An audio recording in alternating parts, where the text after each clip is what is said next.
Good evening, Vacaville. It is Tuesday, January 13, 2026. It's 6:24. May I have a roll call? Council Agency Authority Member Stockton. Here. Ritchie. Here. Silva. Freeman. Wiley. Here. Vice Mayor, Vice Chair Chapman. Here. Mayor Chair Cart. Here. And if you are able, will you please rise for a moment of silence?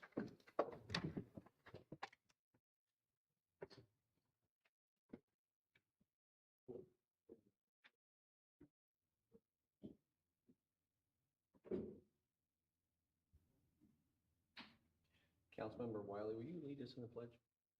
Ready, pledge. Allegiance to the flag of the United States of America and to the republic which stands one nation under God, indivisible, with liberty and justice.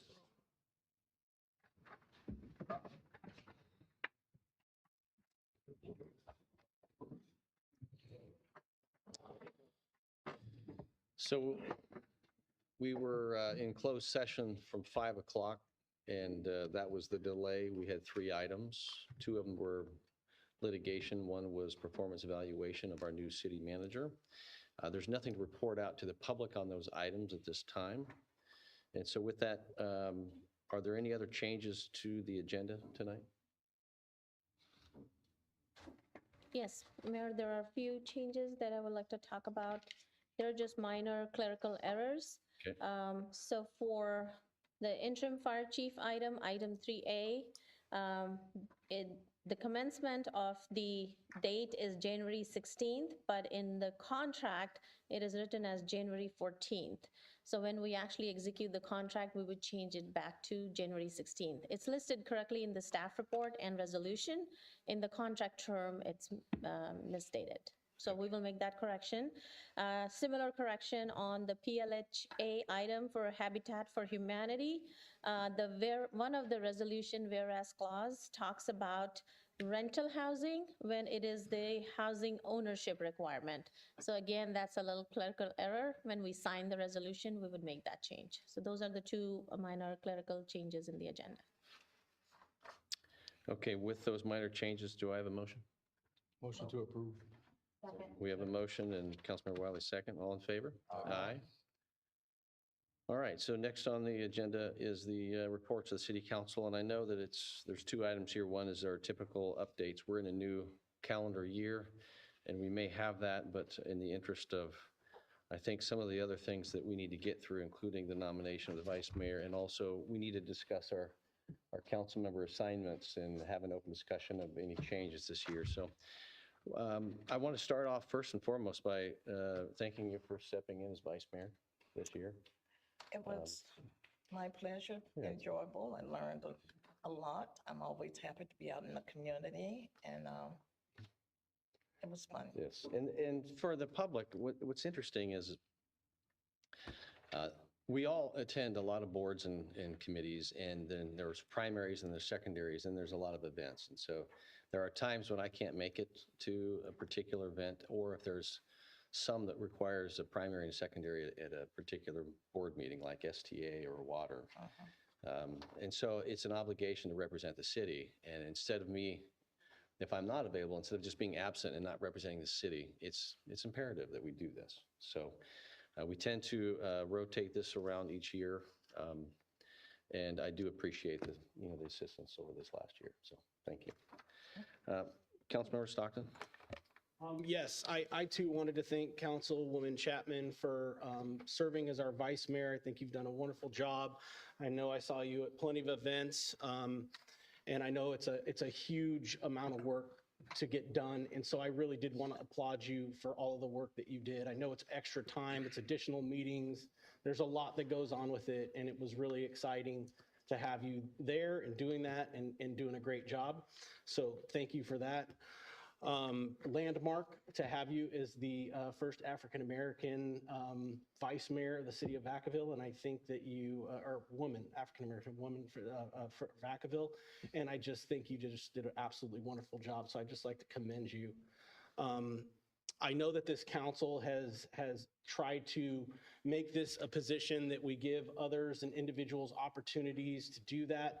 I know that some of us have not had that opportunity to do it. And, we've always kind of had this way of making sure that the vice mayor can truly be dedicated to serving the city of Vacaville and not using that title as something to propel you in some sort of upcoming election or political advancement. And so that being said, I'd like to nominate Councilmember Freeman. He's been on our council. He's new. He hasn't had an opportunity to do it. And I think he is retired and would do an absolutely great job. So I'd like to nominate him to take it over if council agrees. Well, I would second that. I would like to hear whether or not you would be willing to step in this year, and now I see your light too. Yeah. Yes, thank you. Thank you for the nomination, and I would consider it an honor. I do have the time on my hands, and I would serve at the pleasure of the city and of the entire council. I have, at the beginning of this last year, I drank from a fire hose, and now I've got the water regulated pretty well. And, I'm still, with this position, learning new acronyms and, all the things that come along with this. But I would be honored to serve if I was elected to do so. All right. Well, we have a motion and a second. I'll open up for discussion. I see Vice Mayor Chapman. Thank you. Yes, Councilmember, you have come on council the past couple of years, and it has been a pleasure working along with you, making key decisions to guide the city. I would like to also make a nomination, and this has nothing to, this is not against you and your qualities, but I would like to nominate Dr. Michael Silva. Michael is, I believe now, the most senior council member that has not served as vice mayor of the council. Many of you know that he's out in the community, even though he was going to school, working on that doctorate degree, he was working, he was going along with our economic development person whenever they needed a representative. He's done a lot, and he's out there and he speaks up for the residents and the small business owners. He's out. And so I would like to honor him with the opportunity to serve as the vice mayor for 2026. All right. I see. Well, we have one motion second on the floor. We'll deal with them at the one at a time. Councilmember Wiley? I was also going to nominate Dr. Michael Silva, so I'll second that nomination, but it is kind of odd since there's two on. I just didn't want to vote on the first one without having the second one put forward. So that's what I'm glad we had that out here. Okay. So any other comments on this? Because we have an initial motion, and what I will say is I appreciate the work that you've done over the time since I've been able to be on the council as well. Can I ask a question of the attorney, city attorney? So Vice Mayor Chapman. I just wanted to ask a question of the city attorney. The first motion was made and second right away before it was asked whether there were any additional nominations. So how do we handle this now since we have 2 nominations and 2 seconds? So the rules of procedure would have you vote on the first motion that was made and seconded, and then depending on the outcome of that vote, then you would move to the second motion that was made and seconded. So how do we proceed? So we'll proceed right now. So we have a motion and a second. So we will take the first one in that order, and then we can open up for discussion if that doesn't pass. So with that, a motion and a second, roll call. For Ted Freeman for vice mayor. Councilmember Stockton? Yes. Councilmember Ritchie? Councilmember Silva? No. Councilmember Freeman? Yes. Councilmember Wiley? No. Vice Mayor Chapman? No. Mayor Carley? Yes. So the motion, that motion fails. So we have a second motion and a second on there. We have lights on for discussion on the motion. This motion is for Michael Silva to serve 2026 as the vice mayor. Let's see whose lights are on. Councilmember Freeman? Yeah, no, the only thing that I had failed to add to that is I have no other aspirations to run for any other office in the coming year or two. I'm not looking at becoming your new governor in 3 years or 2 years, or I'm not running for state assembly. I'm not running for Congress. I'm not running for county supervisor. I'm not running for mayor. So my time would be dedicated. Yeah, and what I'll also just add, just for the edification of the council, and this is a position that is not an elected at large. It really is to step in. And so it's a great opportunity. And several of you have already had the opportunity. I know Councilmember Stockton, what's missing is a couple of years ago, I had nominated you because you truly had never been through the process. You stepped in because somebody else stepped away. And so with that, so Councilmember Stockton, you're on. Yes, so, no, I know that Councilmember Silva has been asked in the past and has declined for various reasons. I think you've been pretty open and honest about those. You have been here a long time. You've been a part of this council. But I do know that, like I mentioned earlier, we've really, like, even when Councilmember Roberts decided that he was going to run for mayor, he stepped down. And in all fairness, I guess my question to you is like, I've heard rumors that you are planning to run, like months ago, I heard you had plans to run for mayor against John Carley. And this week I heard that you had plans to run against John Vasquez for county supervisor. And so I know it takes a tremendous amount of time. I don't know if those rumors are true. I'm not suggesting that they are, but I do know that it takes a significant amount of time to do this position for Vacaville. And if people are campaigning, I think it detracts from that position and the responsibilities that are attached to it. So if that's the case or not the case, I don't know, but that's one of the reasons why I didn't nominate you the first time. Councilmember Ritchie? So I kind of segueing off of Councilman Stockton's comments, I think last year, I want to clear this up. Like, a lot of this is all like just BS and holdover from a lot of old stuff. Like, we're following a fake rule. This is all because a couple of years ago, we had a very toxic council. Nolan Sullivan, council member, and old mayor, Ron Roulette, they did not get along. So they said Nolan did this. So it's like the Nolan rule. It's not an actual rule. We're just following the guidance. Somebody's not even hearing more.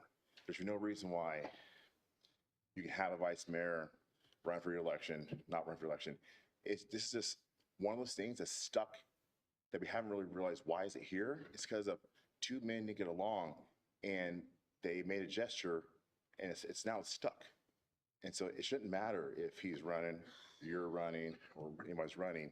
If you're the vice mayor, the vice mayor. I think like we need to really analyze like the Nolan rule, and it's just a waste of our time. So. Well, I don't. Respond? Yeah, go ahead. Yeah, like, I'm just going based upon some of the comments that this council has made. I'm not suggesting that it's a rule. I don't think that it is. I think Councilmember Silva and I have been on here the longest, I think with Councilmember Wiley, and this has just been past practice. I mean, no disrespect by it, but it is something that we've talked about because of the tremendous amount of time that it takes, the obligations, the meetings, and all those things. If you are engaged in a campaign, it can detract from that.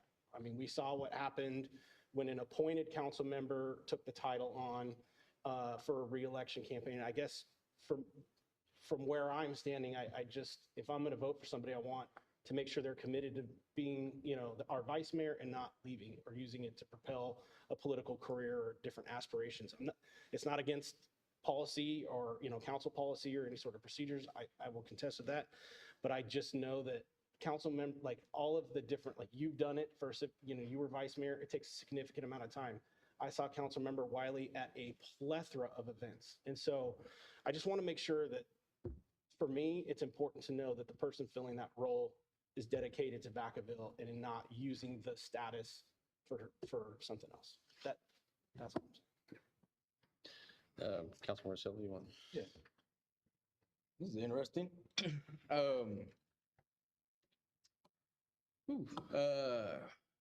Titles. It's even uncomfortable for me to be called a doctor, not because I'm not a real one. And that's a joke because, you know, you're not a medical doctor, but doctor something else. Matthew 23:12. Those of y'all that read scripture or got a little Google, look it up. And I've never cited scripture from this seat before. Just the act of being humble, I think, is a key element of being an effective leader. There's different leadership styles. Some are very effective, some not so much. But the concept of a title has never really been so relevant to me as it is to others. And just hearing the discussions here tells me that titles mean more to some of us in our community. But what I ask is that in the end, people don't look at us based on our titles, except for mayor. I go to my son, like, oh, you know, talking about stuff. And he's like, Dad, you know the mayor? I'm like, man, it's just one vote. You know, so it's like an inside joke with our family. But I think that, you know, I've done all this with a mother dying from Alzheimer's. I've done all this while working towards a doctorate degree. I've done all this with many don't know, a miscarriage about a year ago or two. Can't remember now, time blends in. I've done a lot, not because I'm trying to elevate my status or perspective. I do it for the people. I do it for this community that I grew up in. To suggest that I or anyone else has ambitions is not a problem. To me, it's very hypocritical, frankly, to knock down anybody who wants to pursue any improvement to be in a position to help better their community. And I don't hold that against any one of you all. We can hear rumors. If y'all have rumors, ask. The question is, will I serve, or whoever is nominated, will they serve the best interests of the city of Vacaville in the role as vice mayor? And I can confidently tell you, I will. That's that. Yeah, thanks for that. I do think that part of the concern from a couple of years ago is I nominated Councilmember Stockton, and this council wanted to say, well, you gave him a chance. And the fact is he stepped in during the middle of an election near a summertime, not part of being appointed or going through a training process the way anyone else has done that. And I think I simply would say it's been a very interesting week this week. Not that everybody's involved in politics, but there are primaries coming up, and everyone's talking. And so the question is a fair question. I'm not asking you to share anything other than what you're saying is personal, but the reality is people in the past have used the title to campaign on, to make sure it's on their ballot. And so there's a primary coming up, and there is announcements that will be made, and there's commentary. And so there are rumors out there. And so the key is if it's not true, that's fine. But if there is a lot of truth behind it, then what's going to happen here moving forward is you'll be installed as the vice mayor, and then everyone who has been talking about this will know where you're running. So I'm not saying that it's not appropriate to have aspirations. I just don't want to see the position of trying to move the city forward, and this has been a problem in the past, prior councils, current councils. So just in that consideration, it's hard pressed to be anywhere in this city, in this county in the last week and not have someone say, did you hear? And so that's just the facts. Just real quick. Yeah, and I will, and then Sorry. Councilmember Freemo, and then I'll come back to you. Yeah, so it was a vote and get it. So at this point, you know, I think that we need to take another look at considering Councilmember Stockton. He did have a chance only in name to serve as our vice mayor several years back when Robert stepped down to run against Mayor Carley, as you would, you know, I mean, that's kind of like our rules, right? So with that being said, I would like to nominate Roy Stockton for vice mayor position. And you had your light on. That's okay. I mean, the comments I'm gonna make is that when we talk about problems, we create the problems, we make the problems. So if you don't want there to be a problem, don't make a problem. Pretty simple. So we have a motion, a second for Councilmember Silva to be vice mayor. Roll call? Councilmember Ritchie? Councilmember Silva? Yes. Councilmember Freeman? No. Councilmember Wiley? Yes. Councilmember Stockton? No. Vice Mayor Chapman? Yes. Mayor Carley? No. So the motion passes, so congratulations, Michael Silva. We'll be best licensed. Yes. So, and there's a lot to that. I just hope that if there are changes in anyone's political landscape, the position of vice mayor is not a generally elected. It is simply a rotation of this council. And so, serve it well, serve it with honor, but also don't use it as a way other people have in the past. And that was the reason why Councilmember Roberts at the time as vice mayor, that's the way he stepped away. But it didn't preclude him from using it politically. And so I just simply would urge, if that's the case, that you wouldn't as well. Councilmember Wiley? Can I comment on that? Yes, you can. Councilmember Wiley? I just wanted to say thank you for stepping forward. I have full confidence in your ability to fulfill everything that you're going to do because I've worked with you since we've been on in 2020, and that's all I've seen you do is do the best you can for all the people you can. And I want to just say I have full confidence in that.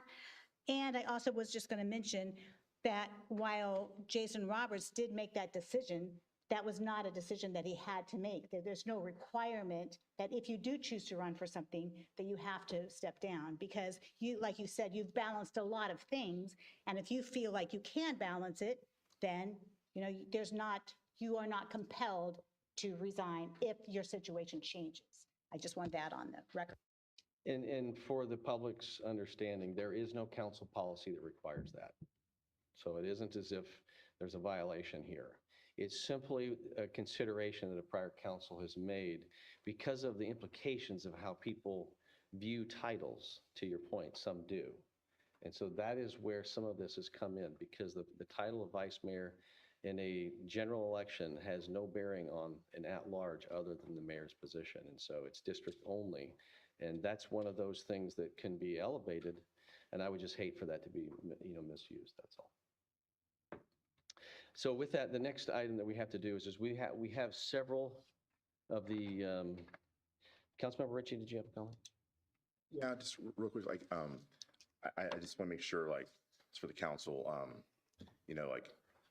it's frustrating, it definitely went two directions, political kind of engagement or it's not, it pinned me in I think a lot of council members in situations where it looks like we're not unified or we don't want to show the presence. Actually, me and Ted become very dear friends. Even before we became council member, we are Bible study partners. My voting against him isn't because I don't like him, I don't respect him, I don't trust him. It's truly the fact of, in my mind, there's a structure of time. He's been here longer than Ted, but the energy made it feel like I didn't want Roy or didn't want Ted to have the position. That's farther from the truth. And I just really want to make that crystal clear to the community. Outside of here, example, he was at a basketball game. I sat the whole time with his wife watching his son at a back high game. That's the relationship we have.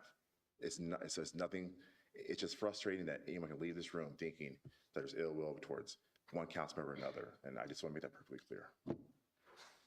Appreciate that. So as far as, I think you all have the list of the appointments and council assignments. It'd be great if we could go through there. And some of you may have a desire to do something different. And Vice Mayor Silva, what you'll have to do is you may be on one. And if we're looking at the front end of this, Association of Bay Area Governments, you're an alternate, and Councilmember Ritchie, you're the appointee. Is there any desire from anyone else on the council, or do you both want to continue to serve in that capacity? I'm sorry for the, which one? This is on the first page. It's the Association of Bay Area Governments. This is the General Assembly because there is a different level where the mayors will make an appointment. But for the General Assembly, this particular one, the appointee is Councilmember Ritchie, and the alternate right now is Vice Mayor Silva. I will stay. We've never met, so. Like I say, some of these, I think we're going to find a few others that are like that. Okay. But Councilmember Ritchie, if you want to say, is there anyone else? And I will only say to Councilmember Silva, if it's not really the meeting, you're going to have some other obligations. I'll take, be the alternate for that, and Dr. Silver's stead, if no one else is interested. They only meet twice a year, and I think I can handle that. All right. Seeing nobody jumping in at this, so I'm going to go ahead and then make the alternate Councilmember Chapman. And staff, if I'm working through this, if you're making notes, if I miss something, let me know. And then the next one, as you can see, currently the appointee is Mayor Moy of Fairfield, and the alternate is Mayor Young. And that will also be decided this week, because there's different ones where we will vote as mayors when we have our own meeting this week. So that's nothing for the city to decide. The Citizen Advisory Committee for California, Councilmember Chapman. I would like to keep that Okay.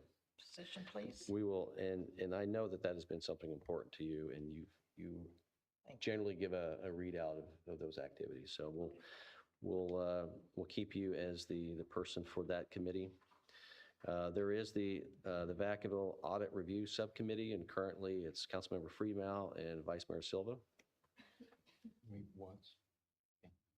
And it's not that often. Is it only once a year? Is it? Yeah. So unless somebody else was really interested or any of you felt like you needed to give somebody else an opportunity, I would just leave it alone. Okay, nothing changes there. We're all members of the League of California Cities in the North Bay region. The 4 Cs, so several of these on page 2, I represent the city. So the Solano County City County Coordinating Councils, it's a mouthful, it's the 4 Cs. There is no alternate on that. The Mayor's Committee, again, no alternate. And the Solano County Water Agency, typically in our city, we rotate that around so that there's opportunities. So Councilmember Silva, Vice Mayor Silva, you will then serve as the Vice Mayor. Welcome to an additional Form 700 filing. So, and you will have to close out any of yours if you're not, so. Oh, shoot, and they have a meeting, So STA have a meeting tomorrow. So one of the things we can talk about, and so let's get through this and let's talk about STA and some other subcommittees, because we don't necessarily have to unwind every subcommittee. Oh, okay. So we'll talk about some of those. So the same thing goes with so that's the Solano County Water Agency. Solano EDC, I represent that. Our city manager is also participates in that as well.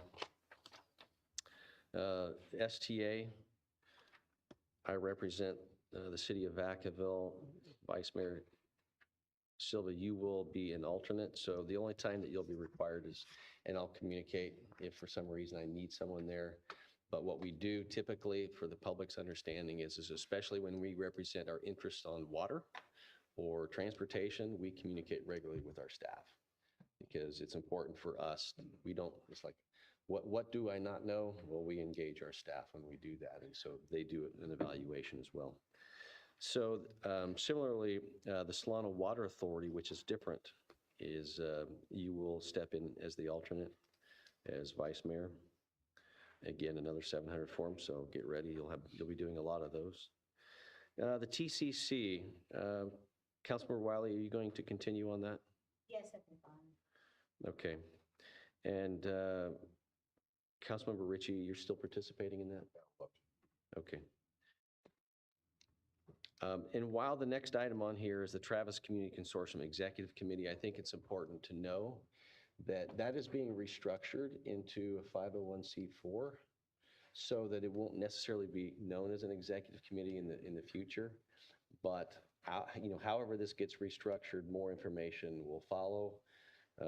Our city managers participating along with myself and others that are trying to form what that looks like under some legal assistance. So more to come on that.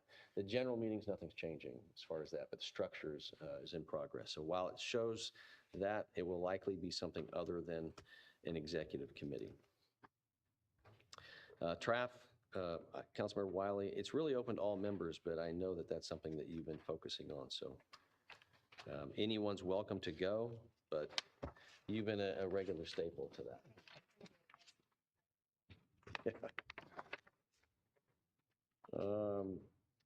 We do have our green belts, Councilmember Stockton, Councilmember Ritchie for the Vacaville Dixon green belt. Any desires to change that, or anyone else willing to commit to meetings that don't happen? Yeah. Okay. In the event that they do, at least we have a representative. And the same goes for the Vacaville Fairfield. Councilmember Freeman and Councilmember Wiley, would you still be willing to represent if and when there's ever a meeting? Okay. Is it the same, excuse me, is it the same for the submitting the 700 form? No. Oh, yes. Yes, and you already do. So since you already have that, just know that you'll continue to have to submit it. And so on here, go down there and make sure that for anything you have to do and work with staff, because there's a way to simplify all this so you can do one and make it for all of them. And then I had a conversation with Councilmember Wiley. You've shown interest in wanting to be an ex officio member of the museum. I will tell you that I will support that, although what we'll have to do is work out what that looks like. So, because it's not a voting member on the museum board, and typically I'll still continue to be part of it, but there aren't any necessarily rules for, who's a primary or alternate, but it really is a great relationship between the city and the museum and how we work with them, because it's technically a Solano County museum, but it is our city museum as well. So we can talk further, but I have no problems putting your name on there if you're interested. Okay. The 3x3s for Vacaville Unified currently is Vice Mayor Silva, Councilmember Freeman, Councilmember Stockton. Any desire for any changes? I will say, Councilmember or Vice Mayor Silva, you're starting to get busy. So sometimes we move things around. I'm not saying you have to. I got Mexican blood and Irish blood in me. I'm used to being busy. Okay. I'm good for that one. So That's my baby. all right. Anyone else wishing to change or have an opportunity for that other than those who are on there? All right. So that will continue. And then the Travis Unified 2x2 is Councilmember Wiley and Councilmember Chapman. Willing to continue? Okay. The Solano County JPA for the homeless, I appreciate all the work that Councilmember Stockton has been doing, and I know that Councilmember Freeman, you've stepped in. I don't know if that's an alternate or a second. It's listed one over the other, but any thoughts, ideas? Yeah. Okay.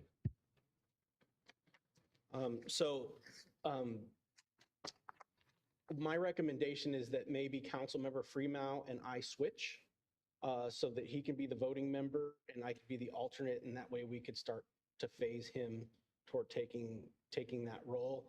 Councilmember Freeman shared some information with me and the JPA. I don't know if he feels comfortable saying it in here, but I think he's a perfect person to have in a decision-making role on that board for a variety of reasons. He's done a great job.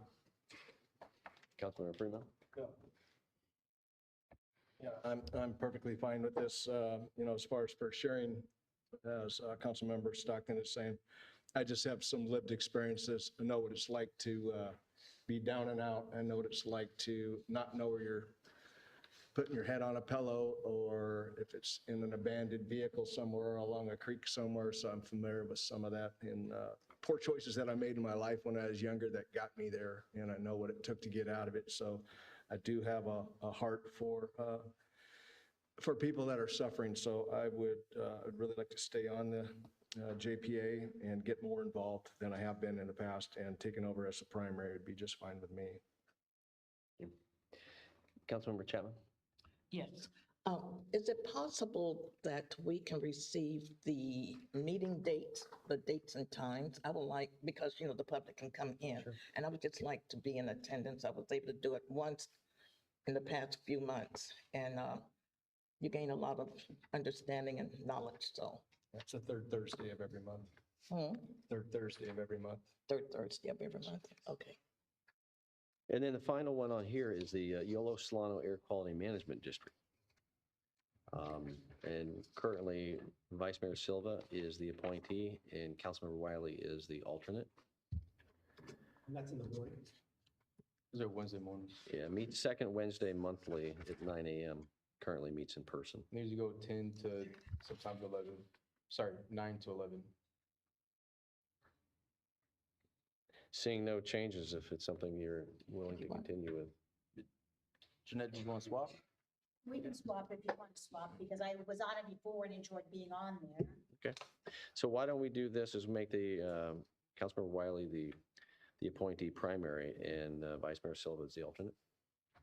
Does that work? All right, okay, I think we got through it to staff. Did we miss anything? Councilmember Wiley? Will you clarify what you were saying about STA and the committees?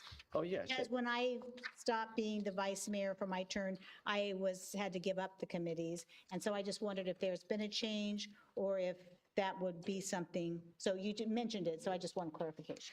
So what I will say, and I certainly am willing to explore it, what I've seen some other cities do is when you pay attention and you think, okay, well, there's a subcommittee, and you're like, well, that's not the mayor, and that person's been on it for the last 3 years.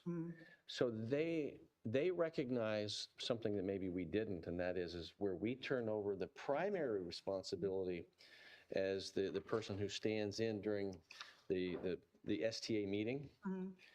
STA has several standing subcommittee, or we'll call them, committee meetings. While we may set up as the mayors and the board of soups actual subcommittees to solve a problem, these things are designed to focus on arterials and highways or transportation or some of the things that you've been able to do. And so maybe what we can do for some of you who are interested is look at some of those, because sometimes there could be so many of these that it's a lot for one person, and then we lose consistency over time. So there is something to be said for that, because if you're on it for a year and then all of a sudden every January Vacaville has a new person on the committee, then they have to take a while to get, and it's a lot on those committees. So I was disappointed I couldn't continue. So here's what I would say. I just wanted to ask about that. I know that you are interested in continuing in a role. And I think Councilmember Wiley, you're interested in maybe if we were to relook at some of these, because the subcommittee is different than the primary. Right. And they're far more flexible in what that looks like. They just want to make sure that there's good representation. And a lot of those, some of you may not know, is there's a broad representation. It isn't just, the 7 cities. It's stakeholders. It's getting into some of that then feeds to the STA board. So let me look at that. And since those aren't positions that are appointed by me as mayor, but we can discuss it, I think there's some flexibility, and I'll circle back with both of you. All right, thank you. All right, with that, before we move on, is there any updates on those recently attended boards, commissions, and committee meetings? I know we're in the new year, but Vice Mayor Silva? Yeah. So just to recap, Polar Plunge, anybody retires from the city needs to go to the Polar Plunge at the end of the year, support it, keeps growing. That's a truly great time. Actually, it has a lot of great health benefits. So if you've never tried it, you gotta try it at least once. So it's really good to see everybody come out in the community and celebrate the Polar Plunge. I think we've been doing it for 4 or 5 years now or so. Recently, I've also been appointed to the Environmental Quality Committee through Cal Cities. So our first meeting is January 23rd of this year.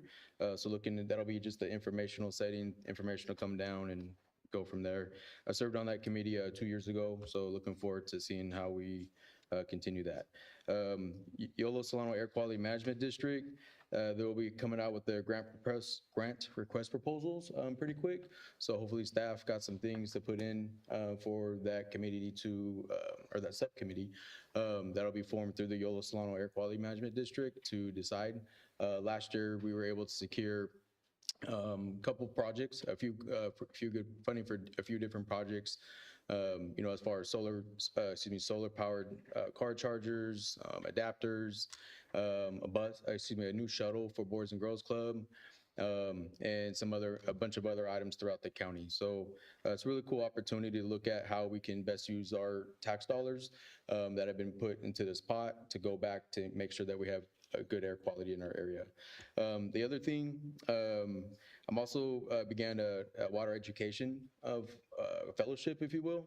So this actually went down to Coachella this past weekend, drove down there, had a good drive, but spent the weekend just learning a lot more about water management and policies from a statewide perspective, and it's super enlightening.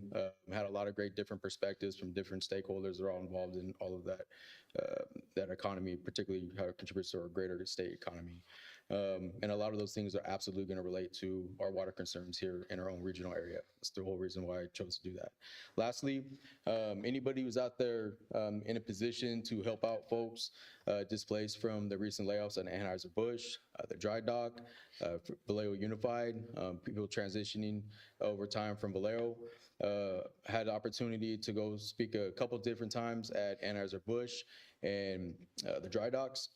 Great bunch of people, different skill sets, some of them very impressive. And, like you can imagine, people have done a job for 20, 25 years. That's all they've known. That's all they committed everything they had to. They're going to be looking out for the market, going out into the job market to see what else is out there for them. So any way that our community can wrap our hands around those folks that are looking how do they stay a part of our community, how do they still contribute to their families would be greatly appreciated. Obviously, there's different opportunities to pursue their education, but when you got to pay bills, you don't have much time to do that. So it's been really nice to see the different county agencies pull together to support people that live here in Vacaville and throughout the county. Thank you. Councilmember Chapman? Thank you. The Citizens Advisory Committee met last week. They continue to do great work on behalf of the incarcerated. A couple of things. They have Delancey Street, which is a replica of Delancey Street out of San Francisco. If anyone is interested in taking a tour, you would like to go there and have lunch one day, reach out to me and I will make it happen. The funds that are raised, they also, everything is done by the inmates. They're learning skills. So employees on the ground are able to purchase their lunch there, possibly breakfast as well. The funds that they receive, they put it in a pot and then they give it back out to the community. I had received a phone call over the holidays asking for names of nonprofit organizations that within Solano County, not just here in Vacaville, but most of them were in Vacaville, so that they could contact them and make a donation to the agency. I missed the awarding of those checks. I did submit quite a few names and all of them received funds. And then they had an event on the grounds to award the money. I received after the fact phone calls, texts, where are you, where are you?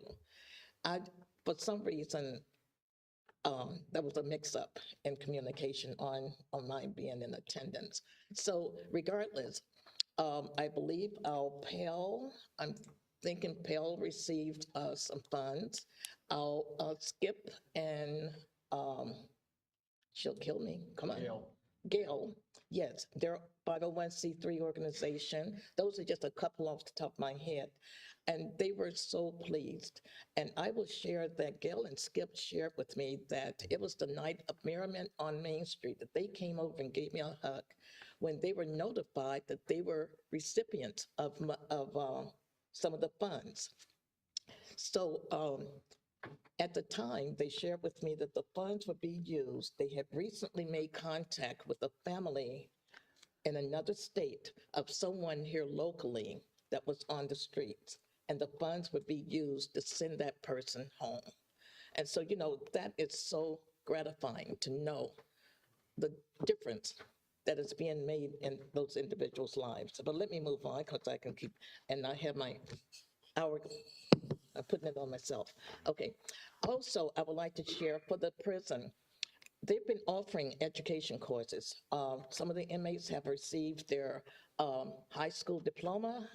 They've completed the GED. They have received AS, associate degrees. And a couple of them last year, I believe, was able to go to Solano Community College and participate in the graduation. So they applied they're looking to start a bachelor's degree for the inmates. Um, Everything was moving along fine, and then money happened. So they're short $1 million to making that, putting that in place. So if anyone sitting here tonight have, $1 million to spare, I know of a good place to send it. So, and then I'm going to move on to the park forum. A wonderful park, thanks to Tom Filippi and his committee. There was a committee meeting that was held yesterday, I believe it was, and I was able to be in attendance virtually. They shared the additional work amenities that have been added to the park, and I can't wait to go out there and see it.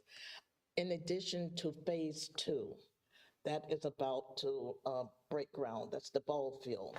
So hopefully we can get it more information on that, and I will share it, print it out and share it with you, what's going on.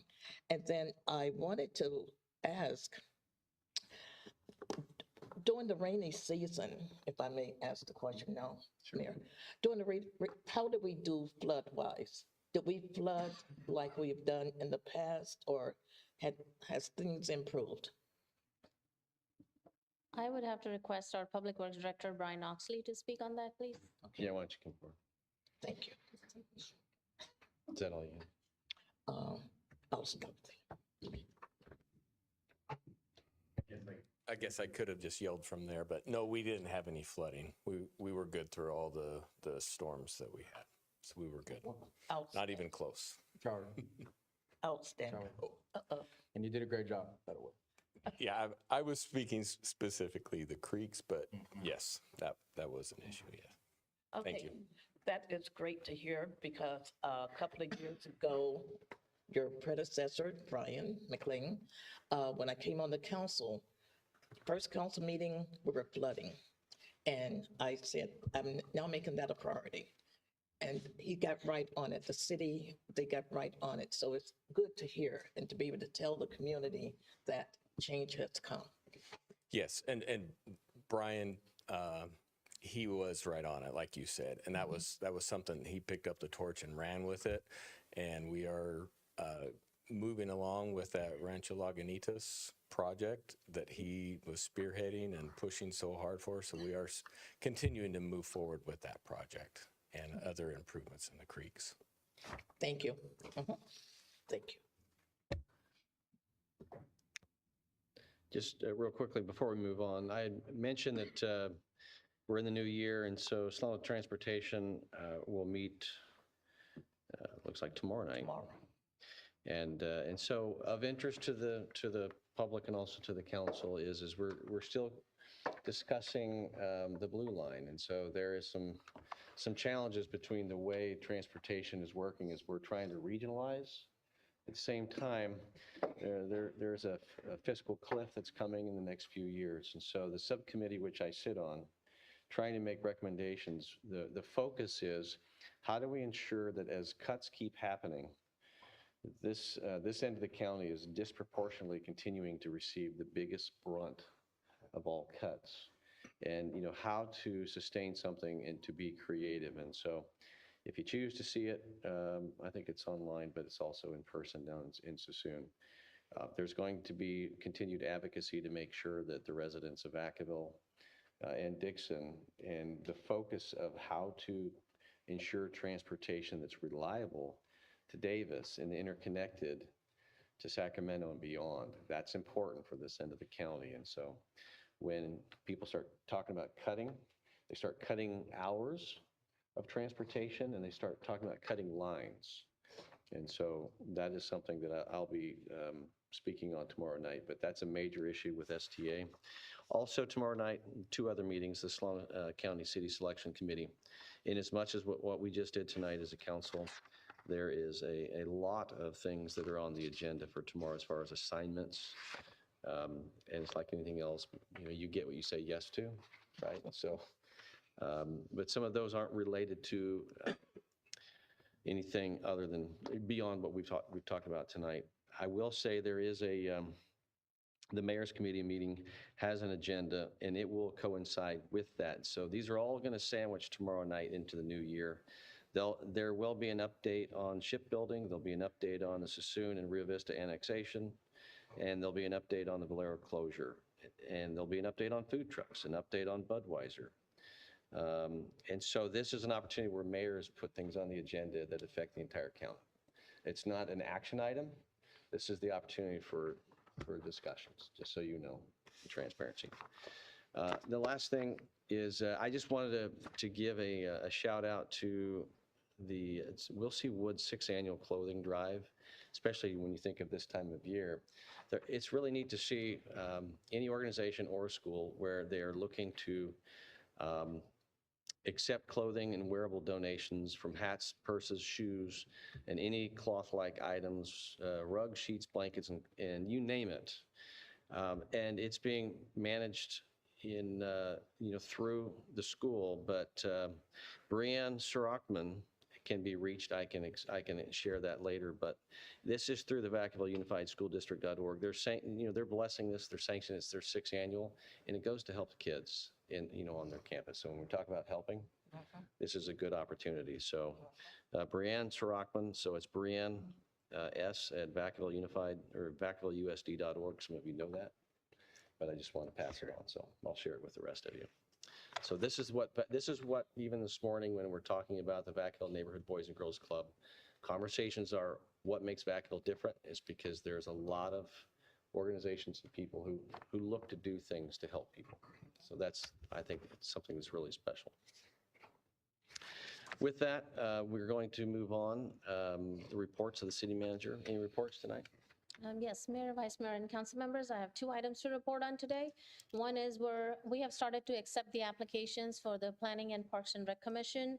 The open application period is ending on business day of February 9th.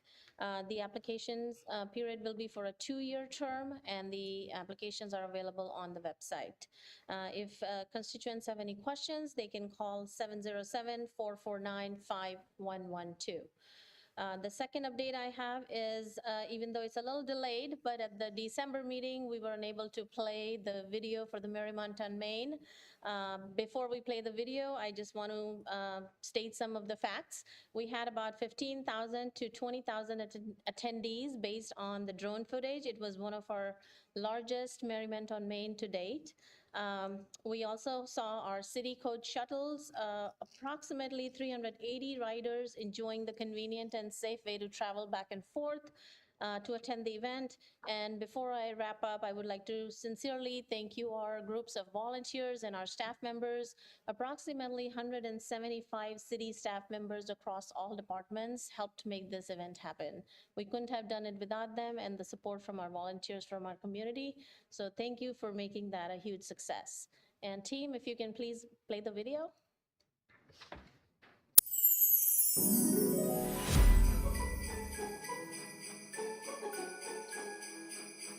We're here to have some merriment on Main. This event inspires so many people. And then when I talk to them, they say this is the one of the biggest events for them, for this to come to, feel family, and you can see it all around us. It's so special, so wonderful. It's amazing. This is amazing. Yeah. It's incredible. It means home for us, and this is home. We live right down the street, and there's nothing better than being out here with people you know and meet new people you don't know. My favorite part is just the tradition of seeing everybody It's the tradition of like having our community come together and really embrace the holiday spirit. I didn't grow up around here, so this is new to me, and I like the camaraderie of Vacaville. Merriment on Main is truly one of those most cherished traditions here in Vacaville, and we just want to make it more accessible to all. You know what? I've never missed it. It's beautiful to be here. It's just great. Merry Christmas and Happy New Year's! Merry Christmas, Vacaville! 10, 9, 8, 7, 6, 5, 4, 3, 2, 1. This is a wonderful time of the year, and we have a beautiful tree. What is your favorite part about Merriment on Main? The lighting of the tree, of course. Definitely the energy, all the people, all the fun little things to do. It's beautiful down here. It's so much fun. Everyone's just wandering around, having a good time. It's just a great atmosphere. The atmosphere, you know, everybody's kind of cheerful and enjoying the spirit of the holidays. Community, the Merriment on Main, in all its glory. I would say my favorite part about Merriment on Main is seeing all the families coming out and bringing their children out to this event. Everybody's just so joyful. It really is. It's amazing to see all the people that turn out. Santa, the lighting of the Christmas tree, and just the jolly of all the people singing and everything else. Togetherness, a lot of warmth, like almost a Disneyland feeling. You know what I mean? Just feels good. The whole town getting together and celebrating is a really nice feeling. I love the Christmas spirit. Everybody's smiling and listening to the good music. Definitely love the drum line. I always love seeing the bands play. Definitely the horse-drawn carriage. The carriages are a great addition. Love it. And the train. We love the train. Oh, the train. The train was the best part. It was so fun. The free hot chocolate, the free cookies. It was magical. Melody, when do you start planning this event? As soon as it ends. We will start planning again tomorrow. I love Vacaville. I grew up here. I met most of my friends here, and it's always been something that's in my heart. Like, I always come back here. I love Vacaville. Yeah, Vacaville's amazing. You know, you guys who work with the city, I think keep up the good work, because this is what it's all about. Very proud, yes. Actually, I love Vacaville. Vacaville's awesome. We love Vacaville! Very proud to be a Vacavillian. Yeah. It's a great event every year. We love Vacaville! Merry Christmas and Happy New Year. Thank you to Vacaville for coming out and supporting this wonderful event, and we'll see you next year.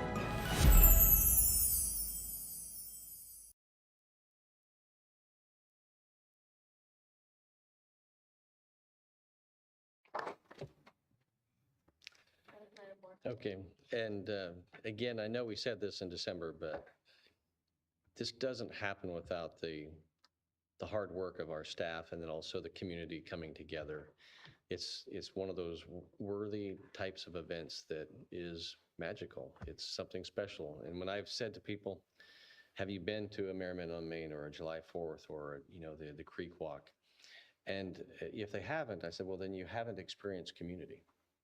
And then once they do, they're addicted. That's what makes Vacaville special. So with that, we do have a presentation tonight, and so I'm going to ask our fire chief, Chris Conception, to come down. And this proclamation is for your years of service and in honor as you lean into retirement.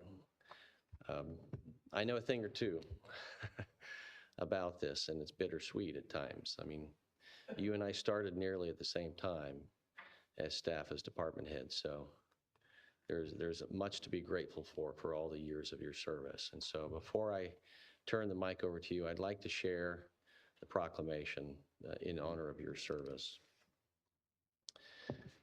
And know that even as some of us get older, they printed it out like this so that I could see it. Whereas Fire Chief Chris Conception marks 10 years of dedicated service to the city of Vacaville and concludes a distinguished 35-year career in fire service, including 20 years as a chief officer, and was appointed as Fire Chief of the city of Vacaville on October 1st, 2015, Chief Conception has provided steady, principled leadership during a decade of significant growth, change, and operational advancement within the Vacaville Fire Department. And whereas under Chief Conception's leadership, the Vacaville Fire Department increased daily staffing from 19 to 29 firefighters, expanded emergency medical services by growing the number of staffed ambulances from 3 to 5, yes, we have grown, and opened 2 new fire stations, 75 and 76, strengthening emergency response and service delivery throughout the community. And whereas Chief Conception championed community safety initiatives, including the implementation of the city's Ready, Set, Go wildfires preparedness, that program, and strengthened fire prevention and code enforcement staffing to align with Vacaville's continued growth and development. And during the unprecedented challenges of the COVID-19 pandemic, you selflessly took on the additional responsibility of serving as interim city public information officer for nearly 2 years, providing clear, trusted communication to the community during a critical time.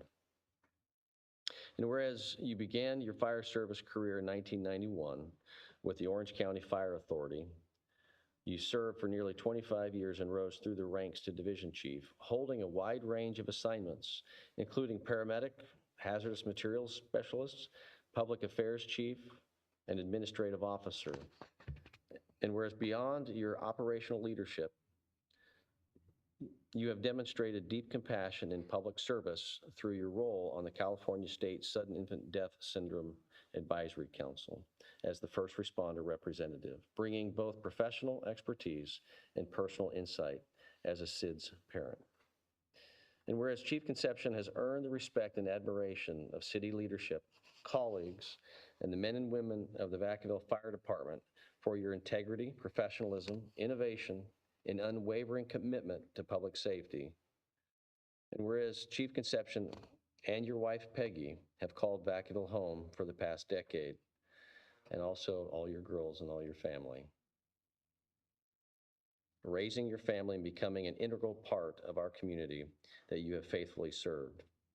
And so now, therefore, it be resolved that I, John Carley, as mayor and on behalf of the Vacaville City Council, do hereby proclaim January 16th, 2026, Chris Conception Day, for your exemplary service, leadership, and lasting contributions to the safety and well-being of the city of Vacaville. And we extend our sincere gratitude for your years of service and convey the best wishes for your continued fulfillment, new adventures, and happiness as you begin this next chapter. So congratulations.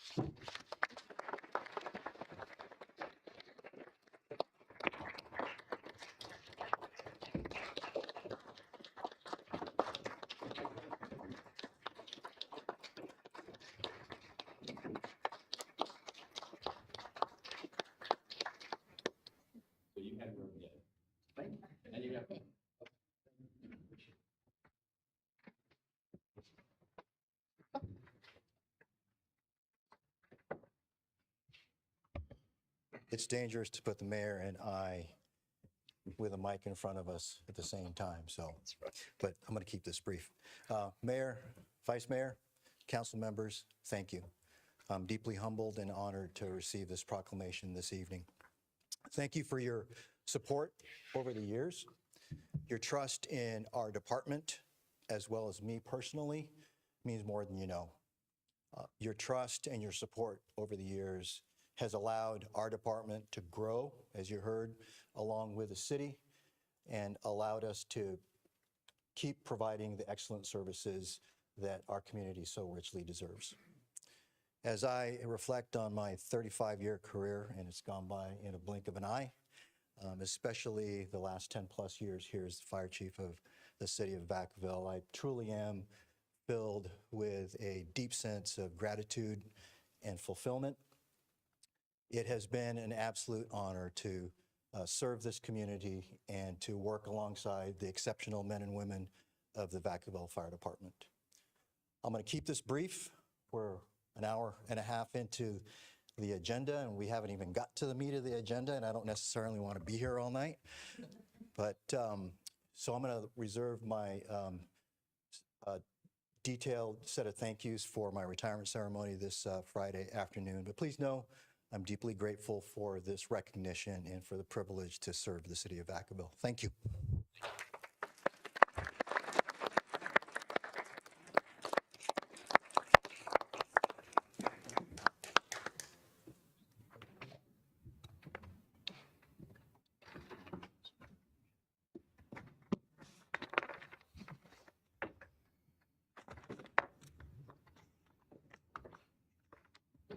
We're going to go ahead and now move on to item 9, consent calendar. There's 4 items. Any member of the council or the public wishing to pull an item for discussion?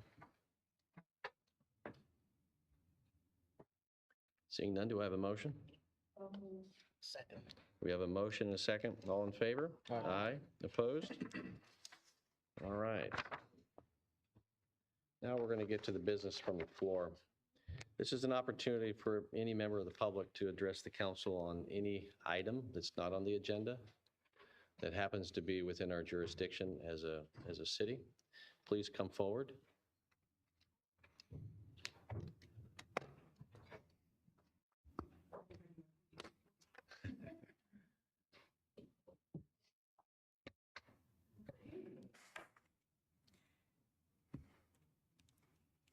Good evening, members of the City Council of the City of Vacaville. Thank you for this opportunity to speak. My name is Stephanie Perry. I'm here representing Solano County Civil Grand Jury.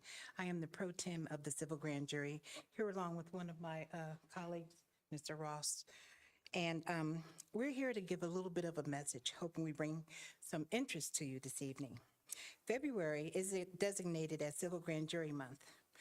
A lot of people don't know what a civil grand jury is. We do have a history. We're established in the state in the 1850s, codified by the California legislation in 1872.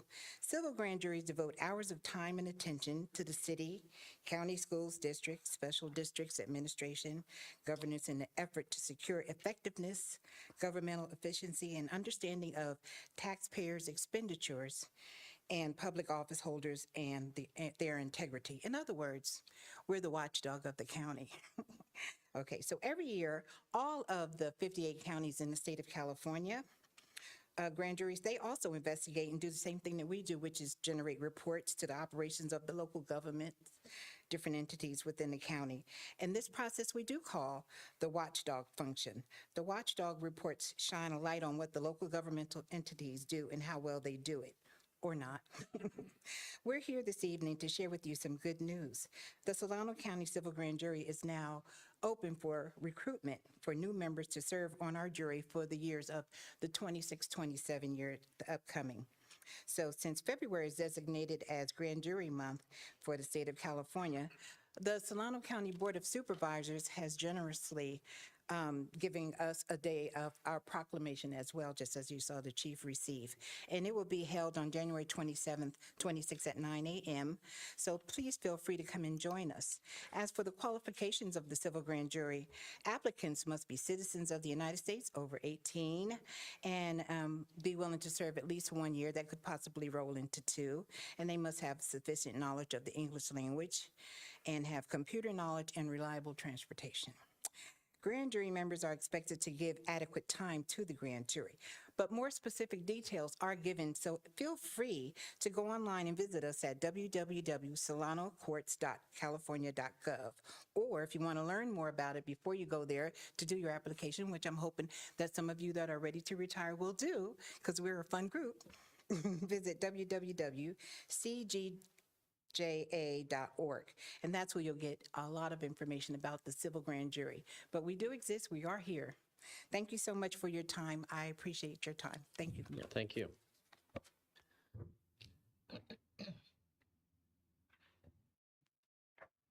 Thank you, City Council, Vice Mayor, Mayor. My name is Sean Pointer, and I'm from the train gang that lives over at the new development of Robert Ranch and Wild Hawk community. It is a pleasure here to update you on the project of the loud train noise that's affecting our community and the military personnel who are living there. I would like to let you know that we're finally making some progress on correcting the issues that didn't happen when the first development started.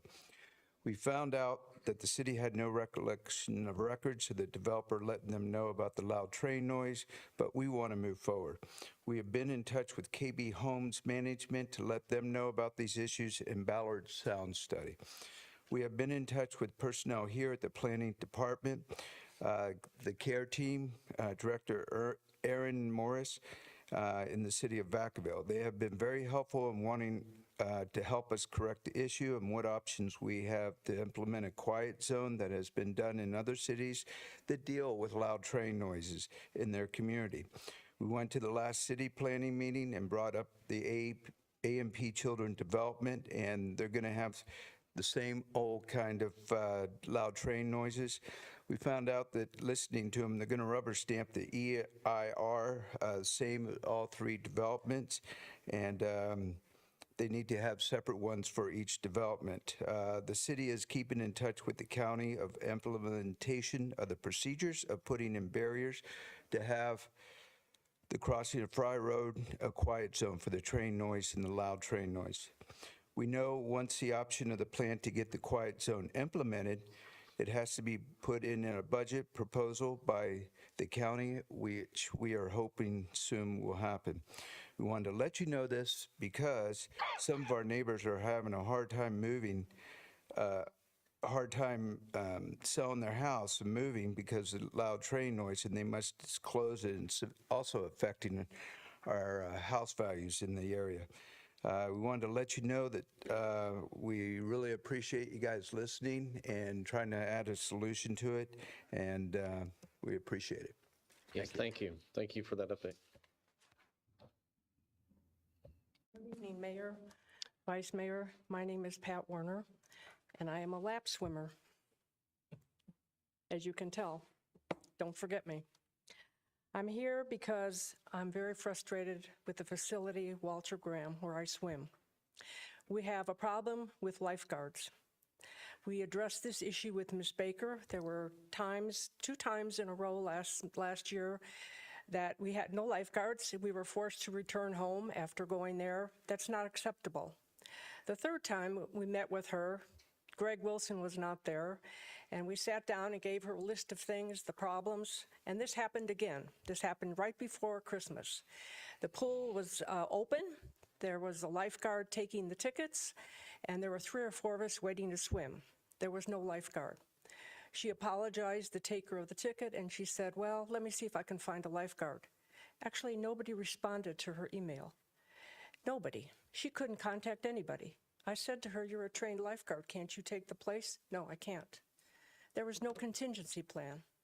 So we left. And when I was getting into the car as a retired registered nurse, I thought to myself, what if there had been an emergency? Who was this lady supposed to contact if there had been any problem? Nobody responded to her emails. I contacted Mr. Wilson by email and told him I was coming here today to address this issue. He's never contacted me by email. I find this very problematic. It's very disheartening to pay a fee to go to swim and you can't swim because there's no lifeguards. It's not our staffing problem. We're swimmers. We come there to exercise, to stay fit. I happen to be a senior lap swimmer. And somehow I'm on the weekend, in the summer, I'm forced between, that's another issue, the disorganization with the kids in the pool, and then we have the large pool, which is open to the master swimmers, and the lap swimmers are kind of left in between, hodgepodge. In my opinion, there's total disorganization within this system. They should staff adequately, hire the people, make it what it could be, a wonderful pool, which it is. It's a great pool, but it needs to be reorganized. And we need to have staffed lifeguards. And you know, I'm only happy when I'm swimming. That's what Duke said. And we have a beautiful facility. We have 2 pools, a large pool and a smaller pool. And I want to keep it open, and I want to keep us happy. And that's why I'm here tonight, so we can address this problem. Well, thank you. Since it seems like what you're describing is a lack of maybe even a response, I'd like you to just provide your information to Deputy City Clerk over here, and that way we can make sure that somebody on staff can connect with you and address some of your issues. Okay. Thank you. Thank you so much. Good evening. Mayor Carly, City Council, and City staff. Hope you guys had enjoyed your holidays and had some time with the family. As you know, last year, you, the council, have put the development of the city's cannabis program to a vote. And although it was a close vote, it didn't pass primarily due to concerns if regulated cannabis businesses increase youth harm, youth use, or not. In preparation for the upcoming planning session, I spent countless hours gathering research studies, meeting with nearby cities and officials, and exploring data-driven youth outcomes and community impacts in other cities. In the last year, I met with police departments, school boards, and council members from other cities like Sacramento, Davis, Dixon, Fairfield, and more, with the intention of being better equipped to provide to our council accurate and actionable data on the concerns you have. In that time, I received dozens of research studies as far back as 2017. With that, I've been able to identify common trends and patterns on youth use, availability, outcomes associated with regulated cannabis businesses prior to and after their deployment. Additionally, I've been able to gather data from our Solano County Board of Supervisors and some California state departments. And together with state, county, and local data sources, I've had the opportunity and time to study the information in-depthly, and in that time, I came across many findings that directly respond to the council's concerns brought up in the last year's study session. As mentioned earlier, I've talked with many individuals from nearby cities, from sergeants of police departments to superintendents of school boards, as well as state assembly members. I wanted to make sure I got a good understanding on not just the data and research part of it, but also insight on the personal experiences from the folks on the ground who actually experience the impacts of regulated cannabis.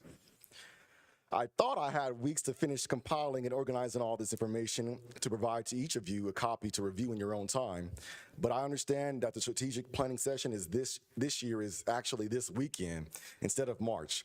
So I did all this in a day. Although that threw a wrench my way, I'm thankful that we have a council who's interested in moving Vacaville forward and open to being informed on topics before making a decision.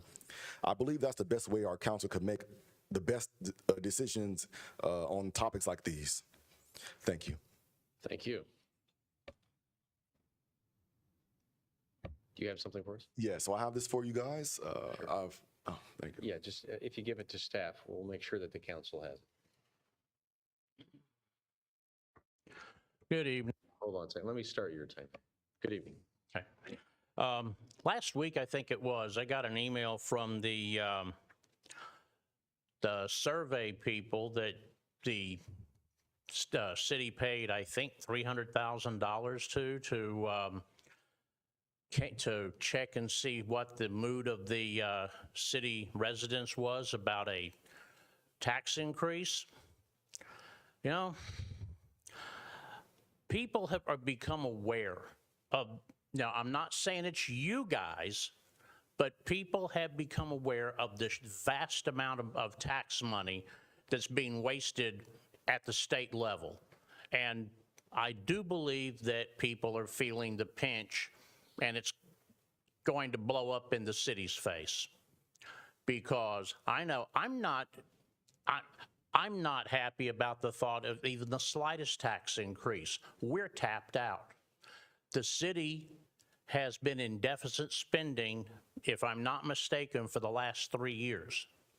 I believe, if I remember right from reading the newspaper, that the rainy day fund that was laid aside several years ago, that had been like $30 million at one time, is now virtually gone.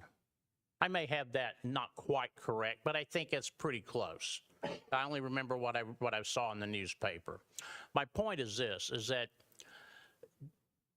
the city somehow, some way, needs to live within its means and stop going to the piggy bank that's just about empty. I don't think that a tax increase is very likely on the voters. Now, going back to my favorite subject, which is California Forever, because that's always lurking in the background. We all know about what's going on with Sassoon, where they're trying to get around the county by having Sassoon incorporate them into their city. Okay, all of the promises that come from California Forever, ladies and gentlemen, They're very quiet and never mention the county staff report, which details the billions of dollars that taxpayers are going to pay for the infrastructure for California forever. Those guys ain't paying it. Just like former state Senator Bill Dodd said, it's nothing but a sleazy real estate deal, and the taxpayers are going to pay the freight. So some of you guys who are hiding, you know, Mr. Ritchie, I think before he realized just what a swindle California forever is, he had come out in favor of it. I hope he's changed his mind. Some of you who are making quiet little comments about, well, maybe we'll just see what they got to do. Remember this, the taxpayers have to cough up before those guys are going to do anything.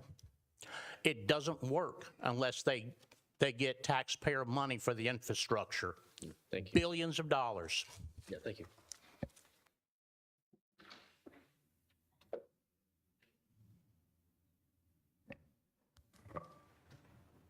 Good evening. Good evening, Mayor, Council.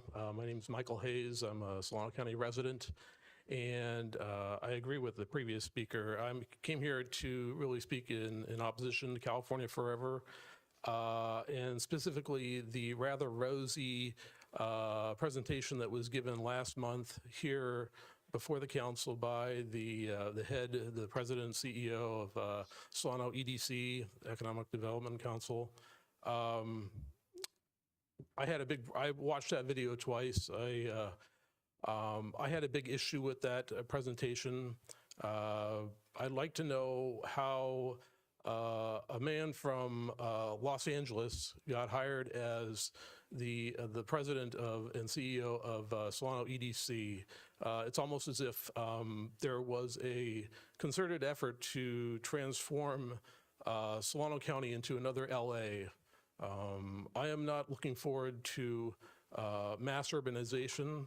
I've lived in Solano County my whole life, 50 plus years, and the advantage of living in one location for that length of time is that you get to see how things change over time, some good, some not so good. And for all the growth, for all the population growth, which is approaching tripled, it's literally tripled almost in my lifetime, for all the wealth generation that's happened in this county, and there is a lot more wealth in this county than there was 50 years ago, the cost of living has kept in lockstep with all that growth. So my question is, if the cost of living has kept neck and neck with all the growth, why are we walking down this pathway?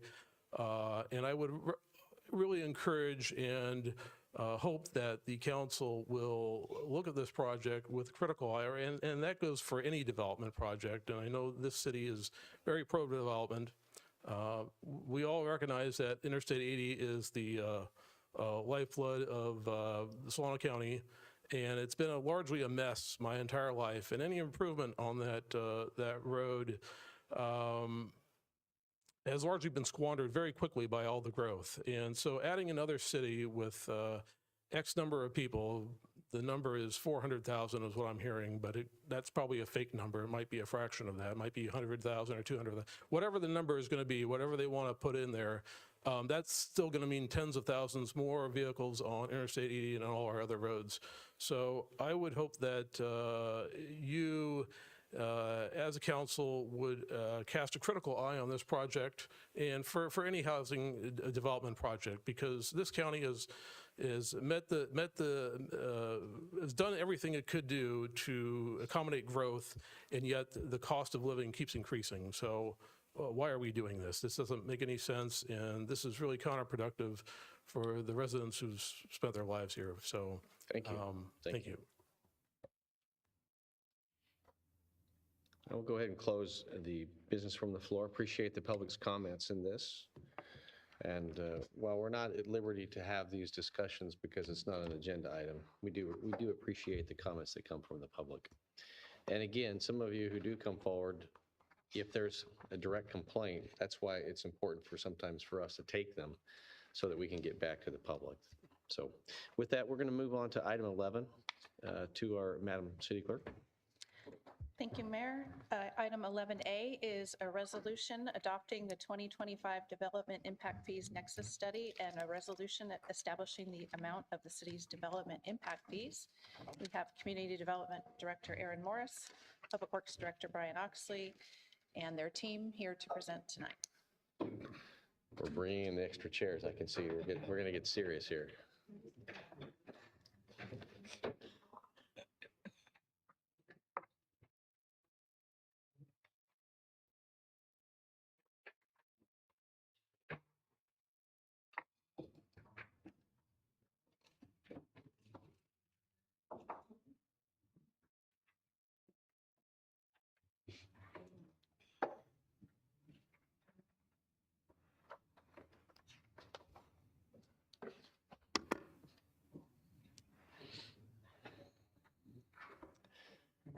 It's a problem when the table's not long enough, isn't it? Yeah, well, That's okay.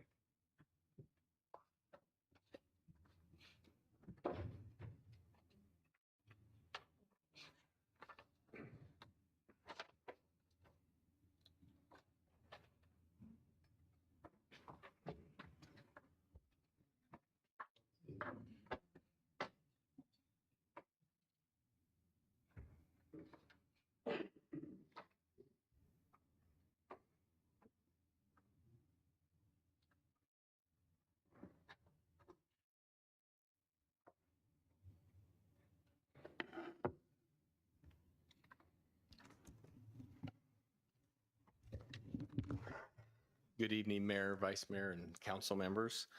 At the September 23rd council meeting, staff presented the Development Impact Fee Study and received your feedback and direction, and we have updated the study since that time, and we're here tonight to discuss those updates for council's review and consideration in approving the Nexus study and implementation of the city's development impact fees.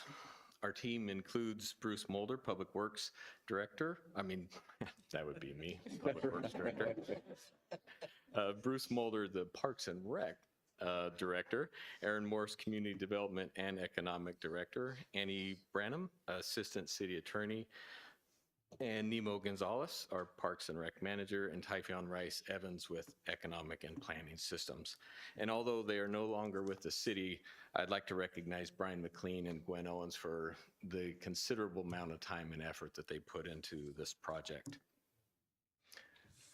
As previously discussed in our other meetings, development impact fees are a one-time change levied on developers to help municipalities recover growth-related impacts on the community as a result of the developer's project. These fees help fund projects such as construction of parks and rec facilities, roadways, sewer and water utilities, storm drainage and detention projects. The fees also go towards police and fire for constructing facilities and purchasing necessary emergency equipment. The Nexus study that has been prepared provides the assumptions, calculations, and justification of these impact fees. Since the creation of the DIF fee program in 1992, DIF fees have helped fund over 300 projects within the city of Vacaville. And some of those projects are the Nascimesto and Corderos Parks, downtown sewer and water improvements, Allison Drive overcrossing, Jepson Parkway, Foxborough Parkway Extension, and vehicles for police and fire. A few DIF projects that we are currently in design is the expansion of the Rancho Lagunitas Detention Basin, Vacaville I-505 interchange, Browns Valley Road widening, Ulatis Creek bike path, and the City Hall tenant improvements. The DIF update project was initiated in the summer of 2024 to address the rising costs of construction driven by COVID-19 pandemic, regulatory challenges, and historic inflation. Since the beginning of the DIF update, staff has conducted 8 public meetings and 5 meetings with the development community. Good evening, Council. Just wanted to provide a quick update. So this is basically the same as the last presentation you saw, but just confirming for you all that we did receive a number of inquiries and comments from developers, the Building Industry Association, letters from attorneys, Public Records Act requests, and we addressed all of those through our normal course of business. We, as Brian mentioned, we held a lot of meetings. We made ourselves available for additional conversations. We responded to the requests that we got and have continued to engage in good faith discussions through this process.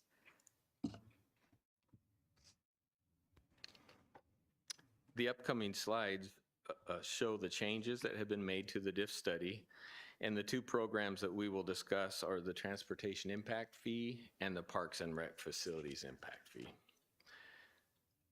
Based on comments and concerns by council and the development community, staff worked to rescope 6 transportation projects that include California Drive Overcrossing, Vacaville Parkway Extension, Midway Road widening, Nut Tree Road overcrossing, Gibson Canyon Road improvements, and Monte Vista Drive widening.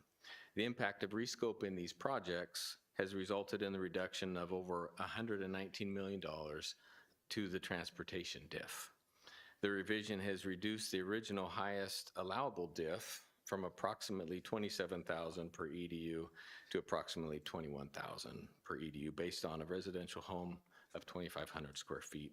And this is a reduction of over $6,000 per EDU. Good evening, council members. Much like the transportation DIF, the parks facilities fee DIF was also adjusted. So in April of 2025, the Nexus study identified the highest allowable parks fee. This included the recreation facility fee, which accounted for 14 projects identified in the Parks and Recreation Master Plan. In a September study session, staff presented a facility reduction option from 14 facilities down to 8 facilities. And based on council comments received at the September study session, staff was asked to both remove the sports field complex, resulting in a fee reduction of $95 million, and swapping the Three Oaks renovation project with some of the lower cost facility projects. The changes requested by council have resulted in a parks fee reduction of $170 million. The recreation facility fee has been reduced from $9,321 per EDU down to $4,921 per EDU for a 2,500 square foot home. So this has resulted in almost a 50% reduction in the parks facility fee. Along the way, staff has worked with the development community and brought to council a number of ideas for policies that the council can adopt to help ease the passage of the new fees and ultimately incentivize the type of projects that we'd like to have constructed here in Vacaville. So these include moving on a work plan to create a Quimby Act during the upcoming calendar year, which ultimately reduces the park fee that developers pay because they are accomplishing those goals in a different manner. We looked at a phase. Originally, we thought we would recommend that these fees all go into effect on January 1st of 2027. Hearing public feedback and council direction, staff is recommending a 3-year phase-in, where the increase would be phased in starting on January 1st of 2027, and then each year until the full fee goes into effect on January 1st of 2029. And then also an incentives package to look at how, again, we can target certain industries and types of development that are very desirable here, including affordable housing, advanced manufacturing, and missing middle housing. And then finally, we understand the mission to create a turnkey park policy, which allows developers to construct parks faster rather than paying a fee to the city to make those parks happen later. So this is just an overview and kind of a reminder of the policies and the direction we previously received that accompany this particular DIF update. Great, good evening. So this chart shows you a few things, but we wanted to show the existing City of Vacaville fee alongside the proposed updates with the 3-year tiering. And then in addition, we wanted to show some comparisons that we've shown previously in terms of how Vacaville sits relative to other cities in the region. Excuse me. So here on the left-hand side, and just as a reminder, the dark blue purple at the bottom, that's the cities, the DIF fees of the different cities. And then on top of that are stacked other fees like processing and permit fees, school district fees, area plan fees. The number at the top is the kind of full cost burden The blue is the portion that the city controls through its DIF process. So looking at the left, those are the fees for as of 2025 for the city of Vacaville. All of these numbers are in 2025 dollars, so they don't include any future escalation. It's kind of a snapshot in time, but you can see how, in terms of the following three bar charts, you can see how we're moving from a $56,000 per unit Vacaville fee up to an $80,000 per unit Vacaville fee. That $80,200 Vacaville fee is incremental over time, over 3 years. You'll see a kind of $8,000 per year increase until you get to that $80,000 per year. At that point in time, you can see that moves us from a total fee burden today of about $84,000 per unit. This again is for single family, 2,500 square feet. Home sizes, it moves us from $84,000 to about $108,000 per unit in about 3 years' time. Putting that in the context of the other cities, you can see that there's quite a range. Different cities have different fees, different parts of their cities have different fees. So you can see there that in terms of the non-Vacaville ones, we can see the city of American Canyon, looking at its full fee stack, has the lowest number, currently about $82,000 per unit. You can also see that Elk Grove in the southeast area has a fee of about $125,000 per unit. So a lot of existing variation in the fees. The city of Vacaville fees today fall close to the lower end of that range. With increases over time, we of course don't know how other cities will change their fees over time, but with our increases over time, we would move further up that stack. We would still be below the fees in the northeast area of Fairfield, but we would be above some other cities at that point in time.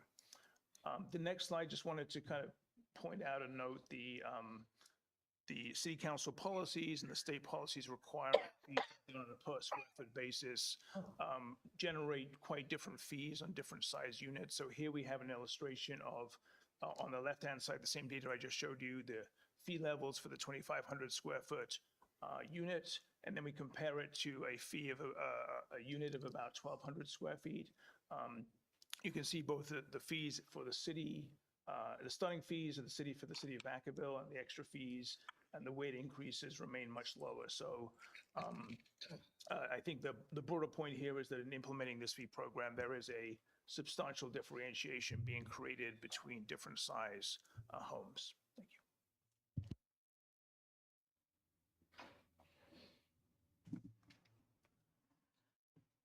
Again, a reminder of some of the things that the council has already adopted that provide the city with tools to implement a new DIF program.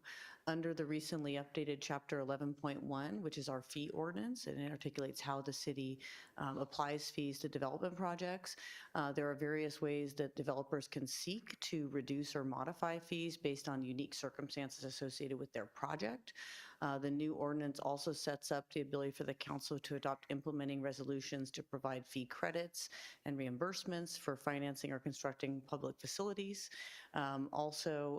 We are currently working on addressing council direction to further define what is missing middle housing, affordable housing, and biotech, because those understandings will be the basis of the fee reduction and incentive program that we'll be developing this calendar year.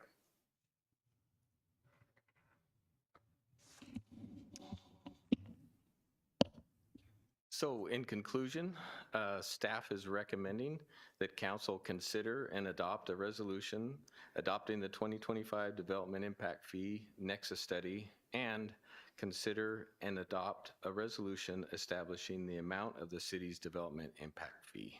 And this concludes our presentation, and we're happy to answer any questions you may have. Yeah, thank you for the presentation. I know we've been working on this for, what, 10 plus months, probably an entire year once you factor in all your time. This is a public hearing, so different than a business item. I know that there may be some others, but I want to start with, is there any questions from the council before I move on? I know that there are those in the development community that have a higher stake in trying to understand the issues and any questions that we may have. Councilmember Wiley. Thank you. If you could go back to slide 11 with the bar chart. So the first ones were Solano County, so they have that pale green. And the other ones were outside of Solano County, or I guess American Canyon should be, I don't know, they're not. But so do they also have, do other counties have fees that they would be added to their bars, I guess is what I'm asking. Yeah, all the different fees are in each of the bars. They're fully counted. We just, for the purposes of those in Solano County, because everyone's aware there is a county, distinct county fee, we wanted to separate it out in its own color, just to make it clear that we captured it. So, but the other ones' bars should be taller because the other counties also have those fees. Is that correct? That's what I'm asking. No, so the other, Not all counties have a fee? not all counties have a fee, and those other counties that do have a fee, it's actually integrated into the blue, the larger blue. Oh, I see. I see. And then I think you kind of mentioned this, saying that you didn't really anticipate, you didn't show that other things would be increased, but because the school mitigation and the county and the processing are the same in each of the ones for 25, 27, 28, 29, they will, in all actuality, also be increased somewhat, but we don't know how much they'll be increased. Is that correct? That's exactly right, yes. Okay, thank you. That was my question for clarification. And also, before you move on, could you go to, I think it's the next slide. Just for the sake of clarification, this represents the city of Vacaville. Can you explain why the school mitigation is different based upon the size of the square feet? That way the public can better understand. Because sometimes, depending upon the size of the EDU, it may not appear to be linear in percentage-wise. That's the city fees versus when they start stacking up based upon square footage. Can you explain that? It looks like it's 12,925, and yet it's 6,204 for the others. Yeah, so there's a few things going on. There are certain fees like the school fees that are done on a literally and proportionally on a per square foot basis. Within the city fees, there are some fees, water, sewer, and storm drain, that can't be done perfectly on a per square foot basis. They're kind of, water in particular, for example, is tied to water meter size. So you will find a little bit of lack of proportionality is depending on if you have a 1-inch meter or a 2-inch meter, there's certain For different. example, so if a house, if an EDU based upon square footage requires sprinklers, requires a different water meter size, may have different fee structures. So is that what you're trying to? Yes. Because that's a question that has come to my attention, and that is how can you base this per square feet? So that way it's helpful for a developer to know. Yeah, there is a series of several of the new city diff fees will be purely based on a per square foot basis. So it'll be hopefully very simple and proportional. Others will be tied to the specifics, kind of like the water meter example, which again might mean that there's not a perfect relationship between size and fee. There'll be some relationship. And I think moving forward, no matter what the outcome is, if I'm a builder, if I'm a developer, I'm going to want to be able to pull out my pencil and know exactly what that is. And so what's the square foot? What's going to be what are those thresholds so that when they're trying to identify the actual costs, it's not going to be a fuzzy math environment. It's going to be, here's examples, here's FAQ, here's how they get there. Because this is good for our discussion, but if we do, sorry, apologies, Mayor, I didn't mean to cut you off. We do offer that, and in fact, state law also requires that we make that information sufficiently available to builders, developers, so that they can run those calculations, and we assist them if they have questions about how the calculations work out. But that is a tool that is offered and must be offered by the city. Yeah, and I would hope moving forward that even under the diff, that there's some clarifications under FAQs that some things are based upon square footage, some things are based upon these other factors. There's formulas will help you if you have questions, because the worst thing that occurs is the unmet expectation. I don't see any additional questions initially from the council on this hearing.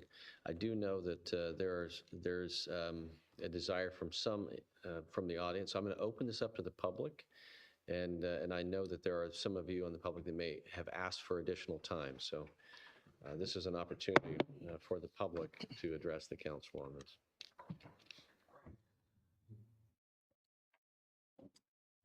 Thank you very much. Thank you, city staff. Thank you, Mayor and Vice Mayor, and esteemed City Council. My name is John Goodman. I'm partner with Fred Grimm, Lagoon Valley, 25 years in the making. I can assure you I don't have time for another one. This is a very important development. It is a partnership development in a lot of respects. One, we have the developer, we have the city, we have the builders, and we have the homeowners. Number one, who's the most important? The homeowners, because without the homeowners, this doesn't work. And the homeowners have to be able to buy something that's affordable and works. And it's very difficult when the cost to develop exceeds what can be paid for by the homeowners. So where does it end, or where does it begin? The developer has so much he can play with, or she. The city has so much they can play with. And the builder itself is a public company. All of our builders at Lagoon Valley are public companies, and they work on margins. They're not as interested in where they're at or where they're going.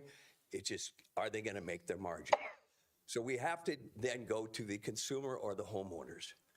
And if you look at this project, it can't afford to have that kind of increase.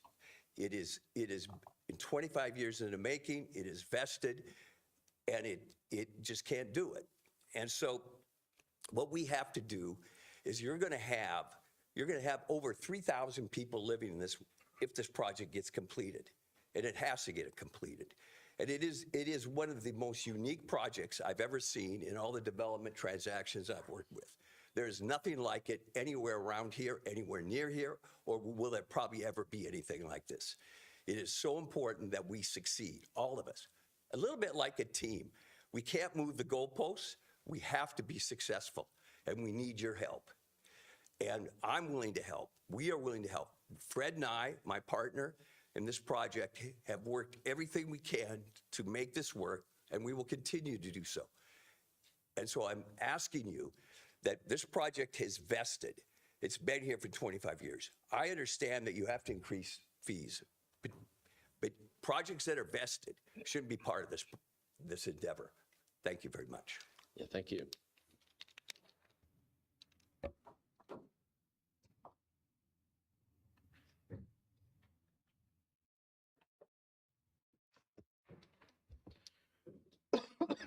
Falling down those stairs on my way down here.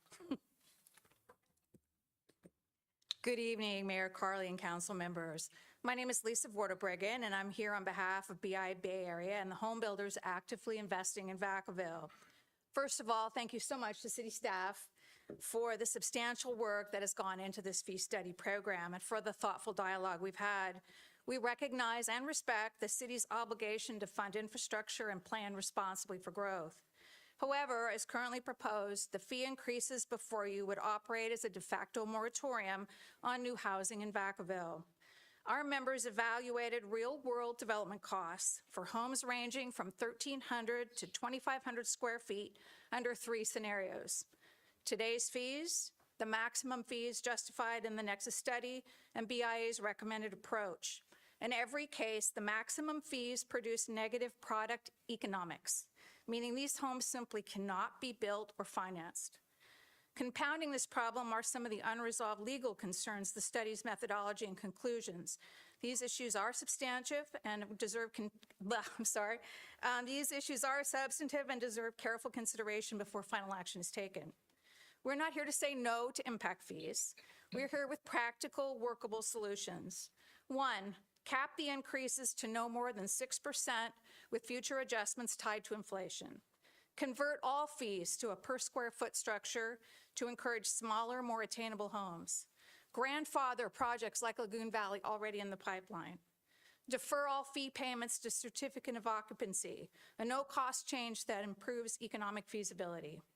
And incentivize middle-income housing by capping total impact fees at 6% of the sales price for homes affordable up to 150% of AMI. Why does this matter? Vacaville has added housing, yet student enrollment is declining, a clear sign that middle-income families are being priced out. The decisions you make tonight will either accelerate that trend or help reverse it. We know there is more work to be done, and our members want to help build housing for a broad range of incomes, but they cannot operate outside economic reality. To bridge the gap, we ask that you form an ad hoc committee of council members, staff, and the home building community to return with recommended policies that will actually deliver more middle-income housing in Vacaville. Thank you for your time, and I'm happy to answer any questions. Yeah, thank you. Thank you very much. This is important. Don't be shy. Okay. Mr. Alexander, would you like to go next? You are now. First of all, Mr. Mayor, members of the council, I appreciate the opportunity to be to present this in front of you, and I want to thank staff because they have come a long ways. They started out, though, quite high, and I want to point that out. They started out like parks at 369% increase, and now they get it down to half, and they say this is what we've come down. No, you haven't really come down enough because you've gone up a tremendous amount, and I'm going to try and show that to you. Who's running the show down there? It's yes. On there. I saw you. You had it.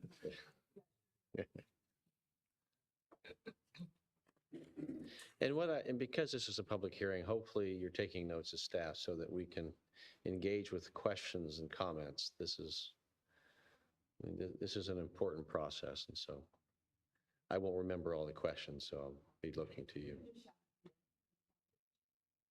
Go ahead, Mr. Alexander. All right. Once again, I want to thank you for allowing us to present our development impact. I'm crossing off CFD. I'm not going to discuss that tonight. Our presentation. Under our assumptions, I have been led to understand that all impact fees come into the city and end up going into one pot eventually. At the beginning of the work year, Public Works determines how much dollars they have, and they disseminate it, the available funds to the different projects they want. That assumption, and that came from when I was dealing with Mr. McLean. All right. The way that I view it, we have a complementary goals, being City of Vacaville and the builder community. The common goals are to, and I thought these were the common goals, and I believe they are, address missing middle housing, and then increase revenue, or at least keep a good revenue stream coming into the city and keep us building so we have a good revenue stream. And that drawing, there we go. That drawing there sort of shows of which I'm speaking. And if we address those things properly, we'll get there. All right, missing middle. Though not yet defined 100%, which I was hoping that we would have got to that by now, missing middle housing means building smaller lots, more attainable homes that fit comfortably in walking neighborhoods and offer a price point between large suburban homes and high-density apartments. This can be achieved by delivering 8 to 20 units per acre. And that number I'll get to in a minute, using 13 to the acre as an example. Our goal is to have fair and equitable fees. That's extremely important. And what is fair and equitable fees? I don't think that, and I'll show this in a moment, that someone buying a 1,000 square foot house should pay the same price for that house as a person that is buying a 4,000 square foot house. And the same should be with the fees. When you have a 1,000 square foot house, the fees should not be the same as a large home. Okay. Fair and equitable. we want to do incentives, create incentives for the builders. With incentives, the builders will come to your town and they will build. Without the incentives and without the numbers working, other towns will be found. High density units per acre. We're looking and moving into a new era, and I'm doing it on another project which is related to this project. A new era where we have public streets and different type of housing and smaller lots and shorter driveways and things like this. This is something that planning has not touched and looked at and dealt with yet. It's something that Public Works has not dealt with yet in the public in the public field. They've dealt with it in the private field, but not in the public. And I'll get into that a little later on. Addressing missing middle housing, the shortage. We as developers only develop what you as the city allow us to develop. You do the annexation, you tell us where it's going to be annexed. You tell us what type of units that you want, and we try and accommodate that. You did a housing element, you said you wanted missing middle units. You've described them that you wanted something that's affordable, something that will do it. I describe that as being able to build something at a price point that will work within the FHA VA guidelines. So- Meaning that with VA, it's a no down Mr. payment. Alexander, what I want to do is, in the interest of time, I have allotted you a lot of extra time. Is there anything specific that you can show or share? Is there any additional slides that help us understand the correlation between projects and fee costs and what is on this? So I just want to make I'm sure. not hearing you 100%, John. Sorry, it's trying to understand, is there anything else that you can offer in your slide? Okay. The issue here is because what we're looking at is All right, let's flip up to the next page then if we can, and we'll get to some impact fees. All right? Right now, it's what the city is if we take a look up here at the top at the example on a 10-acre parcel, we're looking at the 1,200 that you're working with. And if you'll take a look at the 1,200 and the 1,600, you notice they both are paying the same exact fees. And you come across and you'll see the numbers there. 2,500 is your existing fee today of 56,544.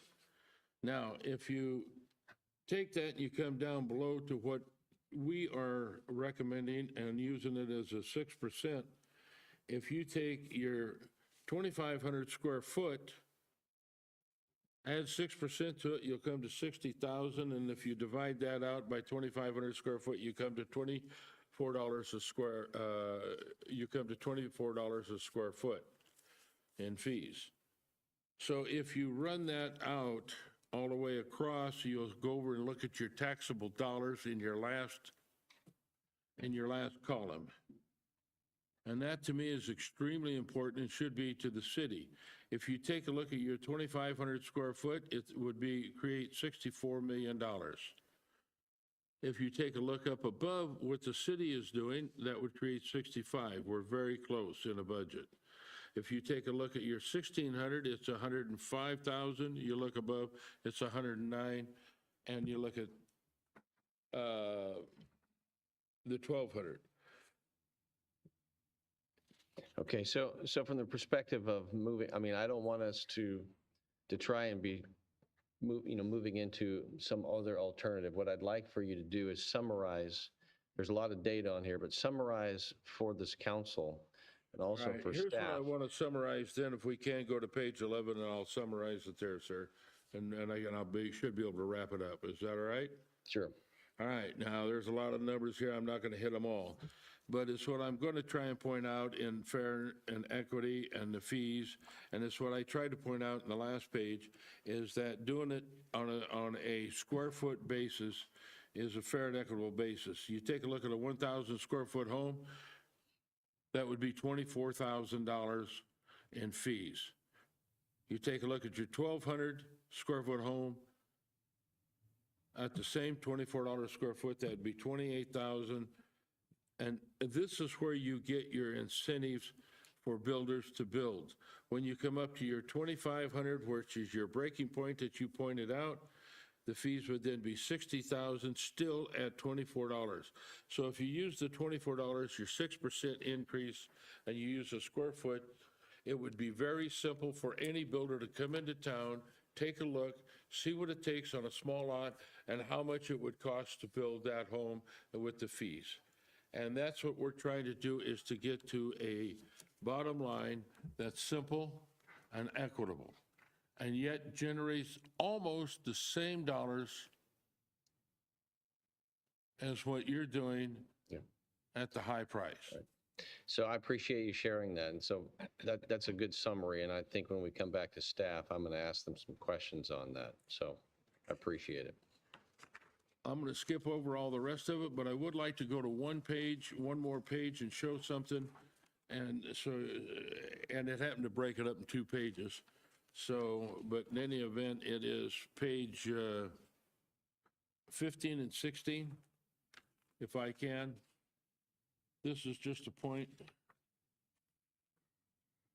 And when I print this out, it put it on 2 pages. But if you take a look, this here is your 2,500 square foot home, your current fee.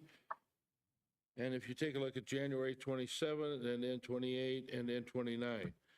But if you take a close look at that, you do your mathematics, you'll notice that the increase is 13.94 or 14%. The next year it is 12%, and the following year it's 11%. Now, if you flip the page up to the next page, and we take a look at the bottom, the 2,500 square foot's the same as what we just talked about. You take a look at your 1,200 square foot, which the current fee is 44,000, and then you're upping it 6%, you're upping it 6%, and you're upping it 6%. So, but the thing about it is that there's not a consistency. And I want to get a. So what you're saying is the difference in size, you're saying that, I know it's hard back there, but what you're saying is there's not a consistency when you're looking at the different sizes of the home. Is that what you're saying? Well, different size, different homes. And I look at this and I say, all right, what is your spread at 1,000 square foot, 1,400 square foot, 1,619? Ours is a consistent number. And if I understand you correctly, what you're saying is you're doing the math on what's being proposed, and that's the differences between those two variables. Right, this is what you proposed. Okay. And that's all I do is do the math on what you proposed. And I look at what is the 13% increase going across the board, 14, 13, and So if I understand you, your expression on this is it's vastly different between the two sizes and the increase. Is that what you're saying? Yeah, So there's 13% and then there's 6% if it's a smaller house. Yeah, there's no consistent. Now, if I come in, what am I going to pay for a 16, looking at this square foot? Okay. I appreciate it. And so I'm going to go ahead. I appreciate giving you the extra time and for you explaining that. So thank you very much. I'm going to go ahead and move on to anyone else who wants to speak. All right. Thank you, Mr. Alexander.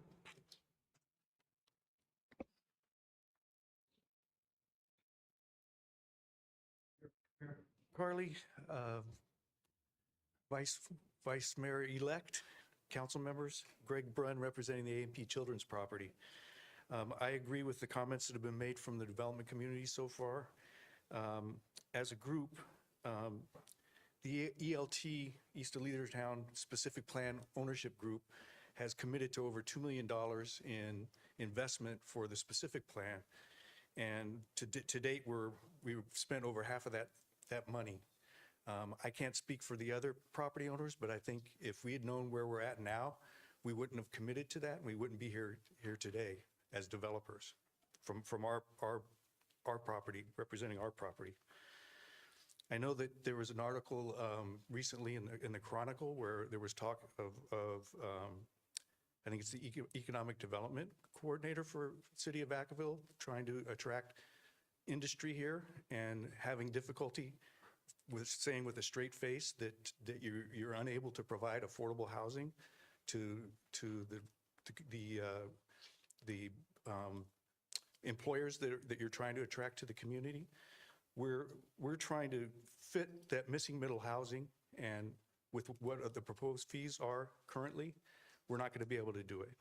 So if you're really committed to doing that, we would like you to sincerely consider, doing what Rich is proposing, and for us to look at how we can somehow phase this in to where it makes sense, do it with where it represents the square footage rather than the flat fees, because it just prices everything out of the market. We're not going to be able to attract builders that are going to build based on what you're trying to do. And I do agree with grandfathering in the existing entitlements, because I think that's only fair. They've already invested in the community, and I don't know what's going to happen after you adopt whatever the fees are going to be and what that's going to do to attract builders. Thank you. Thank you.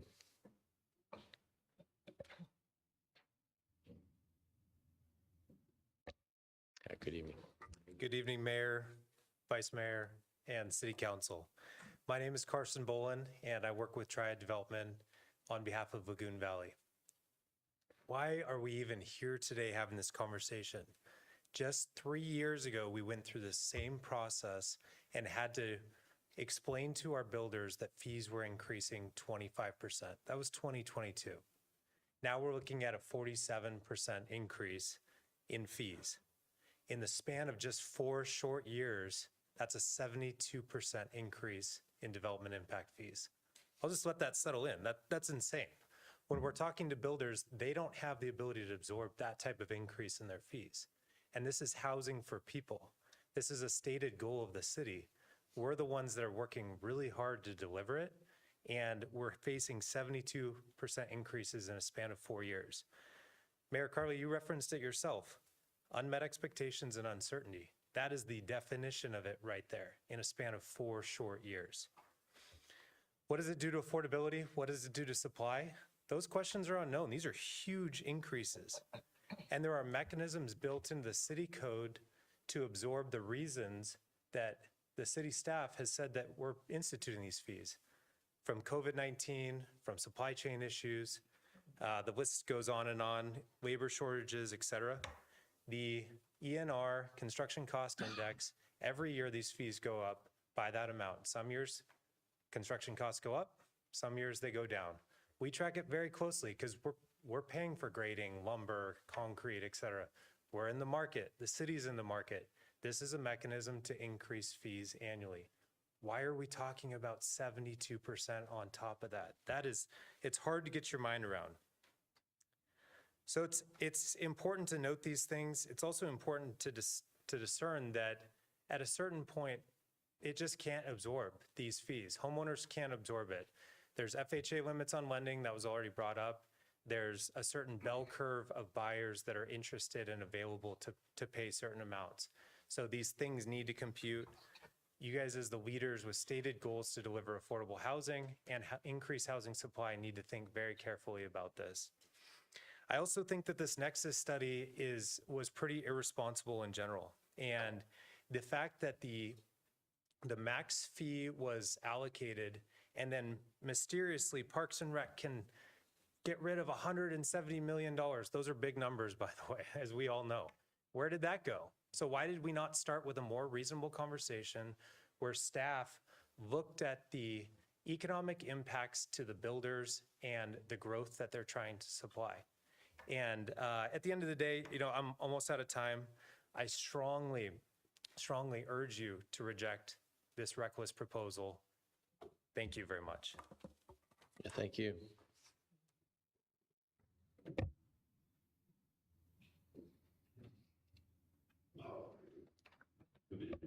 Good evening, Vice Mayor, council members, staff. My name is Michael Giorso. I represent Discovery Builders.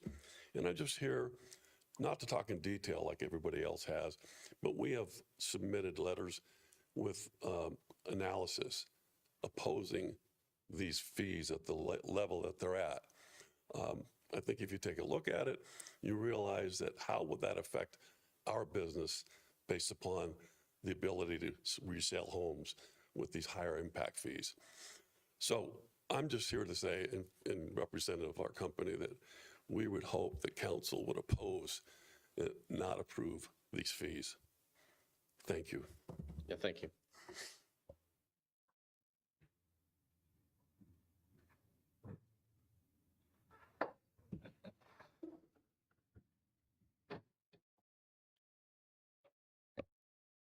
Getting old here. Good evening. Thank you, Mayor Carley, Vice Mayor Silva, and council members for the opportunity to speak this evening. I'm Kurt Johansson. Since its inception, I have been directing the vision and implementation of the conservation community known as Lagoon Valley. I feel fortunate to have known all of you for a long time. I also know there's an ethical commitment to fairness that is within each of you. I am here to request that you encourage your staff to act with that same level of ethical commitment to fairness in support of the completion of our project. As you know, our project entitlements are intended to model what a truly diverse, sustainable, and self-mitigating community looks like. The city's unique development approach 20 years ago resulted in Lagoon Valley's vast array of public benefit contributions unequaled anywhere in Vacaville, including, and I'll go quickly, you all know this, architectural and landscaping excellence in design, very high service fees, that's $25,000 to $50,000 more per house we pay. 14 diverse neighborhoods, including affordable homes, thousands of acres of open space and parks and trails and other amenities, a Robert Trent Jones Championship golf course, Audubon certified, complete police and fire infrastructure, equipment and staffing, a vast network of public transportation improvements, and extensive sewer, water, and storm drainage improvements. No one project in the history of Vacaville has ever been burdened with that type of infrastructure the way we pay for it in Lagoon Valley. The city pays for none of it. We pay for all of it. We have on-site sustainable environmental protection and habitat conservation. I'm happy to tell you for this, we were awarded Nature-Based Community of the Year by the U.S. Green Building Council. That just happened. But what I want to leave you with is these extraordinary public benefits cost us about $170,000 more per home in Lagoon Valley. And I can provide the city with the supporting documentation for that. We also pay already the highest DIF fees in town because our homes are the biggest. So our DIF fees are the highest. And it's a big number. Had other development interests in Vacaville over the past 2 decades been required to even come close to the public benefits imposed on Lagoon Valley, none of us would be here tonight to discuss fee increases of any nature. I hope and believe each of you know that I'm fully invested in the success of this project for all of Vacaville, not simply those fortunate to live there. And I thank you again for all of your patience with us and support over the years. Thank you.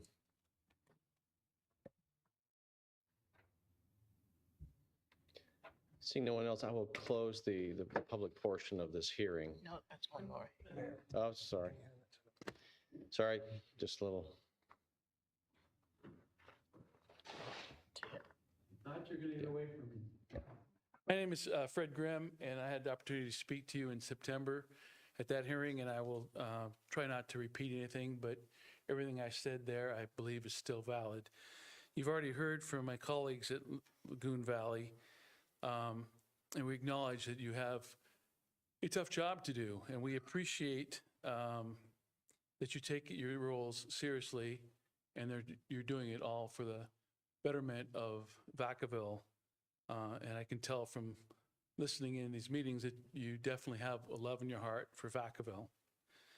Towards that end, however, I implore you not to make this dramatic increase in fees because it isn't for the betterment of Vacaville. It will not benefit the city. And sometimes when you try to take too many cookies out of the cookie jar, you end up with nothing. And we believe that is the case here. And let me explain why. Our Lagoon Valley builders have already paid about $10.3 million to the city in fees in order to pull the 144 building permits for the homes that they've received permits for out there. If your proposed increase had already been in place, those 144 permits would have required another $3.6 million in fees to be paid, for a total of $13.9 million. But in reality, instead of the $10.3 million that was paid, you would have received zero, because no homes would have been built there. And that is what is going to happen going forward if Lagoon Valley is required to pay increased fees as currently proposed. People say that new development needs to pay their fair share of required city improvements. We don't argue that at all. We welcome it. We totally agree. But that statement begs the question, what is a fair share? Our entitlements from 2005 required us to pay more than our fair share, to do more than our fair share. But that's okay. We agreed to that.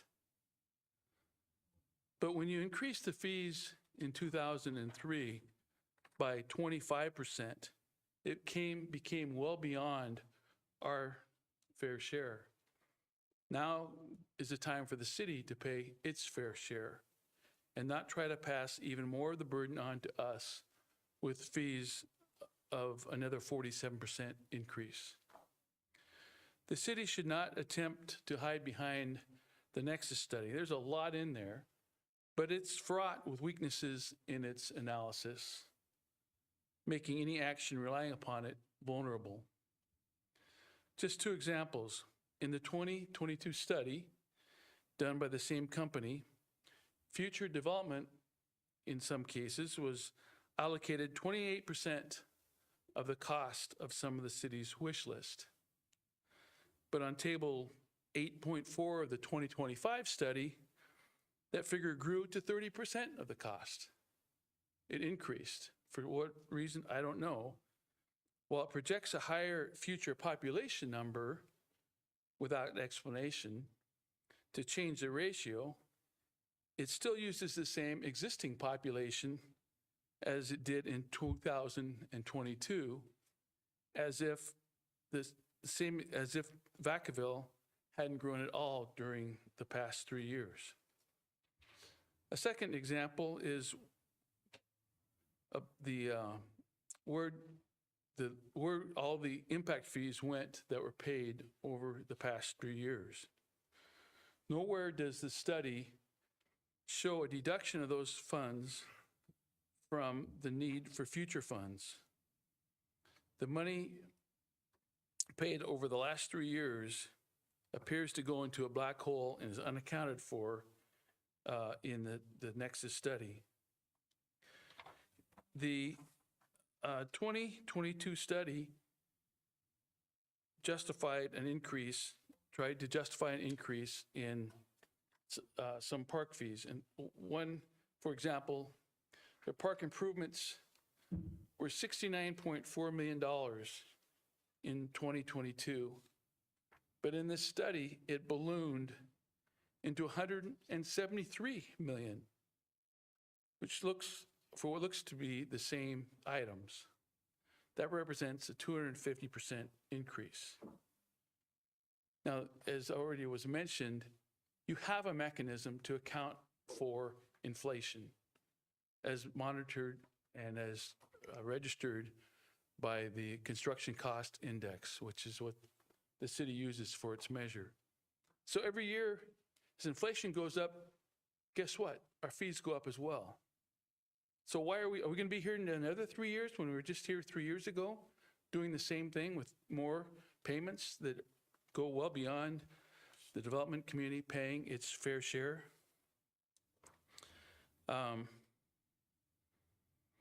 I'm out of time, but there are major shortcomings in this study. We ask that you vote against this unjustified fee increase. It's not fair. You can't keep moving the goalposts in the middle of the game. We need to be grandfathered in some fashion. Appreciate your time. Thank you. Yeah, thank you. Now I'll go ahead and close the public portion of this hearing. We're going to take a break. It's been a while. It's 8:45, so we'll be back in about 10 minutes or so, and I'll bring this meeting back to order. Thank you.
We're going to go ahead and get this meeting back to order and continue.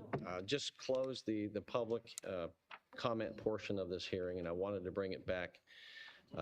This is not an easy discussion, as we've been at it for a long time. But what I would like is, there's been a lot of questions, there's been a lot of commentary. So some of this is about providing clarity. Some of it is, where is there opportunity? Because They can't hear you. it's on.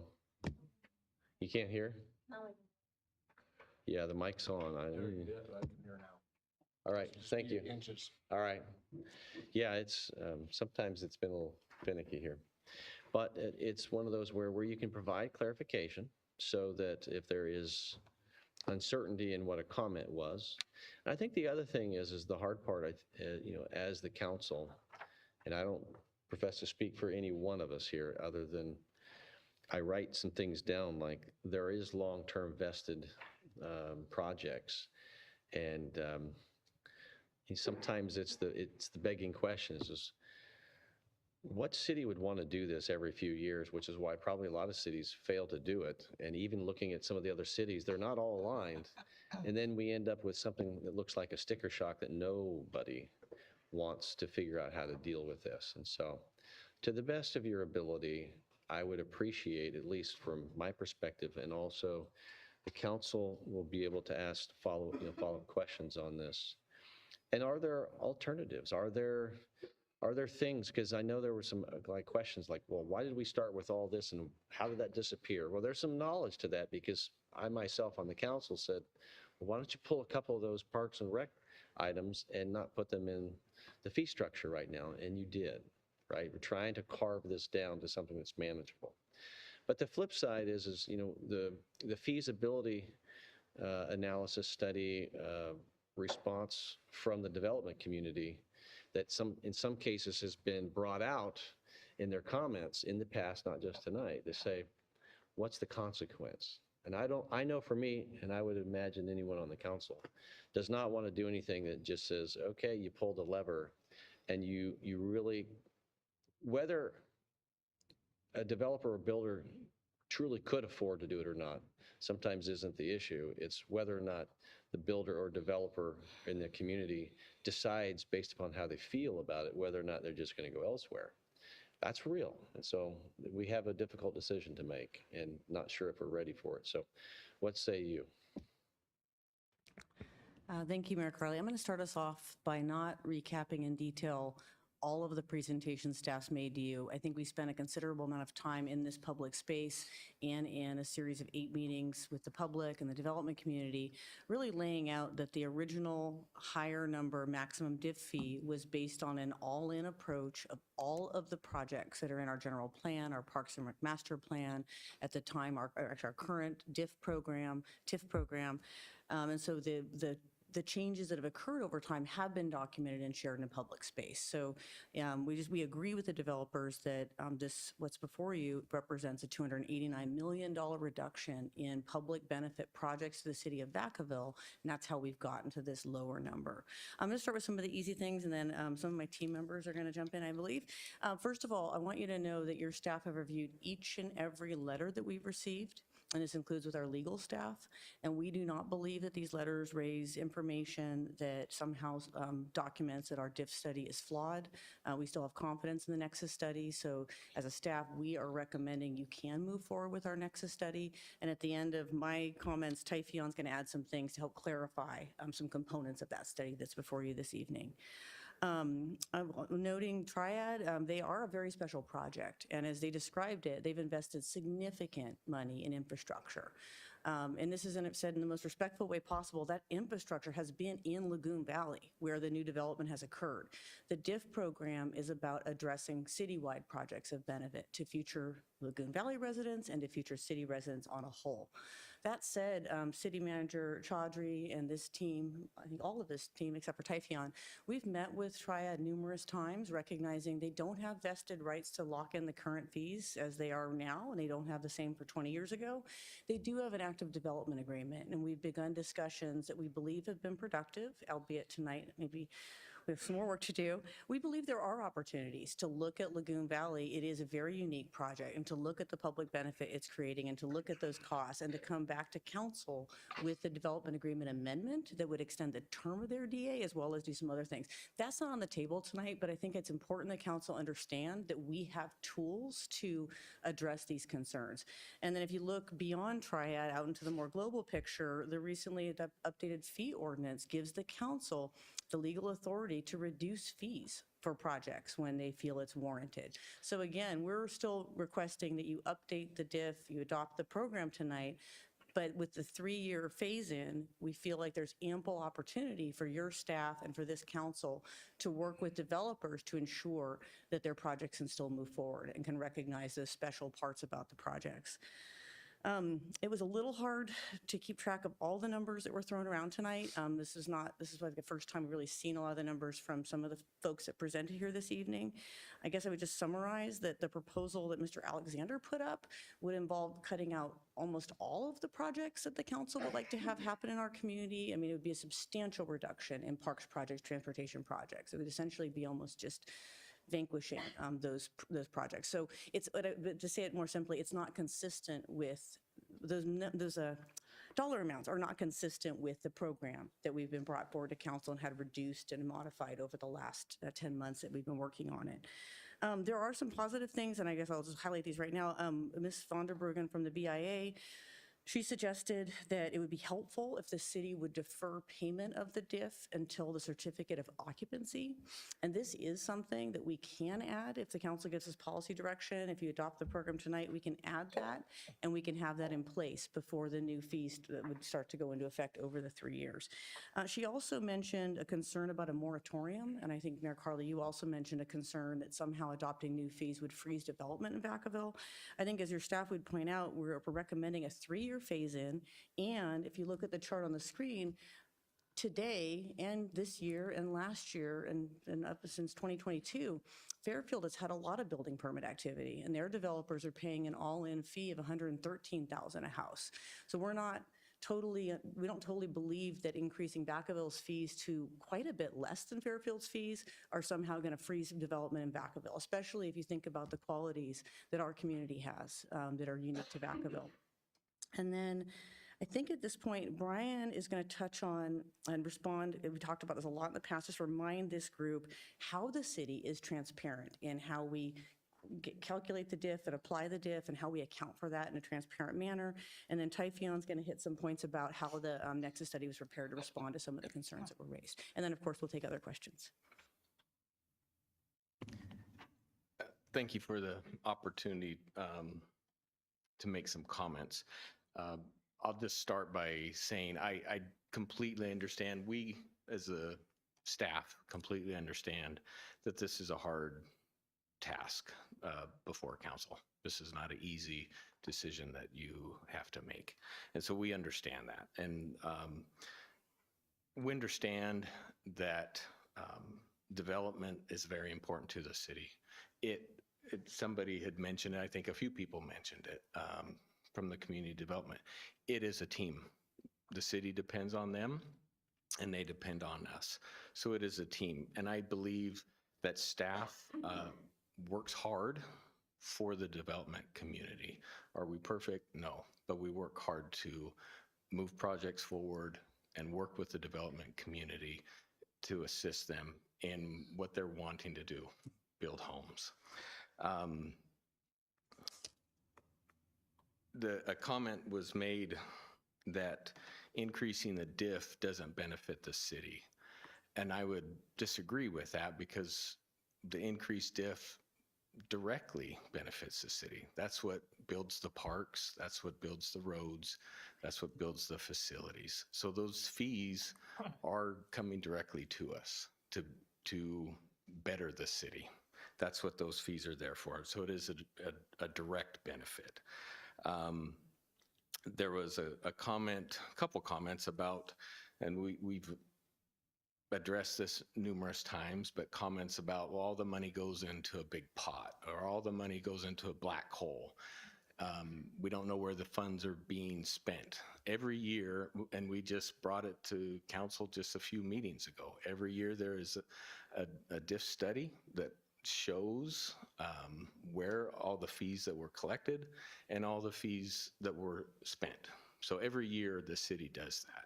So we are very transparent in making that happen. It is true that all those, like, I'll just say transportation, those fees go into a pot of money. If we didn't do that way, and I think we've talked about it before, every project would get a little bit of money, and it would tie everybody's hands. There wouldn't be enough money to get a project built. Having a one pot allows staff to listen to council, listen to the residents, to be able to say, okay, this is our priority. Here's a project, and we have this money, and it's going to be a priority. Foxborough Parkway Extension, that was a TIF project that Mr. Alexander, one of his developments, partnered to do that work. And we were able to reimburse the developer for that parkway extension because it's in one pot. If we were waiting and just putting a little at a time, when the developer built that, we would have had no funds to reimburse them. So having the money in a pot allows, again, flexibility to move with the changing of the times. Another thing that's key, grant funding. We get a lot of grants at the City of Vacaville. Public Works works hard to try to get grants. And Mayor, you know, being on the STA board, that we get a lot of funding that way. If we don't have the DIF funding to go along with those grants, they're not going to give them to us, because they're going to say, well, here's, you know, X amount of millions of dollars, go build a project. Well, we don't have enough. And so it again ties our hands to not be able to move forward. But having it in one pot allows us the flexibility. Hey, we got a additional grant money for you know, whatever roadway project. Well, we can use the DIF to move that project forward. So just wanted to touch a little bit about the pot and the black hole comment. And again, just wanted to point out again, we understand that the developers, their struggles, and we do work hard to try to work with them.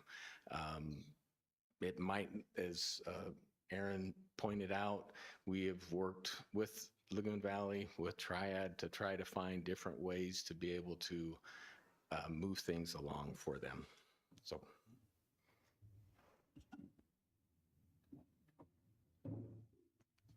All right, thank you. So, yeah, before answering a few questions on the Nexus study, just wanted to note that you know, we as a firm have produced many Nexus studies using a very similar set of methodologies. We also track what other firms do. There's a relatively, and per the recent state law, AB 602, the state put out a kind of guidebook on these are the methods you can use to do a Nexus study. So they tend to all live in a relatively small box and a certain set of techniques. There's not a huge amount of variation in them. Obviously, the projects that cities want to do and decide on, the cost estimates, there's a lot of important components that go into it that are customized to the city, but the kind of the framework and the way they're done is relatively set. I'd also note it doesn't have to be done this way, but it's typical for cities when they're doing these projects to start out with, you know, what are our policies, like Aaron was mentioning, what are the lists of projects that we've historically wanted to build. Let's put that all into the calculator and see what the maximum fee is. And sometimes we get, like everybody did, a shock when that first comes out. And then you go through the process that you've all been going through, where you say, what projects do we want to remove to get this down? And to continue to get the fee down, it would be the same process. You'd have to figure out like more projects to take off the list, because the fee is very tied very specifically to the projects or the service standards that you have in there. In terms of some of the specific comments that came up, yeah, I think this was going to some of your earlier question, Mayor, about the proportionality issue. In the Nexus study, the way we report the fees on single family, there's a table in there that basically shows a flat per square foot fee for police, fire, general facilities, parks and recreation, greenbelt preservation, open space, and traffic. So those are all flat per square foot fees. And everything it should be pretty transparent and proportional. Like I mentioned earlier, the water fees are a little bit more complicated because the way the water engineers and utility folks tend to want to do things is through the water meter, so that throws it off a little bit. But everything else is typically is proportional. So I just wanted to clarify that because there seemed to be some confusion around whether the fees or whether most of the fees were proportional on a per square foot basis. A couple of other things that were noted in terms of differences between the 22 and the 25 Nexus study. The main purpose of the 25 Nexus study was to recognize adjustments that were required on the cost front. So that was the main focus. But in the meantime, there were other items that came up that also needed adjusting. So for example, and I think well, we have hundreds of pages of Nexus studies, perhaps too much, and we have frequently asked questions, but in terms of, there was a little bit more development added, and it's part of the new development, some development that had been missed out before, so there were some slight adjustments in those percentages the gentleman was mentioning earlier. On the parks cost side, that was, if anything, the park costs were too conservative before. City staff went out and did a lot of work to figure out how do we adjust, what are the park costs if we were to build it today, hard and soft costs. And so when you did see some large increases, in some cases it was because in 2022 we had underestimated the cost of actually doing parks. Anyway, so those are just a few, I probably missed some of them, but those are just a few responses to the comments that I heard. So, and I'm looking for any questions or comments from the council as well. When we hear comments from the public that tend to look at it with these high percentages, and it's like, how did we get here? And so sometimes the ask is, how can is there a potential in the future to set policy, to have policy that doesn't feel like it has a yo-yo effect?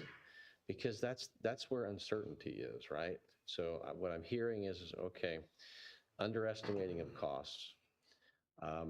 My own observation is I believe that there was a lot of projects, even though I realize it only represents the 30% of the Parks and Rec fee, but there's a lot of projects that were added since the last time. And then we pulled several of those back. So they're added, and some of them seem like, okay, that's 300,000, that's 500,000. Well, there's 72 million, there's 95 million. And I know that we went through an exercise, and I even commented, I think we can remove that. We did that on the traffic side as well. Is a particular drive ever going to be built? And so it was carved way back, it's being studied. And so I think this is the exercise. The key also in this is, if at the end of this, the experience is one that doesn't land with some trust and confidence, then that's the sentiment of, if I can take my business elsewhere, where will I take it? So the question is after hearing everything, are there alternatives in the way a diff is funded? I mean, when I hear things like, well, why isn't there just a built-in 6%, or it's based upon construction? Like, it seems like we'll chase a number. It'll take a couple of years to get there. It seems really high. And then in 5 years, it's like, well, it's well below what it needs to be. So then we chase it again. And it truly is the back of the roller coaster versus the front. It's a different feel, and it's uncomfortable. How can this be normalized in the future, or can it be? Just a couple thoughts for you, Mayor. Thank you for your question. So number one, I think a lot of this is capturing the fact that before 22, I think the last diff update was 92. So it had been a really long time since the diff had changed at all, other than that annual adjuster that occurs, which is across all diff, as far as I'm aware, all cities, that happens. So when that number is low, the ENR adjuster is also relatively low because it's proportional to your fee, right? So the fee itself had not been touched in a really long time. So that I think accounts for a lot of, So to the from extent there's a 92 large jump, to, I think 92 to about 19. to 22. Yes, but I think when the study was done, when was the Nexus study done? Was it in Oh, I see 22? what you're saying, because the fees See, were not. because I understand, my understanding is it took a couple of years because of COVID. Mhm. So the timing of that Nexus study, when was that? Ultimately, the Nexus study, like this one, was revised. We were doing actually weekly meetings on Mondays with some engineers from Vacaville. And so ultimately, the council adopted a diff study that was probably dated 2022 because it had iterated and evolved over the course of a time period with COVID kind of breaking it up a bit. But the council did adopt the 22 study. That was not from 19. It was actually really changed. And in fact, in 2022, we took out a lot of projects and reduced the scope of transportation projects to get And do you know how much it went up in 22? Because the numbers we're hearing tonight is, and again, it's hard because whose numbers, right? But I heard 25%.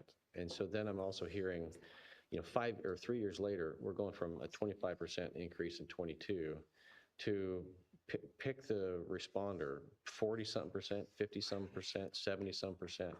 It's hard to know which one it is, but one thing's for certain, it's massive double digits. And what is it? We can clarify. A lot of numbers were thrown out this evening. A lot of them were just really unsubstantiated by the Nexus study and by the proposal. But I'm going to ask Mr. Rice Edwards to explain kind of what the percentage change is. Okay. The percentage change From in, 92 to. oh, yes, I'm afraid I don't have that at my fingertips. I can probably try and pull it down for us. There were several things that were done, and so what you saw is different changes for single family, multifamily, and different commercial groups. My recollection was that it was not as high as that particular percentage, but let me try and pull that number for you, because obviously, yeah, it's cumulative, right, like you said. Sure. And if I could offer one additional comment just to kind of close this out. In terms of certainty and stability for the community, the state law has changed relatively recently to say we have to be back here no later than 8 years from now to not necessarily to raise the fees, right, but to look at them. How did the last 8 years go? Have we added any projects? Have we taken any off? Have we changed our minds about how feasible some of the projects are in the meantime? So these fees will be good for 8 years at the most. We come back when you tell us to come back, but that's the outside limit. And so we won't have a 30-year gap again where you get this massive kind of jump up because the situation has changed so dramatically underneath you. Hopefully in 8 years, we're looking at, a modest adjustment, no adjustment, it's working well, but that's the outside limit on when you will see us again on this issue. Yes, go ahead. I'm sorry. No, go ahead. If I could just, to the uncertainty point that Annie was saying and that you brought up, Mayor, staff has already, in Public Works, our traffic engineer has already reached out to our traffic consultant to look at and to start the study, to look at California Drive overcrossing, to look at Vacaville extension. We don't think about it, but Monte Vista widening, there's only so many arterials, collectors running east and west. So that needs to be tied into as we look at Orange Drive, Vacaville extension. So we have already contacted, they are waiting to see what's happening here for us to pull the trigger and have them do a comprehensive review of these projects. And then as far as uncertainty goes, we'll have the data. We'll know, yep, we need that project. Nope, we don't need that project. Maybe we scale this project back. So those are things that hasn't been looked at, but again, as part of the listening to council, listening to the development community, we've scaled those things back, realizing, yeah, that's a good point. We'll go and study it. We'll get the exact needs, and then we can build the certainty. And I think the last number I'm looking for is I think that the way this process worked, coming to council when it was viewed early on, the maximum amount, and that is what are the costs versus what are all the projects, and that becomes a simple mathematical equation. And then council direction, I know that there were times when there were those who said, well, why didn't you just invert it and start with what are your priorities?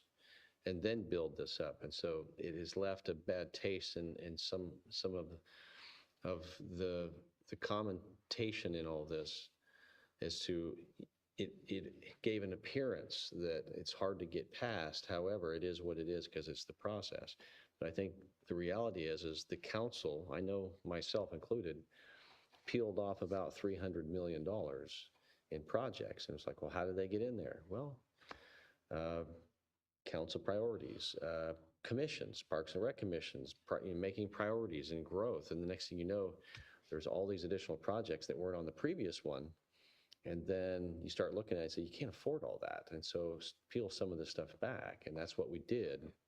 At least, I don't know where everyone was at on that, but I know that was my view of that, is you remove 300 million, it's going to lower the impact fees, but only in the thousands per unit. But it still was the work that we did, so. Councilmember Stockton. Yes, thank you for the presentation and the comments. Forgive me, I'm going to bounce around a little bit. I took notes throughout. Has any sort of analysis been done to look at what this is expected to do to housing prices? I mean, I know that we're talking about raising these fees, you know, like it's almost $25,000 per house for a 2,500 square foot house. And I know it differs with the different size, but has there been any like analysis on that portion of what this is going to do to raise prices, you know, for folks that are looking to live in Vacaville? Thank you for the question, Councilmember Stockton. The point that I think was made by the developers is that if you raise the fees, they won't build. And I think we just really want to keep reminding this council that we have a lot of building happening in Vacaville. We don't take it for granted. We have a lot of building happening in Vacaville. And down the street in Fairfield, their fees are already higher than what we're proposing to go over 3 years. And they have a lot of building happening in Fairfield. And even on this chart, Elk Grove is another just growing city. Rancho Cordova is a growing city. Brentwood. These are all cities that are experiencing growth regardless of the fact that their fees are higher than Vacaville's fees would be. So we do take that very seriously, this idea that whatever the council could do could chill the housing market, but we don't see evidence to support that that's really what's going to happen. And again, and also the tools we have regarding the development agreement amendments and the other flexibilities, and then the other policies that we'll be implementing over the next year before the first third would go into effect. Okay, and I'm glad you brought up development agreements. I think that came up earlier as well. Is it true that SB 330 projects are not locked into these DIF fees? Is that correct? I'm going to ask Annie to take that one. Thank you, Annie. SB 330 projects do lock in fees as of the date of a complete preliminary application. Okay, and the development agreement allows flexibility between staff and council to be able to come up with our own schedule if we so choose, correct? Yes, the amendment of the development agreement is a back and forth between council and the developer. Okay, and that it's negotiated and figure out what amenities you want and vice versa. So I guess what I'm getting at is like, I recognize that growth needs to cover the expenses of growth. And so I think what I'm struggling with is the length, like how far and how fast it's increasing. And when I say that, I am primarily focused on the projects that have already been approved. They've done feasibility studies to see where the projects are going to pencil and whether they can do it. And these people have invested millions and millions of dollars, you know, with securing, you know, land from the landowners and the folks to build it. So I guess my question related to that is, how many developers, right, have projects where they've actually pulled permits and built homes, but haven't built out their project that was approved? We have a robust housing inventory with thousands of units that are approved. And so I can't give you the thousands number right now, but we have a lot of developments where construction has started on a master plan community, like Roberts Ranch is a good example, substantially started. There's still more to go. We have projects like North Village AP2, another 1,100 units. They've started backbone construction, infrastructure construction drawings. We're working with them. But I don't have a number for you. I could just say that as part of our work with the East of Leisure-Town developers and with our consultant EPS, not Typetown, a different EPS, we are really looking at that full inventory of projects, and it's in the thousands of units. It's not that have already built, that have already pulled permits and built in their current yes approved projects. Yes. Because I think what doesn't really sit well is that, especially like Lagoon Valley keeps coming up because it's a community that's taken 25 plus years of people doing backflips through flaming hula hoops, trying to make sure they check every box and do everything, that they were required to do for that project. And now it seems like we're doing one more thing to kind of create some roadblocks and challenges that move that goalpost. It just feels icky, right? Because for the same reason that we want our community members to have realistic expectations about when that park's going to be there and who's going to pay for it. And, like in North Village, I felt like my park got paid for twice, and it took some time because of the way that was funded. I feel the same way for some of these developers that already start their communities. And so while I recognize we need to definitely raise this to be more in line with similar sized cities within our region, I also think that we need to take into account some of these expenses on some of these projects that they've done. I would hope that would be done in a development agreement, but that being said, those don't always pan out the right way, I guess I would say. People want assurances that they can count on. I think that came up earlier. So I'm wondering if staff has considered what it would look like to provide some sort of grandfathering in up to a certain amount of time. I mean, not indefinitely. I mean, don't think that would make sense. And what your thoughts were about why you would or wouldn't support that or encourage council to do that. Staff would not support a unilateral approach toward, okay, if these projects don't have to increase fees, these ones do. What staff supports and is actively working on is addressing specific circumstances with specific approved projects. Or we could have a new project come in that has specific reasons why it's special or different and needs consideration. The tools that the city has for that is absolutely the development agreement process. And whether it always turns out exactly as everyone wants, it is a transparent public process where this council gets to weigh the investments developers have made, the things that they still need to do, the costs of all that, and what the city's role could be in helping make that happen. Those are the kind of conversations we were having with Triad as recently as last week. So I would just say, Councilman Stockton, we would not recommend unilaterally freezing for anybody because we have a DIF program that's comprised of projects that people in Vacaville fundamentally deserve. These are the parks improvements and the roadway improvements. We would remind the council that there is an opportunity to look at exchanges in exchange for public benefits and that can happen over the next year, or it can happen as developers bring forward those proposals. And we're very open to working with them on those specific circumstances.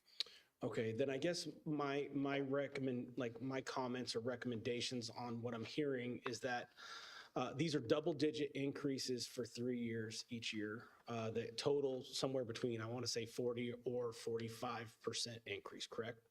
Depending upon the size of the home. Is that accurate? Okay. And so I think my comments would be, I wouldn't be, while I recognize that they need to go up, I think that if we maybe added another year, we might be able to get that number down, maybe even to a single digit, and still hit our benchmark, even if it's just, one more fiscal cycle. And then I think that I would hope that staff would take our comments, both past and today, in regards to just like you said, the longevity that it's taken some of these projects to get off the ground. I recognize there's a lot of folks that are looking at East of Leisure-Town and some of these other things. I would like to utilize development agreements and to be able to get the most bang for our buck for our citizens, and while providing some pros that go both ways with the development community. So I would be like I'd like it if staff had some suggestions on how we might be able to provide some better assurances to those that have made some of those investments, already pulled permits, been involved in this process for 2 decades, or more. If you can't offer me one, I understand, but I wish you could.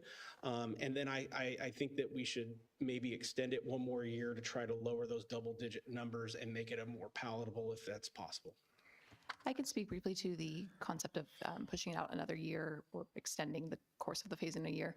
It's not that it is not possible. We take direction from the council. We certainly can't change course tonight and do that. We would have to come back, republish, renotice, revise the Nexus study, change, all of the assessments that go into it and the outputs. So just like when we went, I think we talked about maybe a 2-year phase in, and then we talked about a 3-year phase in. We had to change the Nexus study to accommodate the updates that needed to be made to support that. So it would require staff to go do all that work, republish, renotice the hearing, all that stuff, and then bring that back to you at a future time. So that would be the work that would be involved in that. And I know you're taking, comments from 7 different people up here, so I don't envy you and you having to kind of figure out how to navigate this. But I think what's missing for me also is the fact that the increases are all the same. And one of the things that was important to me was like, how do we incentivize early permit pulling and building of these homes to bring some money into the city to address our current financial stuff? And this is just like spread evenly across the 3 years. So that's I hear you. The only other thing, sorry, and I'll let you talk to Brian. The only other thing I wanted to mention is there's the DA amendment process for projects that might already have DAs, or, for future project negotiation of a DA. Separately, independently from that, already in our adopted Chapter 11.01 about the fee program implementation is an independent ability for a developer or any interested party to petition, basically come in and just ask the city, can you consider my project? And can you consider a reduction, a deferral, a waiver, whatever makes sense in that case? And then that comes every single time to council. So we don't have unilateral authority to make a determination on that. You would see that request as well. Okay, thank you. And just one comment, and I appreciate your question. And to go along with what Aaron and Annie were saying, I think we all agree that the DA is the way to make that happen. For Lagoon Valley, for instance, there's certain diff fees that they don't pay, and per their agreements. The traffic impact fee, they do pay, but it goes into a pot of money specifically for those improvements. So every project's a little different, and so that's where the importance of having the DAs and being able to work it that way instead of just unilaterally changing the diff. Yeah, and I don't disagree with it. I see that very plain, but that means that every single one of these is going to come to council with a request for a fee reduction or some sort of change in how the years are going to progress with those increases. So that's it. Thank you. Councilmember Wiley. Thank you for the information from all parties. It's good to look at it again and again and again. So I just have a couple of questions. It is a big increase. I'm not arguing that, but the reason for the big increase is not because we're building all these facilities or roads or whatever and spending the money frivolously. It's a big increase because we haven't done it since 1992 or whatever. So, and then I wondered about whether we were having that builder's construction increase or whatever, and you said we are having that, but because our fees were low, that 6% never is catching us up either. So we have to address the problem, otherwise we cannot get anything done that we need. So that's clear. And based on our last meeting, your recommendation tonight is to start it in 27. And that's putting it off a year. So all these projects that are in the hopper do have a year to get going with the current fees. And then but that won't take us high enough. And then there's 28 and then there's 29. And then we're gonna, even with all these increases, we're still gonna be behind the 8 ball and not be able to, certainly not do everything on the list, but try to accomplish a few things on the list. So with a lot of angst and heartache from everyone, we're still behind, particularly if we don't go for the maximum and with the ability to lower it. So my question is, one of the comments was that Vacaville hasn't spent anything in Lagoon Valley. Is that an accurate statement, or has Vacaville spent money in Lagoon Valley? You all didn't say that, but I thought that was the way I interpreted. Vacaville hasn't done anything. We've spent all this money. And so I wonder, did I mishear that, or has Vacaville spent money in Lagoon Valley? I'll let staff speak if they have anything different. But as far as development goes, that's the same as any other development. Developers are going to build a project and they pay for it. The city doesn't put money towards it. So I would say, yes, that's an accurate statement that the city has not put money into that development. And the There fire might be something different, but that's normal. Okay. I would just add a little nuance because everything is kind of a snapshot in time. So right now, the city is using general fund money to operate the fire station in Lower Lagoon Valley until such time as we get to the 200th building permit. And we're motivated. We want to get to that 200th building permit because that will help the city. So I would also say that the city has spent a considerable amount of time. It's not just those sitting here, it's our predecessors and elsewhere. And this is taxpayer resources really collaboratively helping make Lagoon Valley happen. It wouldn't happen without the developers, obviously, but I would say the city has put considerable effort over the years into making that project happen. All right, thank you for that. And then the missing middle, I mean, we keep talking about the fees are so high, but the fees for the missing middle are lower. And so that's what we've said we've wanted. And I do agree that we need to have some kind of definition, so that we're all talking about the same thing when we're talking about the missing middle. And then I guess this also goes to the development agreement and everything else, but I don't want to end up with, okay, here we're finally coming to some agreement, and then we end up with a lot more rental things than we have home ownership. So it seems like, I think we're all on the same page of looking for home ownership with our missing middle, and not rental things for that. I just wanted to ask about that. So just the statement that there are lower fees for the missing middle. And then because it did come up about a discussion about SB 330, I just was curious, was a SB 330 application filed today?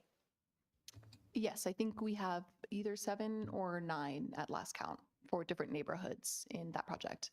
The 7 distinct SB 330 applications for the neighborhoods in the project. Okay, all right, thank you. Councilmember Chapman? It's okay. I'm good. You're good? Okay. I don't see any other lights, but I do know that this would be a time for a motion. Councilmember Ritchie? Sorry. I was trying to listen to all the great comments from Council Stockton, and I thought, and Wiley, one of the things I heard a lot of was team, and like moving the goalpost. I understand the problem. Like, earlier in the past, it's like, Greg, what team are you working for? The city or developers? Both. It's like a marriage. We have to find a way to both uniquely want to be a part together. So it's not one side. I'm up here, but one of the numbers, a lot of the numbers stuck out. We got to find a way to be rational. Fees are going to go up. They can't go to the maximum if you're going to kill projects and cause like a mothball. Nothing's going to happen. We got to find that sweet number, but I want to make sure that number hits to where in which like that 1,300 to 1,600 square feet on that chart. That's what I'm concerned with. I mean, the project truly has to be diverse. Missing middle, like that. It's a buzzword. For example, I don't know your name. I keep forgetting your name. By now I should know from BIA. You threw a number, and I'm good at this stuff. So it's like you're like AMI 150%. Well, first you need to tell the crowd, like, I think it's $81,400 is the AMI 80% for Solomon County. So 150% of that number is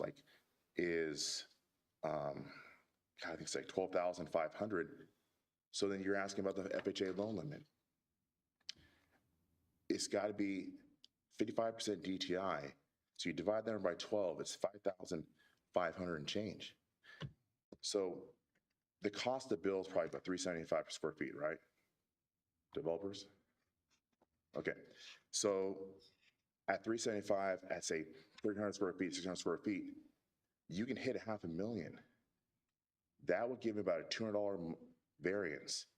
They could afford, if we can deliver houses at $375 square foot, at 1,300 square feet, 600 square feet, we can deliver houses at probably $180,000 below the loan limit.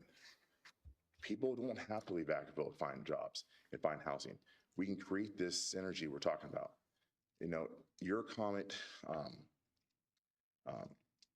regarding kind of like looking at 150 lots comparable, you know, it's interesting.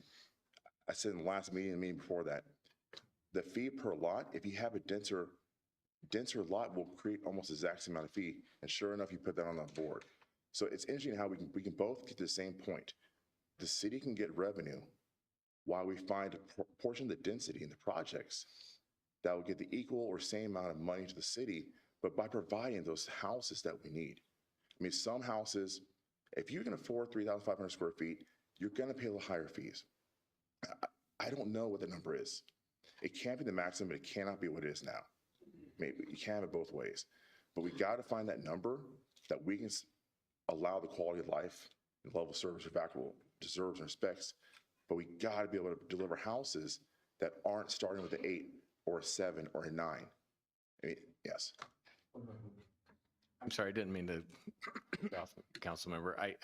But you're making a great point. And staff has been talking about over the last few months, Director Morris and I have just recently spoke about it. We spoke with some developers about the missing middle, the workforce housing. Part of the problem is we don't have a definition of that. And we want to work with the development community to find what that is. And I think a big part of what I would commit to as a public works director is to find standards that work for those smaller homes, for those smaller units. We're going to have to make some changes to our standards to allow some of those this workforce housing component to be able to make more dense housing. And we're committed to work with them to be able to do that. And there goes my point. My point is like, we gotta work together. I'm like workforce housing, it's also a stupid name. I mean, it's all about ratios. Like, I don't really care about names, it's just ratios. Can someone afford it at the area median index, above it or below it? A single-held household, dual-held household. Like, we gotta find the numbers. I mean, at 2,500 square feet house, like it's like people feel entitled. I deal with it every day. Like, reality, like they're totally out of bounds. You're not gonna be able to get your first job at college and buy a $1.1 million house. Like, someone lied to you. I mean, you need to figure out, can you get in? Like, I spent my life living in a house all over Vacaville. Happy as can be at 1,500 square feet, all the old neighborhoods of Vacaville. It was amazing. Like, we have to find a way back to that. But I'll tell you what, I mean, living in a bigger house now, I appreciate it. But like the house at 2,500 square feet, like, that's a lot. But we shouldn't assume everyone should be able to go right into that house. And so that's a false perception. I mean, that's a burden. Like, we got to find a number that would allow for like that 600 square feet that Rich put up there. How can we hit that number? How can we make the density at a certain portion of these projects equal and equate the same amount of funds that we would get, say, if 20 houses at 10,000 square foot lots would be the exact same, say, at 25 at, say, 6,000 square feet, with houses that are 1,500 square feet on it. I mean, we got to find that number. It's not hard. The fees can go up. It's a rational amount when they find it can work for them. The city gets more revenue. And the other part is, like, DIF fees are a non-recurring revenue.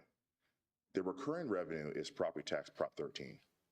If we deliver, say, 3,000 homes, the average home is $500,000. At Prop 13, pick 1% of 500,000. That is a reoccurring revenue the city will get, besides the one-time DIF expense. But we got to look at the big picture on what it would bring. Besides that, once they're here, they spend money in our community. We have sales tax. there's a lot more mechanics to create revenue for the city than just a one-time non-recurring fee. But that recurring fee's got to go up. And I mean, I just want to express that. Like, I mean, I don't lose sight of why we're here. Like, my job is to find houses in ways for like a 4,000 square foot house to get in cheaper. Like, if you can afford 4,000 square feet, pay the fee. But how do we get people, as Solano County, the EDC, everybody's mentioned, they're leaving. They can't afford it. How do we keep that talent and retention here? It's finding houses that are 1,100 square feet to 1,600 square feet, price square foot, and maybe when your first house, you shouldn't expect a Viking refrigerator in marble from Italy. You should probably build it 250 square feet and realize this is your first house. They can deliver at $475,000 if, with the expectation you're gonna buy this house and it's not gonna be your top tier products. I keep stressing that, like, the fees can go up, the city can be made whole, developers can make a profit, and stay here, but we have to allow them to deliver product. Thank you. Councilmember Freeman. Yes, thank you. Thank you, staff, working hard. I know you guys all work really hard. I know I said in a council meeting months ago that, and to the gasps of some of our people in our community, on our council, you know, I said, who's looking out for the developers? Do you guys remember something along those lines? And I still feel that we need to do that. With that being said, I believe that Triad has done a really good job trying to look out for the city of Vacaville, work with the city of Vacaville. I think they've tried really hard. I think the goalposts have been moved on them. I'm not saying by any of you, but by the process over the course of many years, right? It's those goalposts have moved. And, you know, this is really difficult because I want all these things for our city. I want, you know, I don't like the fact that we pulled the sports complex out, you know, the $90 million sports complex, instead of figuring out a way to work with maybe Dixon and Fairfield and Vacaville and build one that we could all use for $90 million. You know, and I also look at some of the price tags on some of these projects. It blows my mind that that our community center, the price tag on that, I can't remember right now, you can correct me, but I think it's $50 million. And I'm just thinking, man, I could redo the parking lot, put a whole new roof on that, put solar on, put new windows, put a new dishwasher in, new floors, make it not smell like beer, get some air freshener in there, and I could do it for 10 or 15. I mean, you know, I'd probably make some money, but that's just Ted math. So forgive me for that, you know. You know, but I also think about, you know, I hear Rich talking about, you know, middle missing, affordable. We've all talked about affordable housing, and some of that math doesn't pencil out for me, Rich. Some of your math really pencils out for me, but some of it doesn't, you know, 1,000 versus 1,600 and different fees.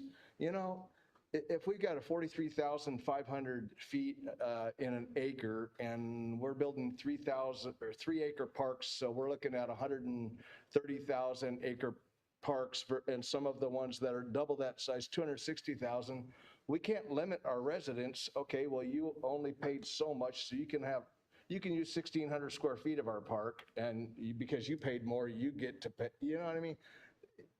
I'm just goofing around here. So having different fees based on those costs, I think, change with the size of the house, and, you know, based on what, 350, 400 bucks a square foot for building. That's where you save from going from 1,600 to 1,000 square feet. What is that? 24,000 bucks, you know, cheaper of a house. So I'm stuck on this. I know that we have to do a fee increase, but I'm also very concerned about our community that has worked really hard with this. So, you know, and grandfathering in a community like Triad that has worked so hard, and like I said, we've moved the goalposts. I've seen what some of that is, and I'm not privy to a lot of the information that goes on. as far as for the really fine details of things. But I don't want to rip my community off either. We need a lot of things in our community. We need roads. I mean, I'm looking at extensions on Vacaville and how it needs to get over to the next neighborhood. I'm looking at our roads that, look at Peabody Road, 30 years. We're down to 2 lanes on Peabody Road going to our air base that's been here forever. And we can't get 4 lanes all the way, so we need money in our community. Now, it shouldn't all ride on the backs of our new citizens coming in either. I mean, I know I sound foolish at times when I'm talking, I try to put my business hat on. I try to put my community hat on, and my job is to look out for the city of Vacaville. As a city council member, that's my job, looking out for the city of Vacaville. And how do we do that, But, I'm also thinking about the future taxes that these communities provide, like, let's just say Triad. Let's say it's $800,000 a house for 1,000 houses going in. So at 1%, that $8 million that's going to generate every year. And if we go east of Leisure Town, what are we looking at there? 3,500 houses roughly? Well, let's just go with 3,500 at, 750,000 a house for an average. $26,250,000. So are those numbers? So that's my question. Are we considering the impact that the taxes based on Proposition 13? Are we considering the impacts that's going to have on us for some of this? And then, as you guys know, the development community and my fellow citizens, our schools are bursting at the seams. We need a lot of work on our infrastructure. We've got kids that are going outside of this community every weekend to play ball in other places because we haven't done a good job in the past. So there was a question in there. So are we considering the impact that these taxes from all these new houses are going to have? I mean, just from Triad and east of Leisure Town, that's 26 and 834 and north, so another 8. So, $42 million that's going to have an impact on us in the next 5 years? I can't comment on your numbers. Okay, I know that's really bad math. There's been a lot of numbers thrown around this evening. What I can tell you is even since we began the current DIF update, this council has approved, for example, an updated CFD policy. And it's really there's the kind of the difference between what a new home brings to the city on an annual basis in perpetuity and what it costs the city to provide necessary infrastructure and to provide necessary services to that new development. So east of Leisure Town is a great example. And even after working with them for almost 2 years, we just got their proposed definition of missing middle last week. I just want to note that because it's slippery and it's challenging and we're working through it. But going back to east of Leisure Town, that's why that project has a fiscal impact analysis that looks at the projected sales price, which, by the way, missing middle more closer to 500 or maybe 400, not 700, but it looks at that, what the likely sales prices are, what the likely property tax bump is, what the likely actual sales tax that would be generated by the new homers, and it compares that against the cost of police and fire services and other municipal services. So 2 things: CFDs for services, our DIF program to build the new features that relate to the new development. And I think Brian wants to add something. Yeah, Yeah, just to add on to that, to your question, and I believe Councilmember Ritchie, you brought it up too about the property tax. So the property tax would not go to those projects specifically, and that's the big difference is the DIF bylaws going to those projects. Yes. And the property tax is going to support because, and Typhoon, you could speak more about it if you want, but what we're collecting in the DIF is not 100%. So those are going to be subsidized by funds by like property tax. Yeah, and you don't need to speak into the tax because I know it goes to the county and we get a percentage of that. It's not, we don't get the whole, so I get it. So, but specifically for me, for right now, I'm looking at Triad. That's the horse that I'm riding on because of all of the work that they put into this. So that we've got to work with them. And I know you guys have spoke of it. I know we've talked about it.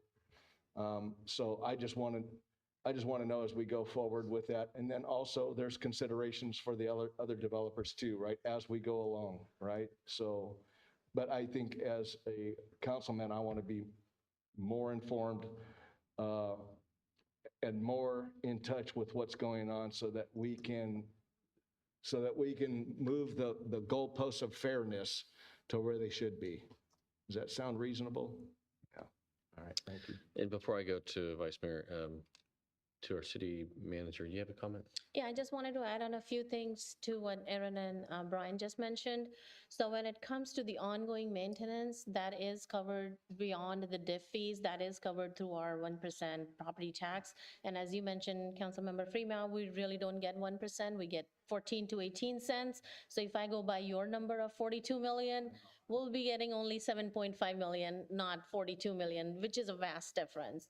And, you know, I believe Councilmember Ritchie, you brought up the non-recurring nature of the diff fees. Absolutely, those are non-recurring, but at the same time, we're only collecting the impact that that development is having on our infrastructure, which is only 30% of the fees. The remaining 70% is still absorbed by the city, which is not included in this diff fees. So if the diff fee collection, let's say, is $30 million, the city still have to come up with 70 million to make that project whole. So that's what staff is referring to when it comes to the diff fee adoption, which is more of a legislative process versus some of the comments that we have heard around Triad. No matter whether the diff fees are adopted tonight or not, but what Triad is trying to do is still a development agreement amendment process, which is a contractual agreement process, which is very different from diff fees. So even if you adopt the diff fees today, we can still work with Triad and other developers. They still need to file the development agreement amendment application. We work with them, we negotiate with them, we bring it back. And if council at that time decides to waive, reduce, or defer the fees, all of those options would be at the table. But again, that is a very different process from diff fee adoption. So the fees could be adopted today. We could then look into various development agreements. Again, each agreement would be unique, and we can go back and say we will grandfather 4 of these have not started, or they, depending on the stage of the project they are, we would still be negotiating new DA agreements, and those could be factored into that. So just wanted to clarify those differentiating points between the diff fee adoption versus the DA amendment. So we are working with Triad. We have had multiple meetings. We have some negotiation points that we have been considering, but all of that at the end of the day is not dependent on diff fees. We can still bring it back to you at a future date once we are closer. They still need to file the DA amendment application, so we still need to go through the process. Those are some of my comments. Feel free to answer any further questions. Vice Mayor Silva? Yeah, so I want to simplify this, and I want to simplify this from my perspective. So number one, I believe, I feel, we're talking about a general concept of moving a goalpost. The goalpost is always moving. There's something called inflation. That inflation rate ranges, right? And then some people bargain for higher pay. Some people bargain for a higher cost to the materials, right? All of that goes into that number. So the goalpost by nature in our economy and in capitalism is always moving. So therein lies the challenge, right? I imagine if I was a businessman, I'm gonna set a rate, I can put it down to 10,000. I'm still gonna try to negotiate something lower.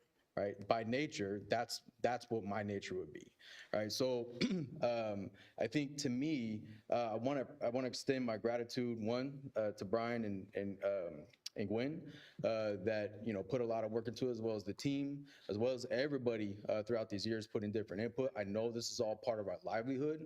This is all a part of allowing us to allow for a good quality of life. I want to appreciate all the coordination that it took for you to take us out on a great field trip to Elk Grove. That is one example of many communities in our region that families look to and say, why can't we have this? Oh, I would love to live here. And those are also safe, good families. Elk Grove, for example, where we went, their median income's about 5,000 more. They have a pretty good distribution of commercial to residential. They have great public amenities, large-scale public amenities that allow the people to actually invest and tax themselves to build off of those community benefits. So to me, if we're going to talk about partnership, that's what it has to be. I understand from one perspective that, hey, these fees are too much. We're throwing out percentages, but I've never heard one number associated with those particular percentages. And what I see here, can we go back to that graph, the comparison? So yes, it's 24,000. It's 24,000 spread over 1, 2, 3 years, right? And the increments over there around $8,000, plus or minus whatever, right? So, and the other side of it, could I afford a house at the current rate? No, I can't. I don't make enough. I don't make enough to afford a brand new home in my own hometown where people like my family went out and picked the trees. Other people can. So the way I see this, just how I want to see more commercial development in our town, whether it be biomanufacturing, advanced manufacturing, whatever it is, that's outside money coming in. We have people outside our communities that see the value in Vacaville and they're willing to invest in our city. They're willing to invest in us. They're willing to invest in a better community like that we see in other cities. And the more we put more money back into the community, the public amenities, the more people will want to continue to invest in it to protect it, enhance it. And so that when we talk about all these other assets that we see, that other folks we have, not only do these new homeowners contribute to it, but also our existing residents contribute to it, because that's how many other communities are investing in their own communities and maintaining it. So to me, when I see this other, like we talk about, again, feelings, I believe the data's right there. These other cities, which many of the developers, even here, are able to develop in those communities. It's if there's another reason as to why there's a disparity of why it's a struggle here in Vacaville, please let us know. But to me, I would like to motion, there's another call, but I think we should motion that we approve the recommendations as suggested, with the caveat that's already been stated that there are tools in place to make sure that things are done fairly. Now, fairly is going to be very subjective, but I think the city manager laid it out very well. Staff laid it out very well. Lagoon Valley, as much as I never wanted to see anything developed on that particular land, we moved on it. Every single thing that council has approved in the past and currently, we want to see things move. And I understand there's a cost burden, but it's not just the city. Here, at least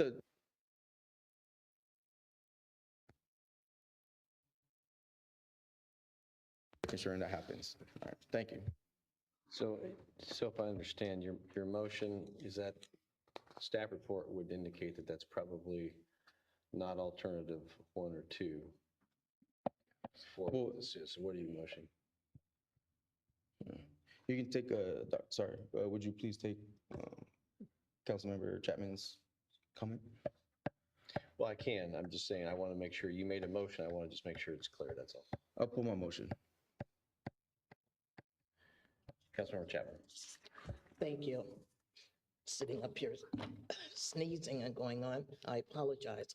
Believe it or not, the city manager addressed the 2 items in specific that I had written here that I wanted to touch on. And that was the difference between the DIF and how it's applied, used within the city, and then the developer amendment agreement, augmentation or amendment. The developer amendment,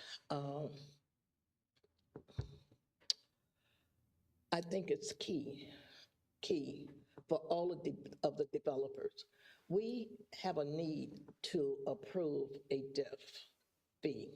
We have a need. It's been needed for a very long time. And we've gotten to this place because of the developers in the city coming together around the table. It took a while. It was tough. It was rough. But you were there to hear from one another. And from where you began, the city began, and where they ended up, what you're presenting now, is a big difference from what you brought in the first time. So it's not that the city did not hear you and made attempts to, I don't want to use to appease, but to let you know that we want to work with you. We want to work together. And I know I use the term, let's have a win-win situation for both, for the city and the developers. I feel that with what is being proposed, if it passes, as far as the DIF fees, and then with the opportunity, first of all, to spread over a 3-year period, and then with the opportunity for them to come back with an amendment and sit down and say, what can you do to help us? I feel that that will, each of you will probably benefit from that opportunity. But right now, we have to look out for the lack of fees that have been received through the years. It went on too long. So first, I want to thank the developers for being willing to sit around the table with, and thank the staff. I know it wasn't easy to meet with one another each time, but I feel a lot of respect and gain has come from this. You know, the developers know they can call anyone in the city. We're working very hard to improve the community development area, and that's permits, you name it. We want to expedite the process. So with that, and also I want to say with Lagoon Valley, it had been sitting out there for a long time. Many residents have already passed on that were heavily in support of the development out there. And now that it has begun, it's a very grandiose idea. It's a very expensive development. And someone stated when they came up here, there won't be another one like it anywhere. It will bring tourists in. I mean, it's going to take care of the community, the residents here, and the amenities that you're going to include. I mean, we couldn't ask for anything more. So I would hope that when you come back with the amended, with your development agreement amendment, that we're able to find some type of incentive, some way we can help you. So that's all I want to say. I don't want to. So I'm looking for a motion. You started a motion, you pulled a motion. Yeah. So If I could, I'm sorry, just make one point of clarification, because I heard somebody mention about alternatives. The resolution, the second resolution there regarding the establishment of the fees themselves, that is what is before council right now, the phased in over 3 years. So that's what you have right now. The So, recommendation includes that. right, so not the alternatives. right, so it's clear, what is being proposed by staff is to adopt the DIF fees, and based upon the prior direction, to phase it in over 3 years for both commercial and residential, So that's not written in and for that to be January 1st of 2027. That is what is before us tonight. What's listed in the staff report are alternatives that the council could consider. Anything outside of those alternatives would have to be reviewed by staff, right? Yes, this recommendation slide is inclusive of the not starting until 1/1/27, the 3-year phase in. That's all what's in the resolutions already. And so it's the 2 separate resolutions, the nexus study and then the establishment of the fees. And that covers the topics we've discussed here tonight. Chapter 11.01 already has the program in place for developers to seek input. Development agreement amendment process is already codified. So we, of course, have heard you tonight. Those avenues exist already. So this recommendation captures the adoption of the fees, and then we will then start to go out and continue to work with the developers.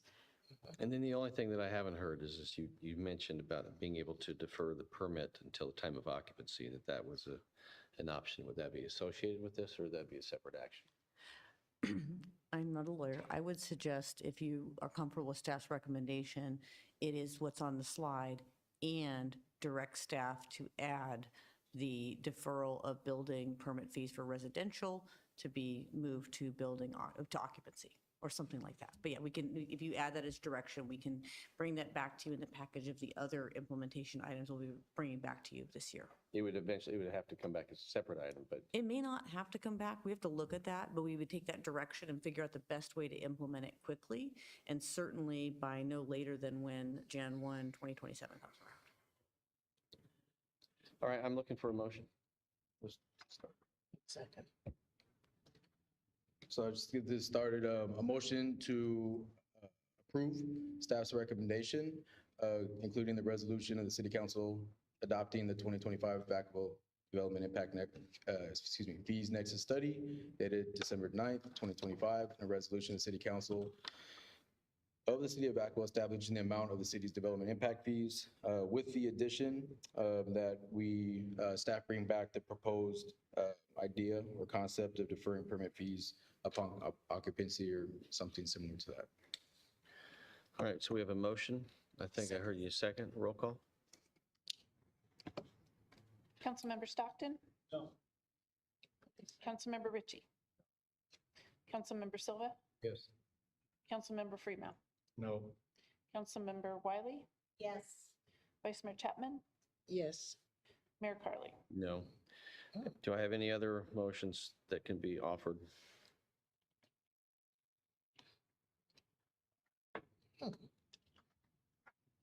Councilmember Ritchie? One of the ideas we threw out earlier is starting the ad hoc or some group. Like, I motion we do that as fast as possible.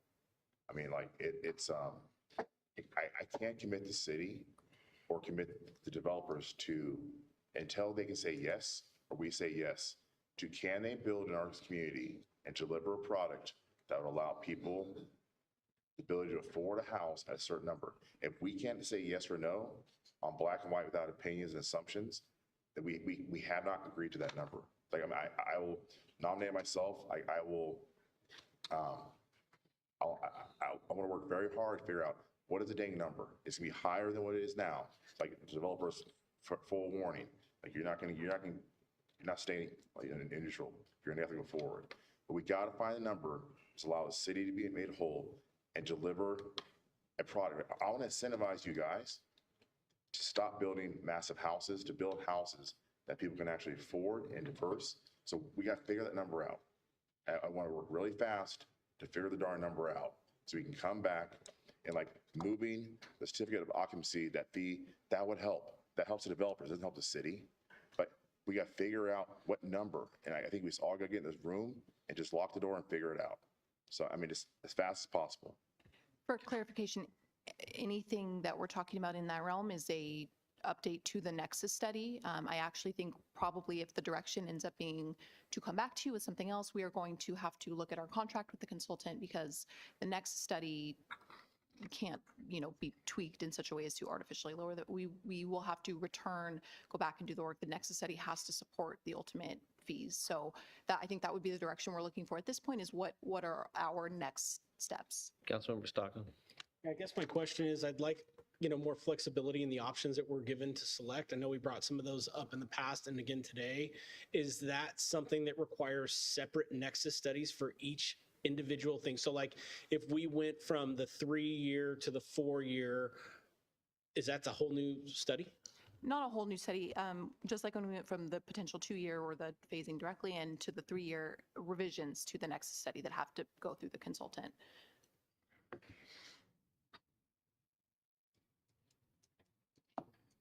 Did that answer your question? Yes. Councilmember Fremont? Yeah, I'd like to say the same.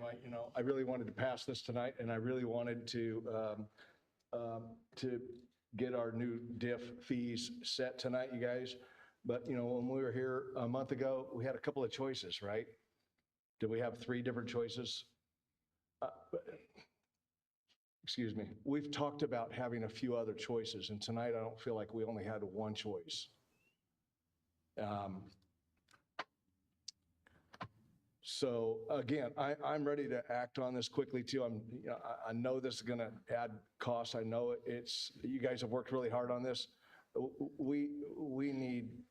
I need another choice. And so I'll just add, since we're having this discussion, for clarity, a Nexus study that would come to the council, if the challenge is what's in front of us. It sounds like the council can direct to, obviously you listened and you extended it for 3 years, but part of the concern is it can be longer. I wish that there could be built-in percentages so we wouldn't have to do this, but it sounds like it's every 8 years for sure, or whenever directed. But it really comes down to a nexus study is fundamentally, at least for our part, other than the permit fees that we would charge, but what is the impact fee? What does this council set as going to be in the project list, and what do those projects cost? And then how is that, and then that is then generally based upon the square foot, with some differences when it comes to water utilities with how that's done. So anything that if the council does not either approve this or come back with some clarity, what it means is what we have is we have a nexus study that points in one direction, and it's based upon the costs to build, right? And the projects that are in there. We've done it before where we've yanked $300 million worth of out of projects. And so I also agree that what's not necessarily prudent is to say, well, here's a percentage, and then put all the projects in there because they would never get funded. And then we're on the hook for a much greater percentage long-term. Well, I have some concerns. I just want to raise those. We'll go with the direction. We have done the voting, but I need to check with the attorneys how long that nexus study that we did like 18 months ago is still valid, because we don't want to keep tweaking the same nexus study every time we come here and we have a new direction and we're tweaking it to the point the original study that actually started is no longer valid. So we came to the council with a list of projects. We just can't go and say, chop it off and come up with a number or a percentage. So we'll have to come back and present the list of projects you don't want us to do. So that would guide us. So it's gonna start a whole new process, which will take months. And I hear loud and clear, it needs to be yes and yes on both sides. But I would challenge our developers what they have done to help us. Since April, we're the only one we have been giving up. We gave up projects, we reduced the fees, we extended the timeline, we extended the implementation date, we did the phasing. I haven't heard one thing from development community to say this looks good. So what's that number? If it is a partnership, then it needs to be a true partnership. And I'll just lay it out there, we are willing to work with them. We have spent lots and hours of staff time, and they also need to realize that every time council gives us a new direction, it's hours and hours of work for our staff, and we're more than happy to do it. We'll bring it back. But at the same time, if there's a number they have in their mind, then we need to know that number. And we'll try to reach that number. But it can be every time we just come up with a hypothetical example with no concrete, here's where the number we're trying to reach, or here's where we want to be. If we want to do 4 years, we need to know 4 years. If we need to do 5 years, we're willing to do 5 years. But we need that clear direction so I can guide my staff to say, this is what we're working on. Because we're getting confused at this point as staff every time there's a new direction. So are we bringing back projects? Are we bringing back a number? Are we bringing back a timeline? So we just need those 3 factors to be clearly laid out so we can work towards that. Sure. And we're more than happy to, do whatever it takes to get there. Vice Mayor Silva. Yeah, thank you. So thank you, City Manager Savita. And I need us to stop wasting our time. I need us to stop wasting staff time. I need us to stop wasting the community's time. So to your point, like, what does that look like? There's an alternative 3 here that I believe all of us, I don't know who didn't attend meetings, but we had a meeting where staff comes and present the proposal. Mayor Carly was part of that. Councilmember Stockton was a part of my meeting, so we do not violate the Brown Act. Just want to be extremely clear there. And then we get input and we provide it, provide some feedback. So it's very frustrating to me to hear that with the assumption that everybody attending some meeting have ample time to go through and put up some type of alternative. So if we're going to suggest different numbers, what are those numbers? One of those suggestions, which I thought was a decent suggestion by Councilmember Stockton at the time, was suggesting very similar to alternative 3. So if I understood it correctly, and correct me where I'm wrong, Councilmember Stockton, that rather than maybe we can implement it in 2 different phases rather than over a course of 3, to provide more of an incentive to stimulate more building in the future, in the front. And I know that was just something that was proposed, but I just to the point is how do we get to the point where we're actually moving things forward and not here again till 10:30 at night and going to be in the same situation because somebody got in our head? Well, you can respond. I think the frustration with tonight's agenda item is that we're locked into only one option and that there aren't those subtle nuances that we can. There's alternatives, sir. It's right here. There's alternatives. And we had months to provide different alternatives. Right, and we all provide input, and staff collectively puts together what they believe staff has asked for, or what council has asked for collectively. Tonight, it was a split vote with there being some tweaks that are required. I agree. I was very clear in all the meetings that I was in with staff that I wanted to incentivize developers to build sooner rather than later by having those fees come later at a higher rate. This is equal amounts of raises for the 3 years. I said that today. I've said that before. I've said that today. And then when it came to today's packet, and what we're voting on today, we're also locked into just the 3 years, and every increment is the same amount. So there's no exceptions for folks that have already pulled 150 or more, building permits. And so I think for me, that's where I'm at today. It's not, I was very clear. I think the rates need to go up. I think for the folks who have taken zero initiative to build anything, pull a permit, start to build their community, like we see it all the time. Development agreements expire and then they have to renegotiate them, right? But we're in a fiscal crisis right now. How do we incentivize the developers to build right now? And I think some of that is to say, okay, well, once year 3 hits, it's going to be more. And that's not being offered today. Well, what I would suggest then, from what I'm hearing from the council, because don't mistake a no vote for not believing that there needs to be a diff increase. What happens is it's complicated and it's difficult when you're sitting there trying to balance the impacts on this. And so I heard something earlier, and I'm hearing staff, and really it's easier to be given some clear direction, because the last thing that I think the council wants to do, in no disrespect for the work that staff's done, absolutely no disrespect. So since I'm not hearing it, although I'm hearing the conversations, look, I'll make a motion that what we do is that we adopt a diff, we direct staff to defer the fee until occupancy on the permit, but extend it an additional year to 4 years. But that you will have to come back and do that. But that's a simple process versus our nexus study. Is that correct? We can, after tonight, with that direction, if that ends up being the direction. So yes, correct, we cannot do that tonight. We can take the direction to come back with that. We will talk with the consultant who has prepared the nexus study, all the supporting studies that went into the nexus study. That's what has to be tweaked, because they can't go separately. We have to adopt the nexus study first to support the fee structure that is adopted. So the nexus study will have to change first to support the new direction, and then the fees can follow at the same subsequent meeting. And with the caveat that I too also believe that special projects like Lagoon Valley and what the work is triad, that there is a clear commitment that a development agreement can come back to truly understand the value and the beauty of that place. It cannot be seen just like any other ordinary project. It just can't. And so, and I realize that's just one person's perspective and directive, but I would make the motion then, but to extend it an additional year so that the process of development. And, I know I heard 5 years, and maybe that's the answer, because then it seems like it's scaling it out. So, but I'll just offer that as a motion so that we can continue a discussion. So spread out that, sorry. Yeah, then you would spread it out, yes. I'm sorry.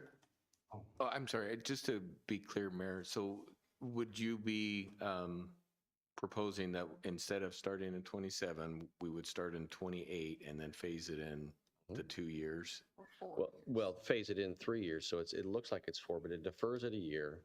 It starts it, and so the 3-year increments kick in, so that at the end of 4 years, it is at its proposed, not necessarily in the first. That's one option. The other is it's just divided up over the 4 years, and it's just a lower amount. So what you end up with is a deferment on 1 year, and then it's the same as it is, or it's ballooning versus if it's averaged out over 4 years or 3. Okay, so can I ask a clarifying question, please? So first year, then the implementation fees date would be January 1st, 2027, and then the phasing would be 4 years. So the final 108 number instead of 29 might hit 2030. Right. And then the second option would be we freeze for 2 years. It becomes effective January 1st, 2028, and then we do the 3 years. Yes. Okay. So those are two varieties of this, because, ultimately, to your point, inflation is always going to be something that's changing, because we're always going to chase this at some point. At some point, it's going to be inverted and upside down, like it always is. And so in trying to accomplish this, can we move the process, but it effectively creates a safeguard on the projects that we set. We can watch and see whether costs stabilize or if they go down or not. But it allows us within an 8-year period to be able to adjust if we need to while we're working on development agreements. But it gives a window and a space for those who have committed serious money and investment and finding some balance here. And so either one of those, I think, are doable. So one more clarifying question. So we talked about the timeline and the percentages over the 5 year with 2 different options. So that means we're keeping the projects that are in the list today. Otherwise, that's going to be like a study That's session. the point. It has, in other words, Okay. it would completely reset, and we would be starting over if we were somehow going back and looking at different projects. Okay. And we know that inflation has already occurred. It will continue to occur. But if we can follow 2 different options here, what we effectively can do is give some certainty to the development community, knowing that we still want development agreements to be reviewed and us to be able to focus on that. But at least for the diff, that we would be able to move forward.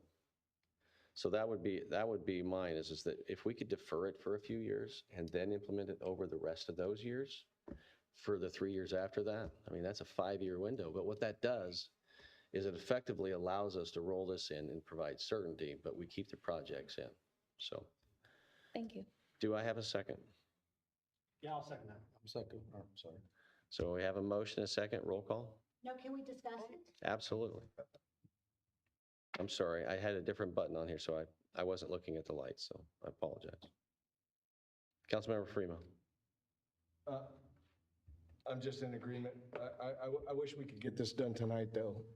So, is that what Yes. Well, what happens is they'll come back with that recommendation, and it will come back with this direction. Yeah. So it's effectively saying we're setting staff in motion to bring that recommendation back with a belief that we're going to support that. That's what that does. Okay. Councilmember Wiley? We've been here a long time. I don't think this is the right solution. Earlier in the meeting, you talked about we're going up and down and up and down. With your proposal, we are still going down, down, down. And we'll go down for another year, and it's going to take us 1 extra year to get up. And then we're still going to be down because we're not going to be where we need to be. So I don't think that taking off the first year and adding on a 4th year really moves us where we need to be. Because at the same time we're asking our staff to do this, they've got 6 or 7 SB 330 applications that they're going to have to be dealing with too. So does that mean the developers go forward with 330 because they've got an extra year to do that, and then we end up with not getting what we want to do, and another year where we're not having the houses built? So I was outvoted, but I don't think this is going to accomplish anything, but I do not want to start again. I mean, I'm really disappointed that it didn't pass, but my concern is this doesn't really move us along where we need to be, because the other vote did have the development agreement possibility that people could talk, but, so I can't restate that vote, but that's my comment. Okay. Councilmember Ritchie. So I really appreciate the mayor's kind of analogy. It kind of takes a little bit of what also Council Stockman and Passion said, like incentivize you guys build and build fast. Like there is projects that have been sitting here for decades, not Lagoon, and just some things are massive. Figuring out how it works. The incentive is get going, like downhill skiing. Get the projects going fast. Get homes in the hands of our community. So the incentive is that shot clock starts. That exact same number now smoothed out over a 5-year average is like 5,000 a year. So you still have the same number, but you can smooth it out over 5 years. So that's a great idea. But really just get it going. There's still the incentive, even at the higher fee, you get a break for building your projects to have and maybe a shift, maybe even 10%, 20% more of houses on smaller lots and traditional homes. Like as soon as I leave here, I want to start a committee. I want to talk, like I want to pull a plat profile of all Orchard area, Alamo. I want to see exactly how we built in the 80s. What was the average size square foot, average size house? And see if we replicate that in these projects, how will that pencil out? We got to know this. A 2,500 square foot house is on a 10,000 square foot lot average. You want to put so many of those houses. So I love his idea. I mean, I want to incentivize communities that are livable, affordable, and maybe we don't have to have 10,000 square foot lots. Maybe we don't have to have an RV and a boat on each side of the house. I mean, it's like we're entitled. You can get your first house and not have to have that. Just figure it out. We can still make the same amount of money in the city by having more lots on the same amount of acreage. We're not going to lose. We've got to think differently. So I want to get a committee. I love his idea of spreading out. So there's wins everywhere. And it's going to incentivize you guys to build fast and build better and maybe some smaller. So I support the mayor and his decision. Dr. Chapman. Thank you. 2 questions. The last time we met to discuss the diff, and we gave you directions, or we had some suggestions for you to take back. Was 3 years among, wasn't, I don't think I'm mistaken. You had instructions, directions to bring us something back based on 3 years. Am I correct? Yes, and they did this. They did just what we asked them to do. Now, my next question, no, I have 2 additional questions. Is it's going to require a full new nexus? It will not. Okay. What is going to be the cost? Is there any cost for the city to stretch this out, rewrite, and come back to us? So yeah, it would just take time for our consultant to put that study, make the revisions. Yeah. So we'll have to hire the consultant or extend our request of the consultant. So we're incurring additional costs behind this after giving you instructions on what to bring back to us. I'm sorry, that doesn't make sense. Staff did exactly what council asked of them. Staff listened to the discussions on the council, but Right. So those are why alternatives end up on there, so that it's a form of discussion, but not necessarily that it was a here's what what I'm hearing now, if we vote, that is what we will direct staff to bring back. That's different than when staff listens to the ideas and options and believe that they're being attentive to the council. And I believe that you were being attentive to the council, because that was part of a conversation. You're not wrong. Well, I mean, it was part of the conversation. They took their notes and then they asked for clarification. And we said, yeah, that's what we want. That's what we're asking. And this is, and you're not, listen, you're not wrong. The reality is when you get to the final decisions, doesn't always go exactly the way we all want it. And we hear further testimony in a public hearing, and that's what we've heard. And so, but we've certainly discussed this at length. We do have a motion and a second, which would provide staff direction to be able to come back to our city manager. How much time do you think it would take to turn this around and bring it back? Well, hold on a second. We'll have to check with our consultants, since last time we brought it in September and there's a 30-day public hearing notice requirement. So we would say another 4 months. So maybe April, May, but I would rely on staff to confirm how fast we can move on it. I would assume that sounds reasonable, yes, around April, May. So then I want to ask a clarifying question. If we come back in April, May, then if we're doing January 1st, 2027, then now we're only 6 months away. And then 28 is only 1.5 years away, not 1 and 2 years. Okay. And that doesn't change it. It just means we're in January. That's the state where we're in. Is that I'm not suggesting we change that motion. I understand it may take some time to come back here. And I apologize, but just so we're clear on direction, that we are looking to, one option would be to. So I make it clear. The motion is to extend it a year so that it defers any, and then the remainder is scaling it in over the next 4 years. Over 4. Yes. Not to beat a dead horse, I apologize. Instead of January 1st, 2027, January 1st, 2028 would be the first year of any increase. That's right. And then 4 years on from there, split by 1/4 across each of the 4 years, or is there different direction on that? No, I think what we said was. No, 4 years is January 2027. January 1st, 2027 plus 4 Deferred a year, years. and then the next 3. And then the second option is January 1st, 2028 plus 3 years. That's the one. Yeah. So we're going to look at both options and bring numbers for both. But the motion that I presented would be defer the 1 year and then roll the next evenly over the next 3 years for the total 4 years. But January 1st, 2027 is the date of diff, but it defers the first increase until January 28. Is that clear? Okay, we need clarification. No. So if we come back in May and we say the diff fees would be implemented or effective either January 1st, 2027 plus smoothing over 4 years.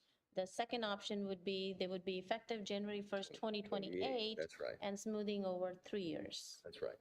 So which we're looking That's at it. both or the second one? That's the one, that is the actual motion, because the only conversation here is that because it takes till April, it seems like it shortened it, but that's not the intent of my motion. It was knowing that we can't implement it, to Councilmember Freeman's concern tonight. Yeah. To get there is when it will go into effect. The staff is okay? Do you have any questions on that? Okay, we're good. Thanks. Motion for a friendly amendment. Just for like an option 3 for consideration, just to have this as a comparison. Is that fair? So keeping the one we presented today as one option and then. Yeah, so mayor's motions, option 1, option 2, and then this could be option 3. Okay. Is that? I mean, we already voted it down, but just for comparison. Sure, that's fine. So when you bring back the information, leave what was originally there. Right. Because that was what was previously recommended. The motion, if it succeeds, would be the motion that you would bring back with direction. But the alternatives would be making sure that council sees this original one as an alternative, because that's kind of like the way you did it now. But then What was the other one you were talking about? Just put 3 options on it. No, When we talk about choices, so. no, we've already motioned this one down. I don't want to just rehash this. In other words, if we're going to move a motion forward for giving staff direction, I think it's fine to reference.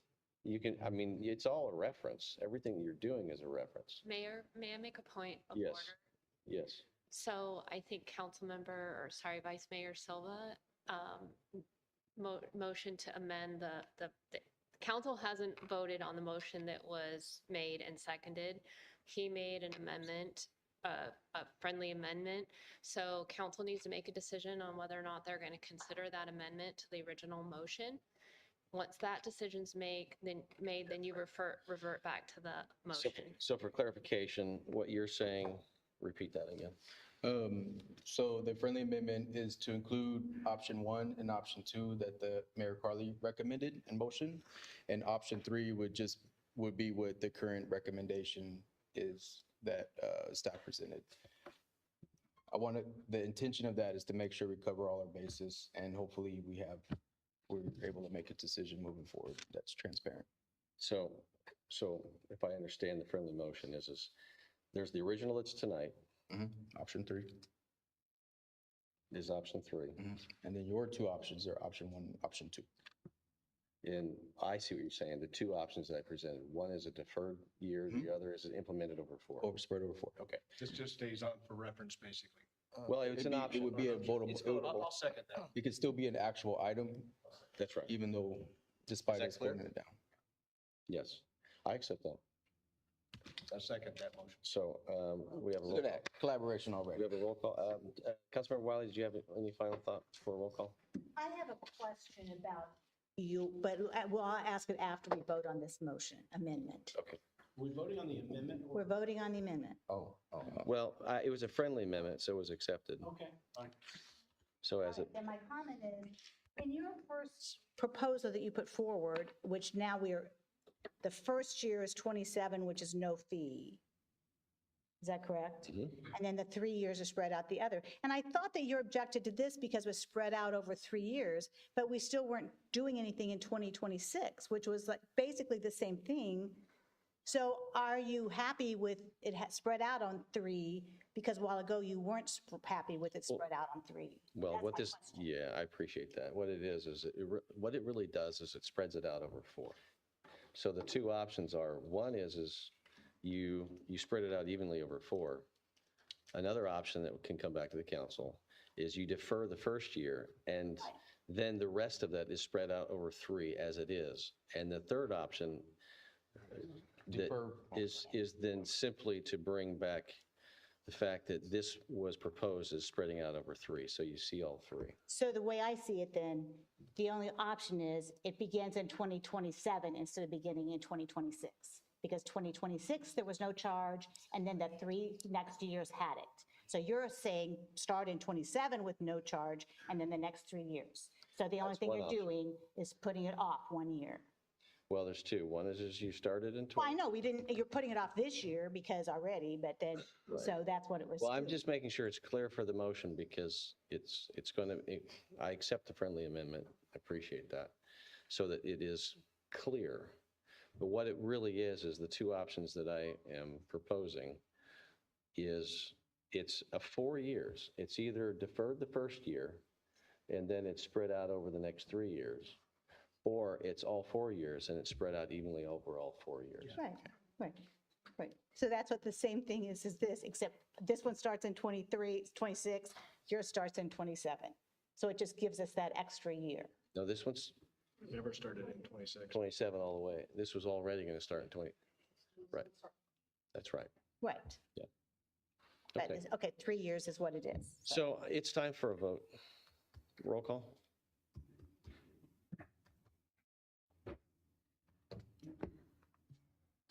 Councilmember Ritchie, Yes, but I want. Councilmember Silva, Yes. Councilmember Freeman, Councilmember Wiley, No. Councilmember Stockton, Yes. Vice Mayor Chapman, No. Mayor Carly. Yes. All right, so appreciate staff's handling of this. Obviously, there's a lot of work to be done, and also the development agreements are going to be important moving forward. We need to protect those who have invested in Vacaville. So, to our city manager, in discussion with what's left on the agenda, it's 10:50. How are we doing on what we need to potentially accomplish? So the entertainment and parklet item, as well as the Markham Callan plan, we have community members and our consultants here, so we would like to move forward with those. And we can postpone the zoning item to the next meeting. And then the 2 admin items are really quick. They shouldn't take more than 5 Right, minutes. I agree. The Okay. entertainment zones?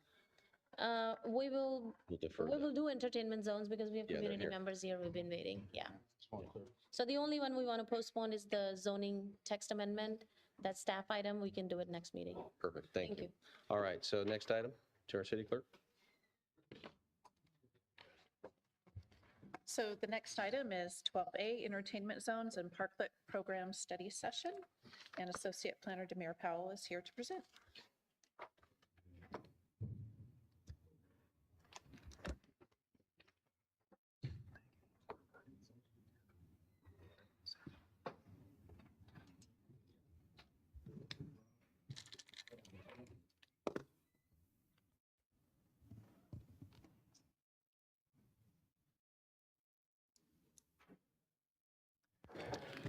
How do you go after that? Try my best. Good evening, Mayor Carley, members of the council, and all those in attendance.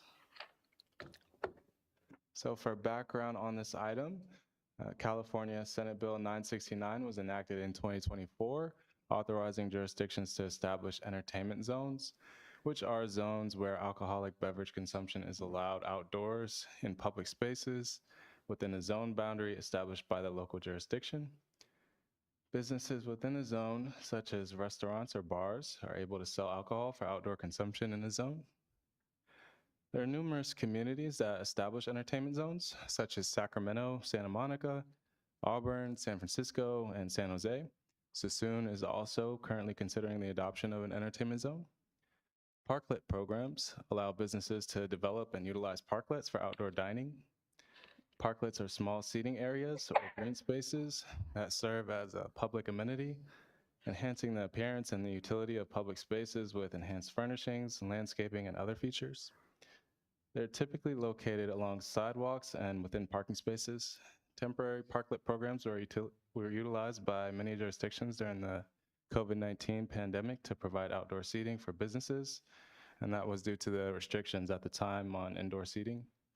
However, many jurisdictions have since adopted permanent programs due to their benefits in enhancing public space, providing additional amenity areas for businesses, and contributing to overall economic activity by attracting more patrons to businesses with enhanced dining areas.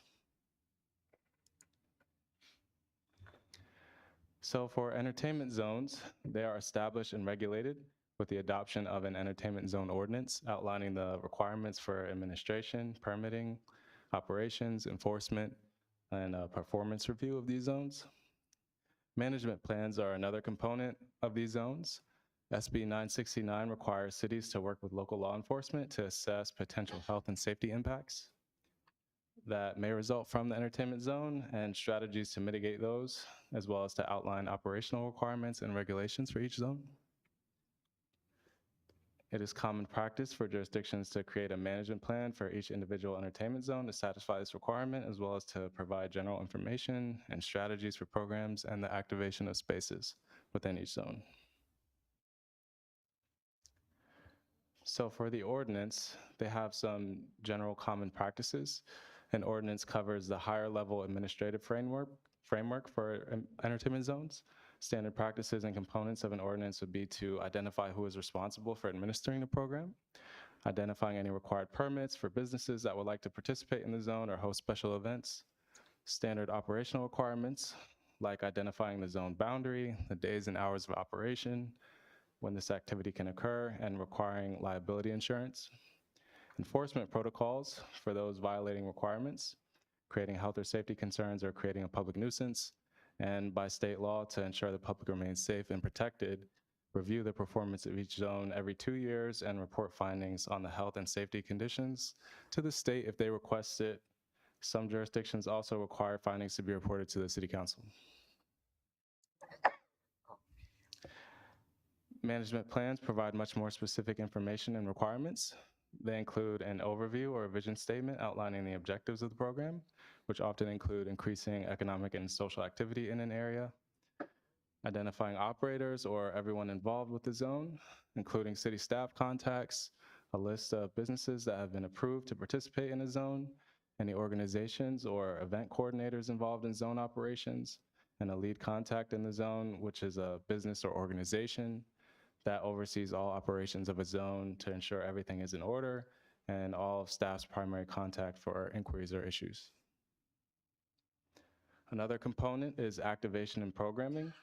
This includes identifying events or other distinct elements that will be used in the zone to bring a special sense of place to the zone, like additional lighting, art, street furniture, and decorations. Unique operational requirements are also established in the plan. Some zones may require specific days and hours of operation, and also public notice for events. Some zones may restrict the type of alcohol that's allowed, such as only allowing wine or beer in certain zones. And lastly, in collaboration with the police department, it establishes health and safety measures for the zone. This includes a security plan, which isn't restricted and can require any measure that is deemed necessary by the City Council, such as new security cameras, improved lighting, and hiring private security. And here are some examples of entertainment zones from other jurisdictions. Zones typically feature a map like this one, defining clear boundaries for the zone. They're typically just a few blocks along one or a couple streets. They're typically located in very small areas along prominent public spaces and in commercial areas. And similar to entertainment zones, parklet programs are established by an ordinance that outlines all of the administrative and procedural requirements for the program, as well as standards for the use and design of parklets. Often, many jurisdictions create an accompanying policy or guideline document to list all of their requirements in one location that provides graphics showing how they must be designed and demonstrating how parklets may be placed, the type of materials they need to have, and other considerations. And here are some examples of parklets located in San Francisco and Berkeley. As you can see, they vary in design and appearance and can be configured with seating, lighting, landscaping, and other features to provide that nice looking amenity area. The design can be regulated to limit allowed materials, colors, overhead coverings, and other components. And here are some examples of graphics showing design regulations that could be incorporated for the parklet program.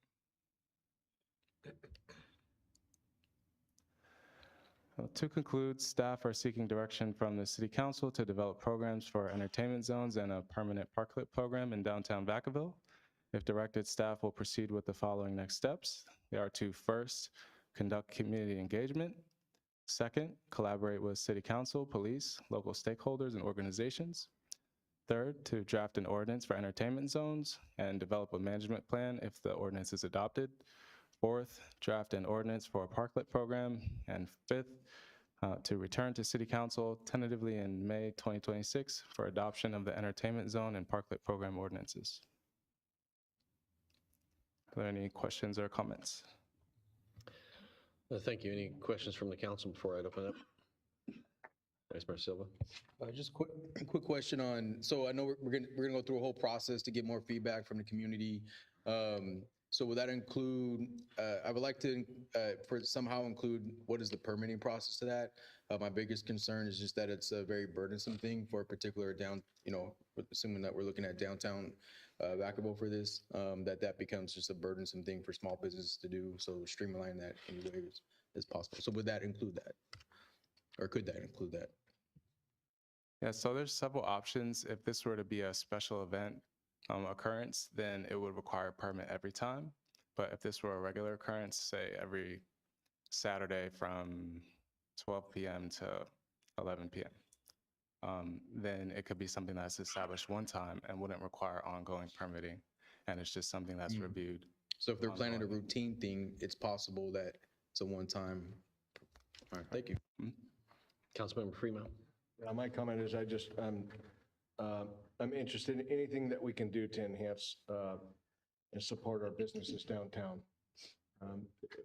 Whatever we have to do, but I also would like to ask our chief what his thoughts are on it and the perhaps additional expenses that are going to be incurred on our police department. And so what are your thoughts on it, chief? And while I know these are preliminary, because this would be part of a study, it is great to hear from you. Yeah, I have a lot of thoughts on this. I've been communicating with Aaron Morse's staff. I'm also very supportive of downtown, maybe changing the dynamics of what it looks like from where its current version is. It's no secret that the police department has been struggling for many years of dealing with some of the bars downtown, some of the fights that occur, some of the clientele that comes into the city of Vacaville, and kind of deplete or cause it's a big nuisance for the police department at times. And I think most of you, if not all of you, have seen that and have expressed concerns to me. So I have concerns moving forward with this. I would like to see this happen. I am supportive of this for a variety of different reasons, but I think there has to be some parameters that we all need to follow and adhere to. You know, I'm like what I'm seeing with the parklets that you put forward. I think, in my opinion, it's a humble opinion, of course, but nothing good happens after midnight. We're getting to the point of nothing good starts happening after 10 because I'm probably getting older. It's true. But, you know, there's a lot of regulations that are going to follow this. I'm excited to hear how this thing moves forward. I would like to partner with you guys and collaborate with you guys. I'm also probably a proponent of maybe what a sunset looks like on this as a trial period, a test run. And so we don't have to fight to close it if it's going to be a nuisance for the police department. We are struggling to maintain our staffing levels. That's no secret. I'll come to you when I truly, truly need help. But I want to see what this looks like. I want this to happen for our downtown, but I also want to work in collaboration. And if it gets too much for our police officers and our dispatchers, I'll come to you and say, that's enough. Great. Thank you. Good. Just for the record, chief, you know, I don't answer my phone after 8 o'clock because nothing good happens after you get 8 o'clock. It's 8 o'clock now. Okay, gotcha. That's it. Yeah, thank you. Yeah. Councilmember Ricci. Thank you. So I guess we're still here. I saw this project. I mean, just two parts. The parklets. Yes. I like the idea of the entertainment zones, but like I had a conversation with one of my friends who lives literally where 3rd Street Promenade is. It's adjacent. It's 23rd Street, and he's like, Greg, listen, downtown Santa Monica is suffering from the problems of a lot of loitering, a lot of homeless. So trying to find ways to activate it. And he's like, Greg, the problem is we're not talking about this. You have a lot of people that are vagrant and homeless sleeping on 3rd Street. And now you're mixing alcohol with drug problems. So they have a unique problem. That's not rosy in that picture, but there's one unique thing about 3rd Street. It's pyloned off and you can't get hit by a car. So once you're inside that box, you're okay. There's nowhere to go. It's safe, the pylons. I want to make sure, like, and so they have tricks where, example, people come out of town, and LA has a lot of people come in town, and they think they're slick and funny, and they'll bring alcohol to the 3rd Street. So there's got to be strict rules where they're finding out really fast, you got to get certain bans. Everyone has to have a band. And you know what? No one carries glass Corona bottles. They're cool. Everything's are cool, but bottles break and people get hurt. So there's only certain alcohols are served inside that zone to mitigate problems. And it helps police identify really fast. You don't belong here. Hey, that's not from here. You're in violation. I don't care if you're 25, you're out of here. It's like they're learning really fast in Santa Monica ways to filter through the problem people and make sure that their business could benefit. I was talking about it. He's great. It's good, but don't have too much faith in people. Like they're gonna find ways to manipulate. It's going to hurt small businesses. Like, so I would just try to reach out because they're learning fast about the pros and cons. That's it. I have a lot of comments on that as well. I think we should walk into this delicately. If it's a permit process that we go through, I'm supportive of that. There's some events that happen downtown that this could probably qualify to help bring more support to downtown. But a weekly basis, I think I would caution a little bit on that. I would like to have our police officers in place. I would like to understand what we're getting into before we start committing weekly events. I'm not there yet, but I can also work with staff and listen to downtown and listen to you guys for direction. So it's kind of where I stand now. Thank you. Okay. Thank you. And I'll just say that this is what the start of this process is. And so we're not discussing the elements of all of it. We're discussing a process that says, do we want to move forward on it? And then there'll be a lot of this work to come back to us. Councilmember Freeman. Yeah, I just have one question, and that is, can we kind of separate this out a little bit more in regards to our public parking spaces, parklets?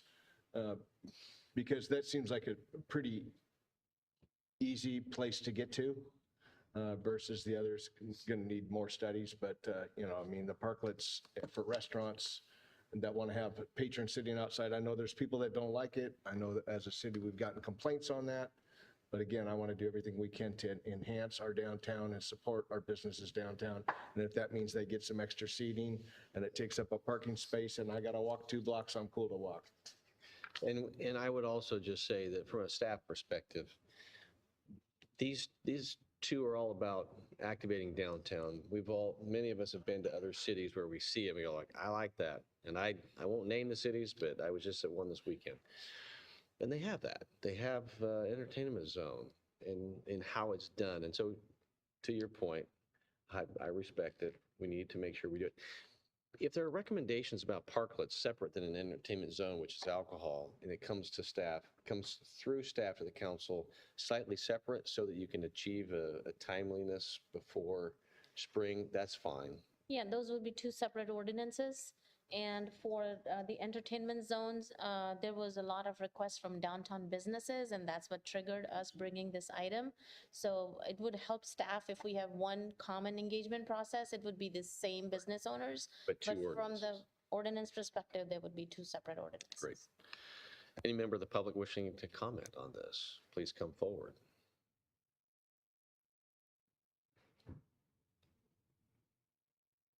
Might as well, you've been here. Downtown obviously is very excited about this, and I want to say cautiously optimistic. We want to make sure that we're doing it well and that we're going to do it for that can turn into a long-term project. I think that there is a lot of benefits, but again, I think caution is definitely the word of the hour. So yes, please. Yeah, thank you.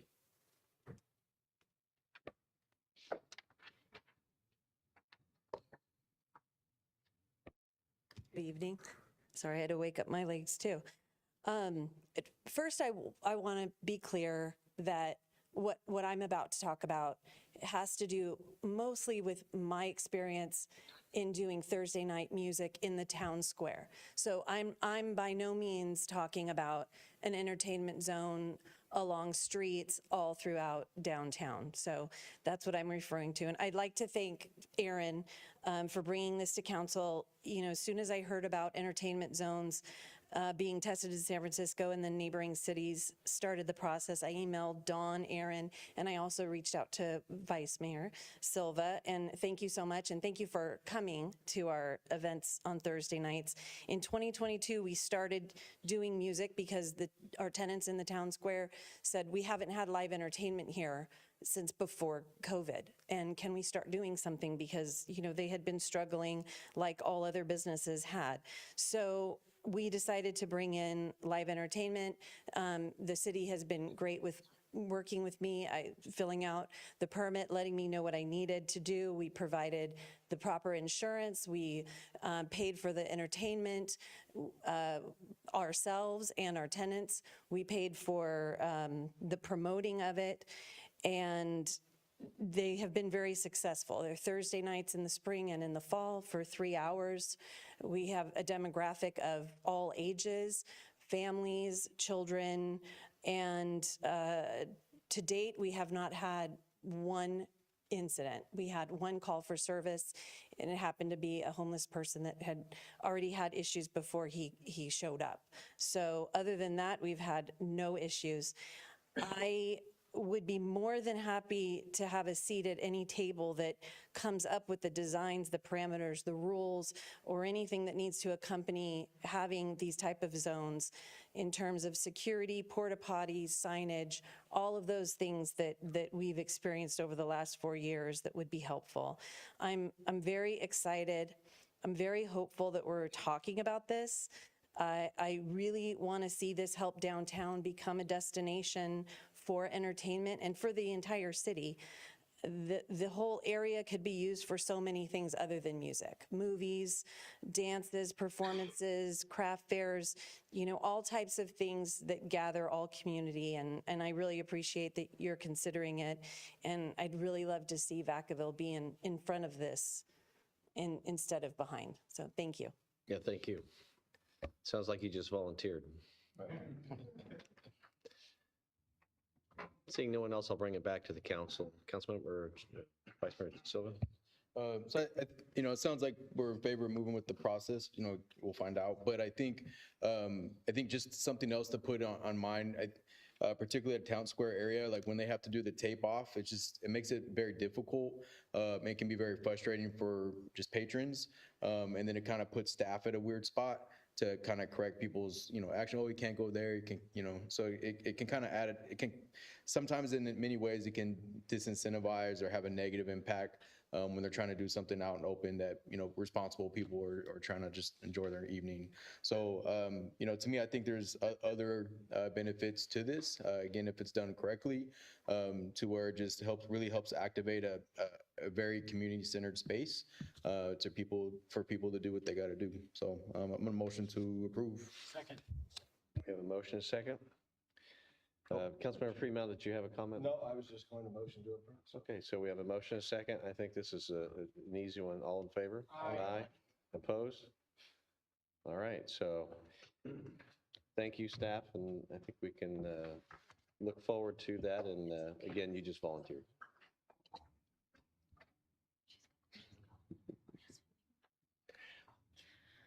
All right, we're on to item 12B, resolution to appoint an interim fire chief and approve of a one-time budget augmentation in conjunction with that action. And Sandy Hess, Assistant Director of Human Resources, is here to present.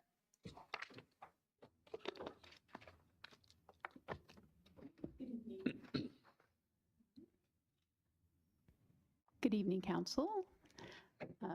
Tonight I'm here to discuss with you a resolution to bring back a retired annuitant to serve in the interim role of fire chief while we are doing an active recruitment. So the action for consideration is this resolution to appoint a temporary interim fire chief under the Government Code sections 2122 and 7522.56 and approve a one-time budget augmentation in the amount of $51,000 to maintain critical public safety functions during the recruitment period to permanently fill the fire chief position. So a little background on this. The government codes permit us to use a PERS retired annuitant to fill a vacant position on an interim basis while we're working to fill the position permanently. When we meet specific requirements that include it being a critical need and the annuitant having the specialized skill set. It's a one-time appointment only. It cannot exceed 960 hours per fiscal year, and it has to be approved by the agency's governing board. And that's why I'm here tonight. So as you heard earlier, our fire chief, Chris Concepcion, is retiring. With his last day in service being this Friday, January 16th. The position of fire chief is critical to the operational capacity and continuity of the fire department and the city's overall emergency response system. An absence in this role during the recruitment process would disrupt essential services and potentially jeopardize public safety. The recruitment for this position is expected to be lengthy and potentially challenging in the current market, so it could take us a little time to fill it. Frank Drayton is the retired annuitant that we're discussing tonight. He has 35 years of fire service experience within Solano County and the adjacent Bay Area communities, including serving as our former Vacaville Fire Chief. Mr. Drayton's experience and familiarity with Vacaville Fire Service operations will ensure continuity of critical public safety functions during the recruitment process. It is a limited term appointment. The maximum is 960 hours per fiscal year. The appointment will end upon the hire of a permanent fire chief, which is anticipated no later than the end of this year, December 31st. Compensation is $133.30 an hour, and there's no additional benefits. The projected fiscal impact for the remainder of this fiscal year is approximately $118,000, but it's primarily offset by departmental salary savings.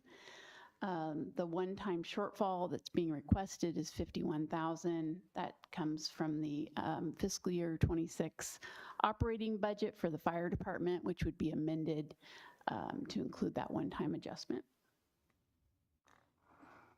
This interim appointment meets our strategic plan goals of goal number 1, ensuring public safety, and goal number 4, maintaining effective and efficient services. And our recommendation is that you adopt the subject resolution. Thank you. Councilmember Ritchie. Motion to approve. Okay, we have a motion second. Before we move any further, I'm going to have to open up to the public. I know it's getting late, but I still remember the order in which a meeting has to go. I appreciate it. And again, this is one of those days where we have recognition for our fire chief and soon your own retirement ceremony. And obviously the continuities there. I don't see any questions. So before I actually accept the motion second, I'm going to open to further that. I'm going to open up to the public for any comment. Seeing that it's the rest of staff here, I'm going to bring it back. And we have a motion second. All in favor? Wait a minute, I have my light on. I'm sorry. You do have your light on. Councilmember Chapman. Thank you, Mayor Carly. Just a quick question. You anticipate having the position filled or having the interim fire chief serve until December. He has a maximum 960 hours, which if my math is halfway right, that's 6 months. So that's not enough to take him. It's per fiscal year.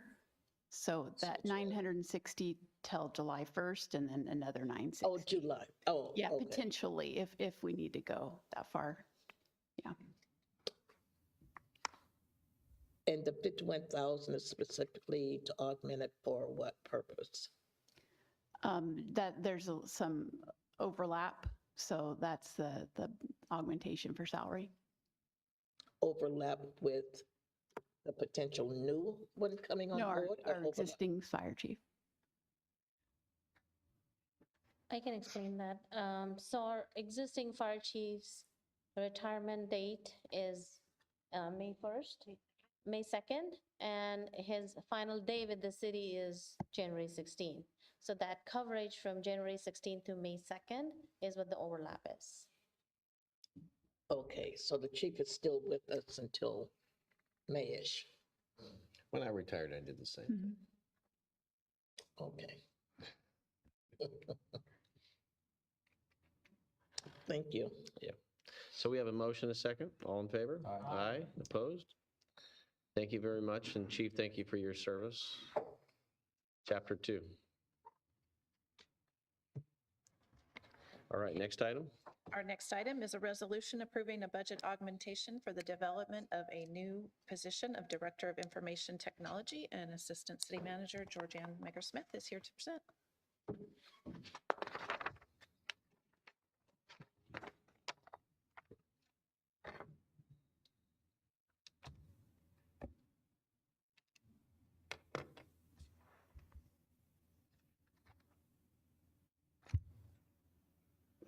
Good evening, Mayor Carly, Vice Mayor Silva, and council. I'm here tonight to talk about the development of a new IT director position, which has been a long time coming and pretty excited about it. In Vacaville, IT has historically operated as a division of another department rather than a standalone department. It is currently managed out of the city manager's office and was housed in administrative services before that. The division structure is not uncommon among cities, especially smaller cities. And it worked well when the organization was smaller and less technology focused. As the world has become more reliant on technology, so has the organization, with departments utilizing and requiring systems to provide services and programs both internally and for the community. Those systems include everything from utility billing, the permit applications, agenda management, financial needs, asset management, camera systems, the RTIC, and the list goes on and on. So what are some of the critical functions we'll expect from a new IT director? First and foremost, the director will lead the newly formed department, building and shaping the structure, reviewing staffing models, service delivery, and establishing governance. The director will also ensure that we're leaning into cutting-edge technology and ensure that our cybersecurity stance is aligned with the mission to foster innovation while also protecting our intellectual resources. The position is also expected to be at the helm, guiding the strategic vision not only for the department, but defining and executing an enterprise IT strategy and future planning the city's technology needs. We have a strong and dynamic division now. Having a dedicated director and department structure will help ensure that we're proactively working to understand and support the needs of all the departments. Because the division is currently under-resourced, departments now sometimes have to handle and address their own technology needs. And we really want the IT department to be able to relieve and build that trust and serve the organization in a more robust way. Priorities include strengthening internal workflows, supporting data-driven decision-making, enhancing cybersecurity, modernizing public-facing digital services, and investing in a capable and confident workforce. We've identified funding to make the position cost neutral this fiscal year through realigning the economic development director salary and other department savings. If approved tonight, the base operating budgets starting in fiscal year 26-27 would require an increase budget augmentation of $15,970. So the recommendation is that by simple motion, you adopt the resolution approving a budget augmentation for the development of a new position of Director of Information Technology. And I'm happy to answer any questions, take any comments. Yeah, thank you. Appreciate the short presentation. I fully support this. This is long overdue in the city of Vacaville. I don't see any questions. I'll open this up to the public for any comment. Seeing none, I'll bring it back to the council for, we have a motion and a second. All in favor? Aye. Opposed? Thank you very much. Thank you. Some work to do.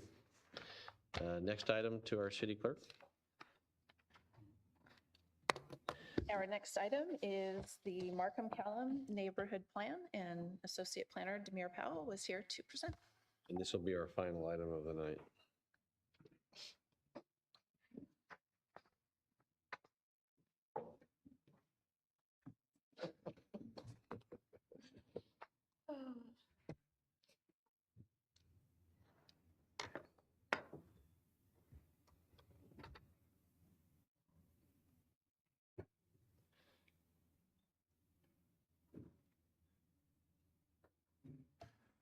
Hello again. With me is Ryan Lester, the project manager with Mintier Harnish. So I will go through these slides very quickly since this has been presented to the council numerous times. But again, just for background, the Markham Callum Neighborhood Plan is a community-driven action plan for the area. Unlike a specific plan, it's not a regulatory document, but it serves as a guide for improving the neighborhood to address the goals and needs of the community. The plan includes a vision for the community derived from community input, as well as a recommended action plan for enhancing community facilities, supporting residents, and celebrating community character.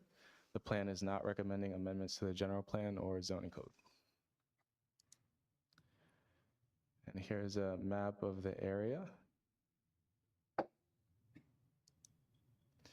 The project was initiated in January 2025, and study sessions were conducted with the Planning Commission and City Council throughout the year to provide updates on the development of the plan and to review the draft plan.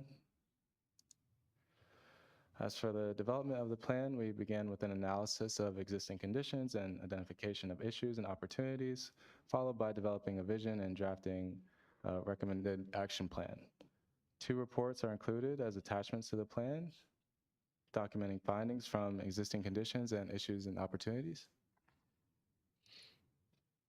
Extensive community engagement was conducted for 7 months from February to August to ensure the community's needs and desires are documented and addressed, and to receive feedback on the development of the plan. We tried to reach all residents, businesses, stakeholders, and organizations in the area with pop-up events, workshops, surveys, comment boards, and many other means to notify the public and receive input throughout the process.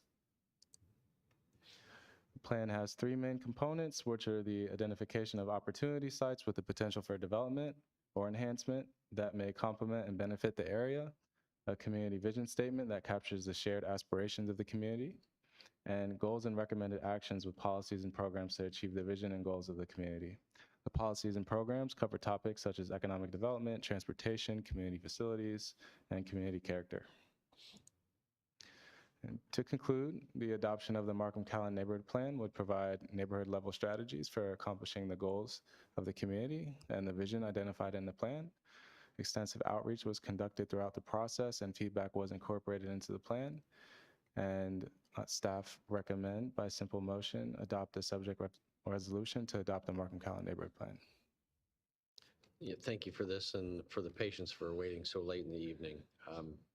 This is long overdue. I think this is a good example of how you can focus on an area and the opportunities with it. And so this provides the roadmap, and from the prior presentation, clearly is supported by the council. So officially, I will have to open it up to the public for comment and close it because there's no one else here except staff, and bring it back. Vice Mayor Silva. I just, 2 things. One, I want a motion to approve it with the addition that there's a map that just needs to get updated with current, certain businesses no longer there.